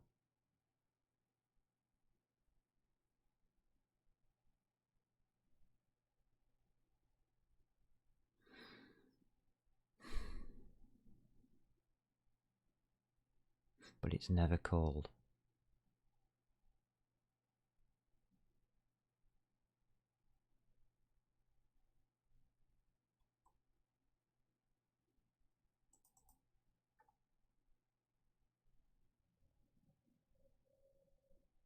I'm not calling it there.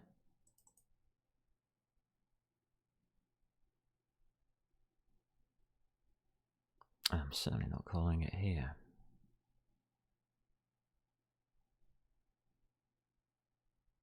So who's creating the window?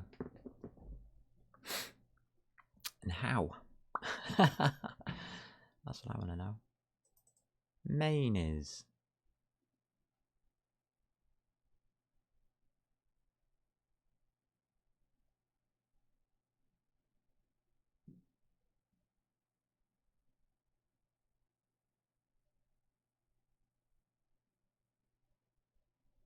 Which means we never get to change the window. The window's not updating. Engine start. Brings us into here. We start. We've done this already, haven't we? Created window, yeah, we have. We start, we run, we go all the way through here. Game render engine. Render engine, yeah.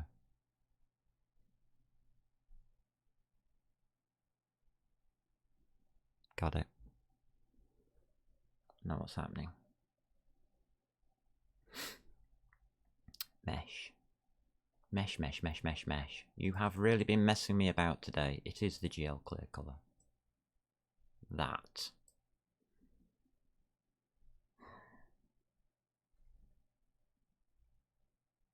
You don't put it there, ever. Bye. Nobody's doing that. Nobody is doing that, because we're never calling the mesh draw call. Oh, dope, because we haven't finished the render engine. Dope. There's no calls. See? Look, there's no draw call. Dope. So we're actually calling the render engine draw call, and it ain't there.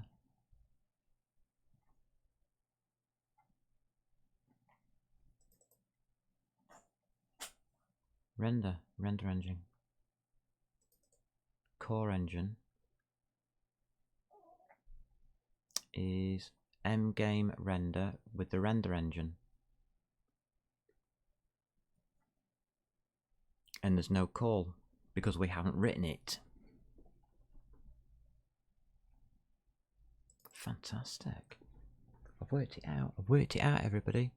What we would need in our render engine to make our screen change colour is a public void render.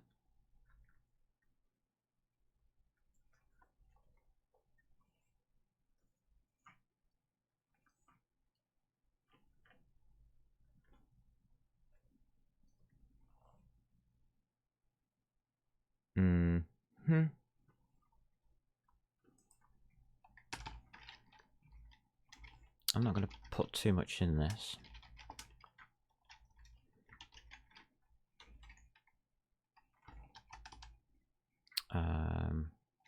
GL clear.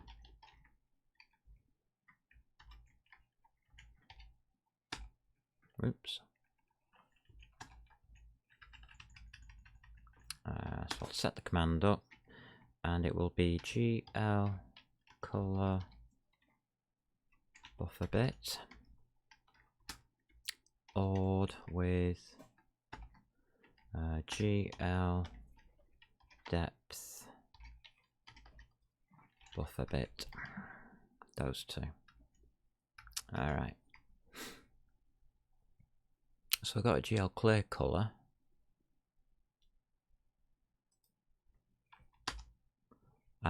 We should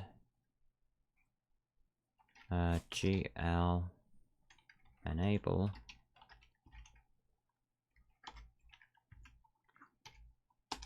and that's going to be GL depth test, that one. That's all I need for that to work. What's wrong with you?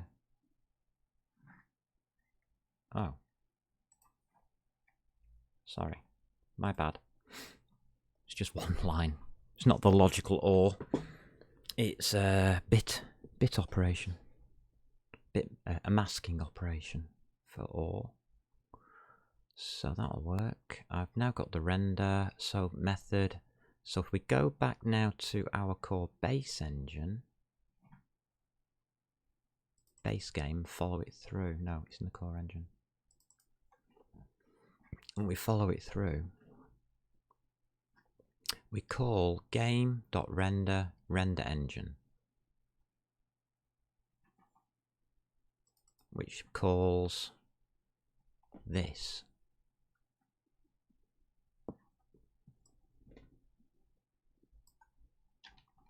Which is render engine dot render. Surprisingly, that should change our background. It does. There you go. It's not black anymore. You can tell it's not black. It's got that orange colour to it. And if you want proof that our render engine is now active,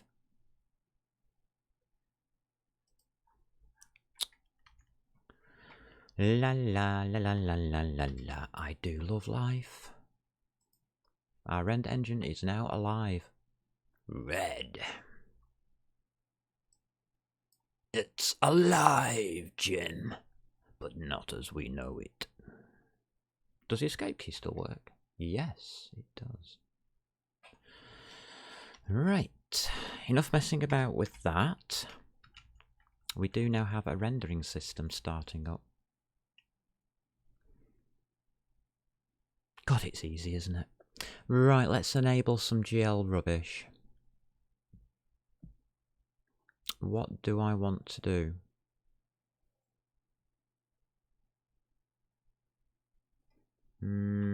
I'll add depth test for now. And I'll have the only other one I want to do. I only want to do 2 to start off with. I don't want blending yet. Cool face. I'll do later, but not yet. So that's that one. And the mode will be GL back. I want the back face culling, please. Doesn't that all that does is tell your graphics card you don't need to draw the back face. Only the ones that face forwards or outwards from an object. The inner sides you don't need to render. That's actually a bad idea if you're doing bitmap graphics. Which we can't do yet with this. We will be able to when I finish with it. So we now have rendering. We have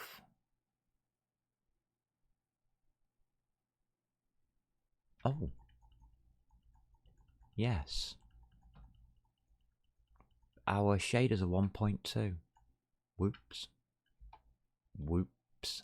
No, it's a GL enable I want. So GL enable. May as well. We've got the textures, we may as well use them. So we may as well enable them. And that is enable GL texture 2D.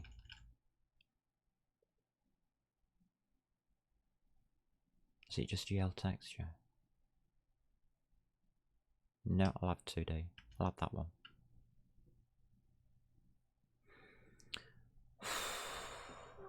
Wow. So we've got sampler maps. We need to add the vect 3 for ambient. That will put it directly into our shader. So let's see how that works next. Now we've got this working, which I'm super happy about. I didn't realise it'd be that easy just to shove the renderer in. It was just one call we were missing for the link through. But I'm going to do a lot more in the base game part of the engine to helper functions and things like that that do various things. Basically the core base game here is your API to the user of all of this. So that's where they put their stuff in. So they can make a class based on, like this, no, not like this, like the test game, which extends your core base engine and gains all the functionality in the API that you put into the base engine. And that will also allow you to override things like the rendering.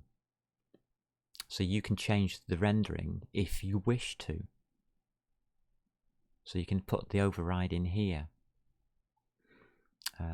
Because I think the base game allows you, yeah, it's an abstract class. So you can override everything in here, like we've done with the init.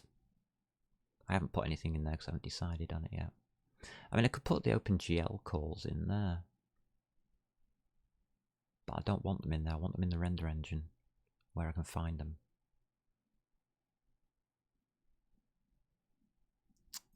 That will link us into the game objects, and that will link us into the core engine if we need it. Do we need set engine?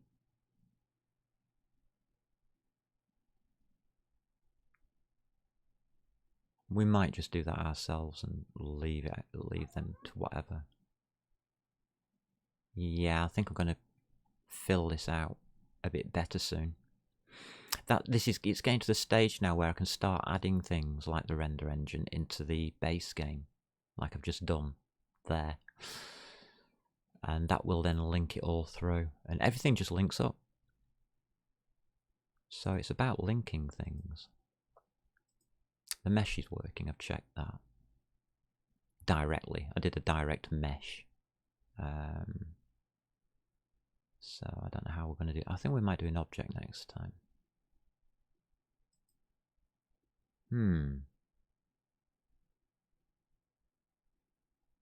I want that add vector 3.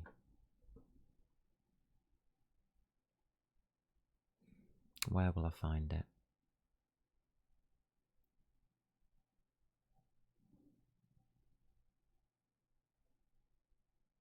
We're going to have a lot of ads somewhere.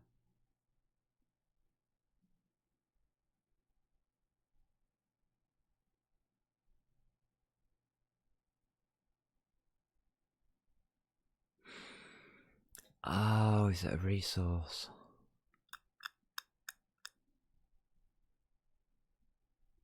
No. No.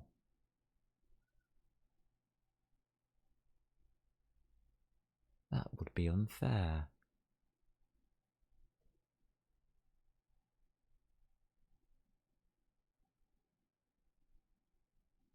How am I? Yeah, right.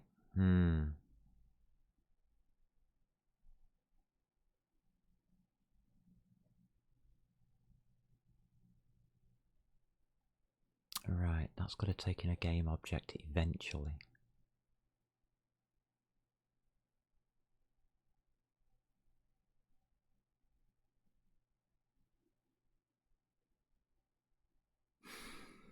We have to update all the uniforms.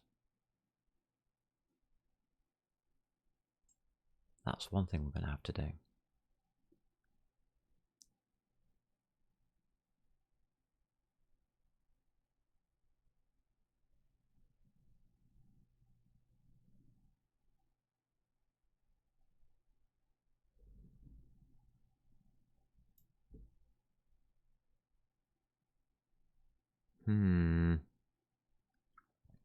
I've got a horrible feeling that this relies on something else.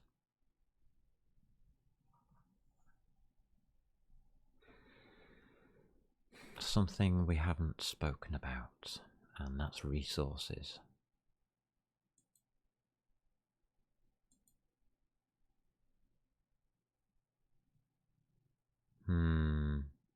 Yeah, it's all in here. Right, I will need this.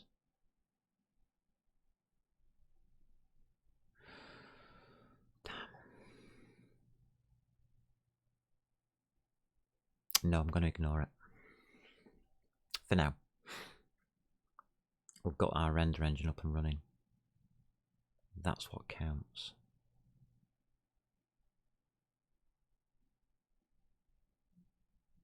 How's it going to act?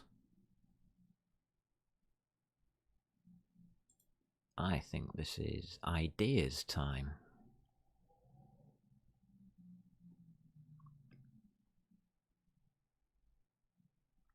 Right.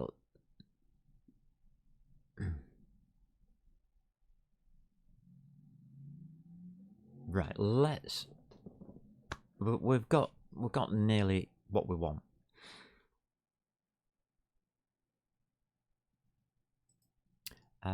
So that's good. We need to extend the rendering to force us to write the shader properly. That's what I'm looking for.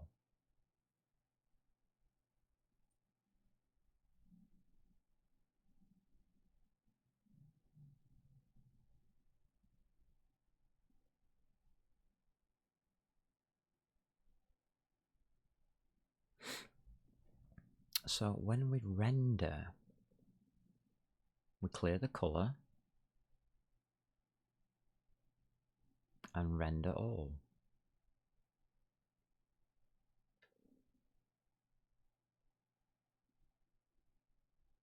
But we can't put all in here. Got it. What we're going to have is a game object. We'll just call it object. Game object, well, root. I think it is. Do we pass it in?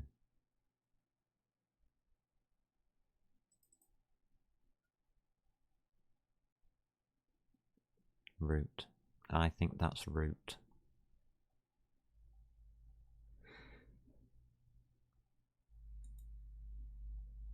Calling the renderer. What notes have we got about calling renderers? We've got render all.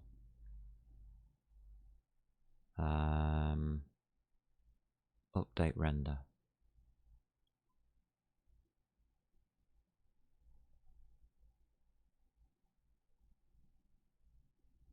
I'm in the wrong notes.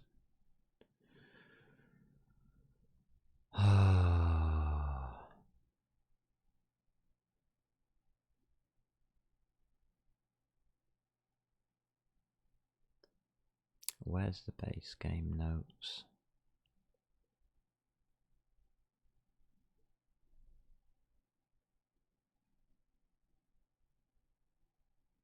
Doesn't make sense.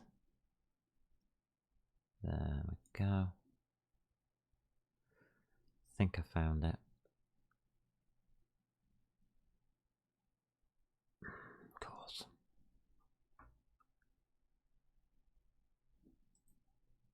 It's here.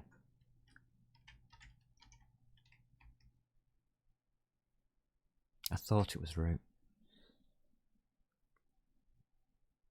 In my mind, I see it as the root object. The root object I see as the window, but in this system it isn't. The core base game is your root object. The actual game itself is the root object. And the tree of other objects that you have within your game sprout out from that. That's why it's called a root, or grow from that. That's why it's called a root object. It's the very, very first object in your game, and it's automatically created within the core base game. So you don't have to. You don't even know it exists, and it doesn't matter that it does. So in here, we can have root. Thank you. Now it makes sense to me. Because we will need a root render.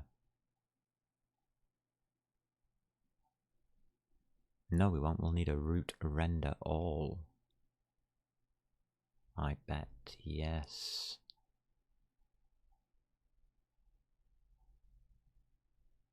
This is starting to look good. This is where it actually happens. This is where the glory comes in. So what you would have is root dot render all, which doesn't exist, by the way. Then you would have your light.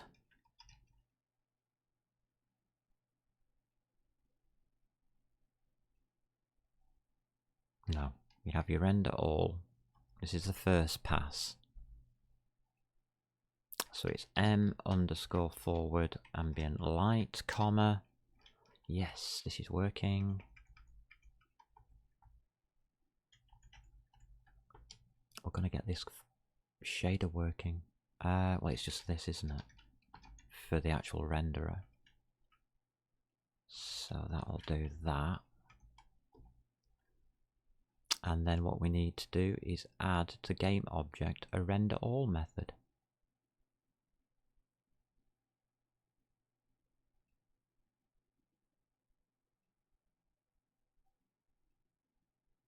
And that will render your scene using the forward ambient light shader. Then we will go on to all the other lights in the scene, like directional lights, spotlights, or whatever you like. Lamps in the corner of the room, street lamps, car headlights, all that kind of thing. All the lights you want. And yeah, we will actively render those as well as a separate pass. So game object will hold. Oh god, we haven't got anything. Let's set up a game object.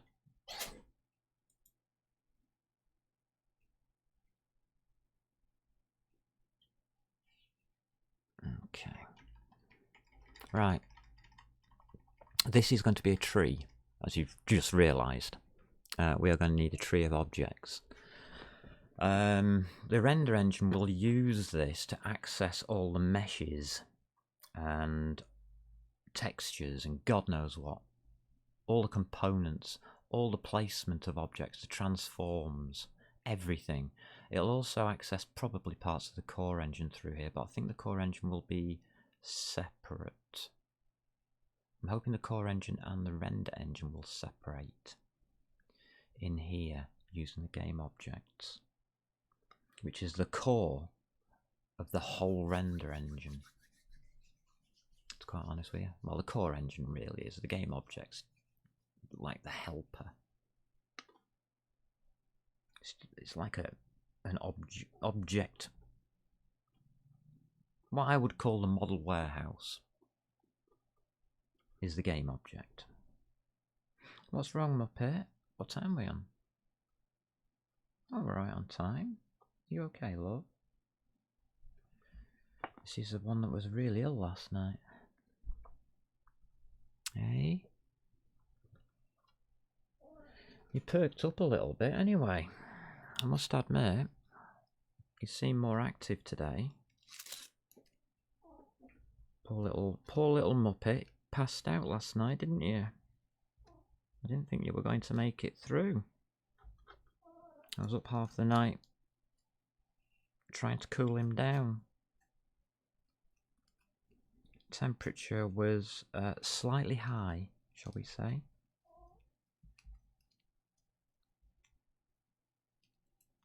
And it did take you quite a little bit to come around back to come out of your coma, as it was.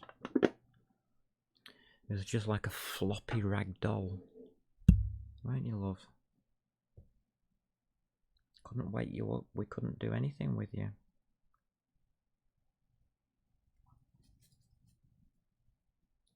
Just had to cool you down. Once he was cooled down, he came out of it. Luckily.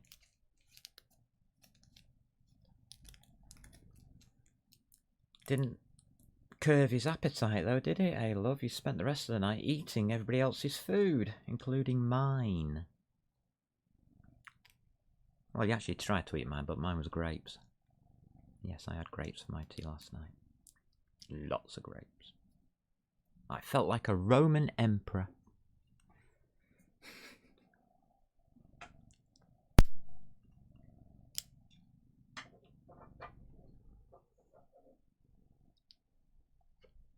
So what we have here is a tree. We have to build a tree of objects. So let's have a private. May as well start filling some of this in, because the render engine ain't going to go much further without some kind of game object in there. Because we've got the root object now up and running.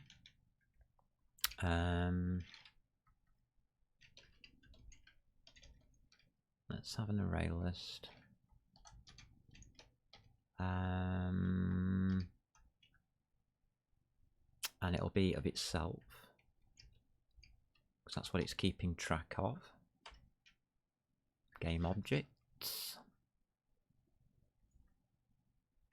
What was it on?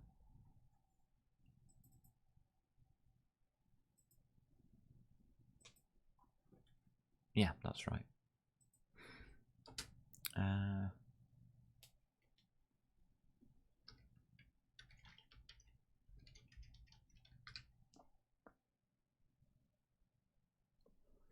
So we'll have an array of the children of the root. So every time you add an object into the game, it becomes the child of some parent. If it doesn't have a parent itself, in other words, it's the top object of a tree, then it will be attached to the root object.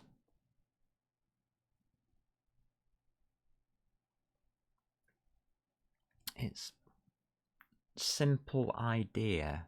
Sometimes it can be complicated to grasp, but it's like a tree.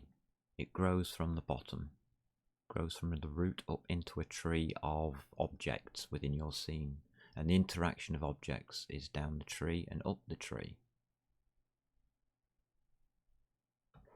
That way you can interact with any object within your scene, and if it is attached to something else, the something else will alter as well.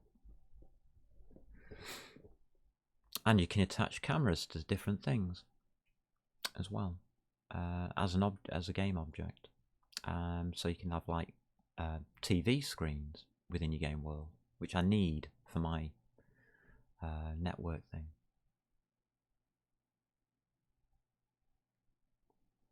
That part of it's very important to me. So the whole idea of parents and children is very, very big in this kind of structure. So private, I'll have another one, I think. Array list. This is game components, which we don't have.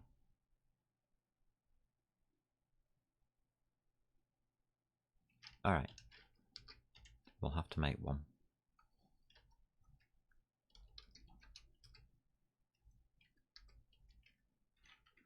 And that will be obviously the m_components.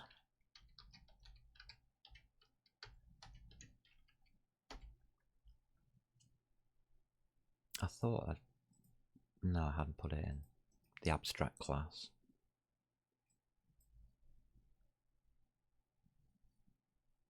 Okay. It's just called game component then. It's the component that every other component in the game is based upon. So that goes in there. I think it's abstract. I haven't even thought about the components yet.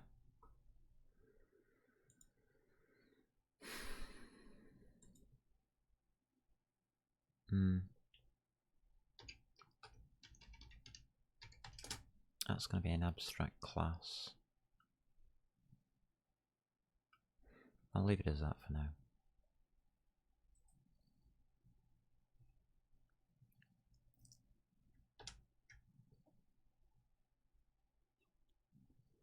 So we'll need that. So we now actually have started our component system ECS entities. Have components. So each object is an entity which has a component, and that will be acted upon within the systems here that we create. Each component will do something different, like a mesh will hold a mesh, a material will hold a material, a base light will hold a base light, and a camera will have a camera. But each one of them will be a game component or based off.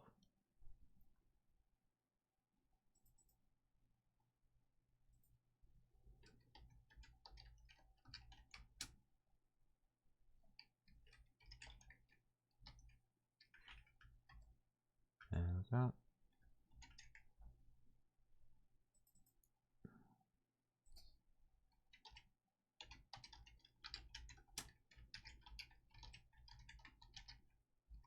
There we go.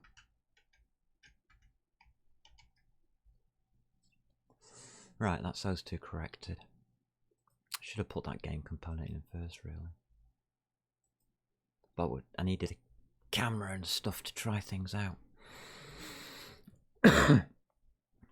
You're just looking at me, Muppet, as if I've done something bad to you. What's wrong, love? Bless you. Alright, so we're still doing the render engine, and we're messing around now with game objects, aren't we? Right, okay.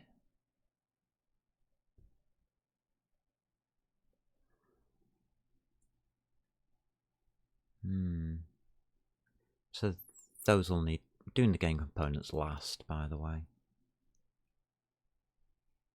I'll need some transform stuff. Have we got a full transform? We have. We've got something up and working anyway. That's good news. Private transform.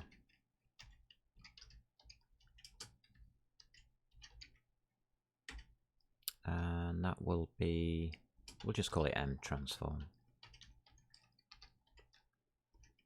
Every object in your game will have a transform. That's guaranteed. And also we'll need a private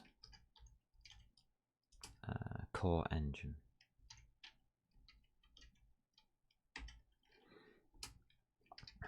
Which will be our engine. Lovely.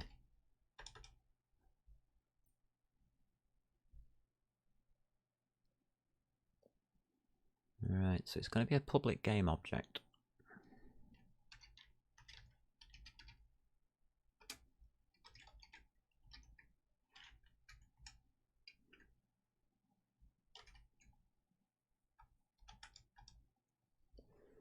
Okay. So when you create a game object, which is the first thing we're going to do, because we will want our object to be a game object, or a test object will be one, we have to do the following. So I'm going to do it this way. You don't have to put this dot, but I always do to remind me. mchildren equals a new array list.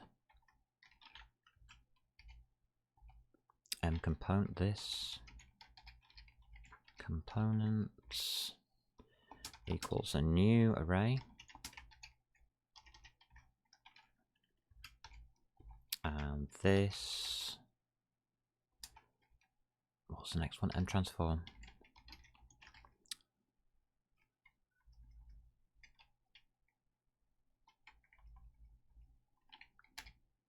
There we go.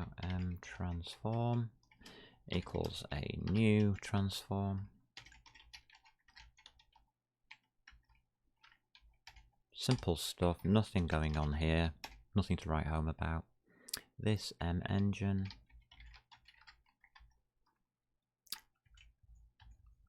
if I don't mistype things, will be even better. Equals null. Don't have one. Right.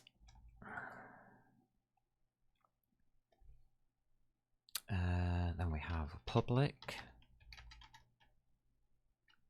game object add child. These are just the basics.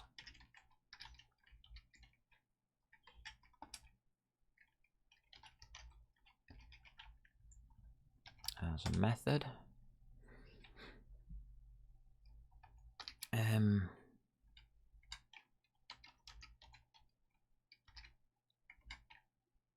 I don't need to do it in here.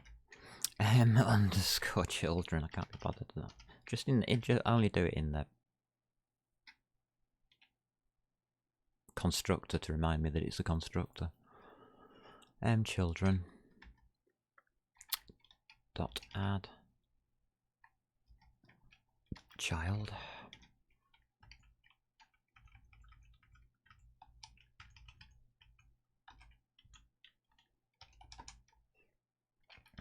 Child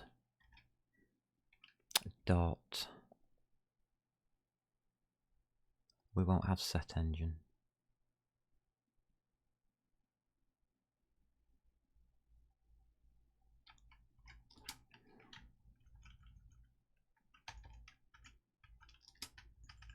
We will need to set its engine, set engine,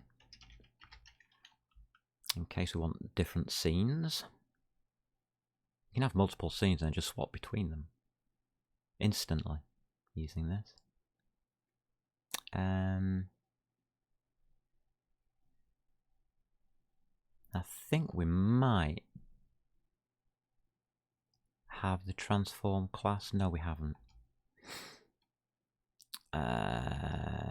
Sorted out for this. We haven't done the game object stuff in the transform class. So child get transform set parents transform. Well, it'll be an M transform, won't it? M underscore transform. Right. Yeah. We can't do that. And then what we will do at the end of it is just return this. So I've got a couple of things missing there.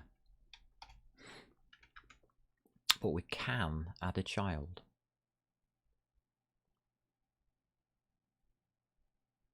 That's the first part of it. You alright, Muppet? What's wrong? You feeling ill again?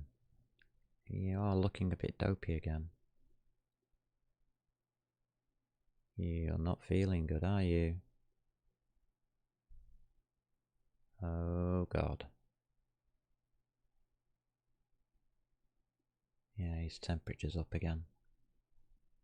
No, I'm not going to stick my finger up your bum to find out if you're hot or not. I just touch your ears, it's easier.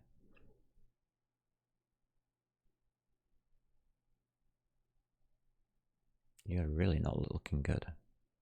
Okay, and I think I'm going to call this a day. I'm getting a bit slightly concerned about how Muppet's behaving. So I need to go and see to this. Hey? No, he is looking not very good. He's got his eyes half open and his mouth is drooping. That does not sound like a happy cat. So you can see where I'm going with this, with the game object. And I think I've tried to explain as much as I can about how these ECS things work. But if you need more information on this kind of thing, just ask and I'll go through ECS, entity component systems with you. And this is really a scene graph rather than the actual entity component system, but a scene graph is still the same kind of thing. Well, it's designed around a scene graph design. So, yeah. I'm gonna find a button and stop streaming, and then I'm going to go and find out, well, try and find a nice cool place to sit with this cat and hope for the best, that he survives. And he's not responding fully. So, take care, peeps. Don't get ill, don't get sick, and be careful out there, will you? I know that freedom may be knocking on the door for a lot of people, but it doesn't mean it's safe, okay? So just take care. Catch you tomorrow.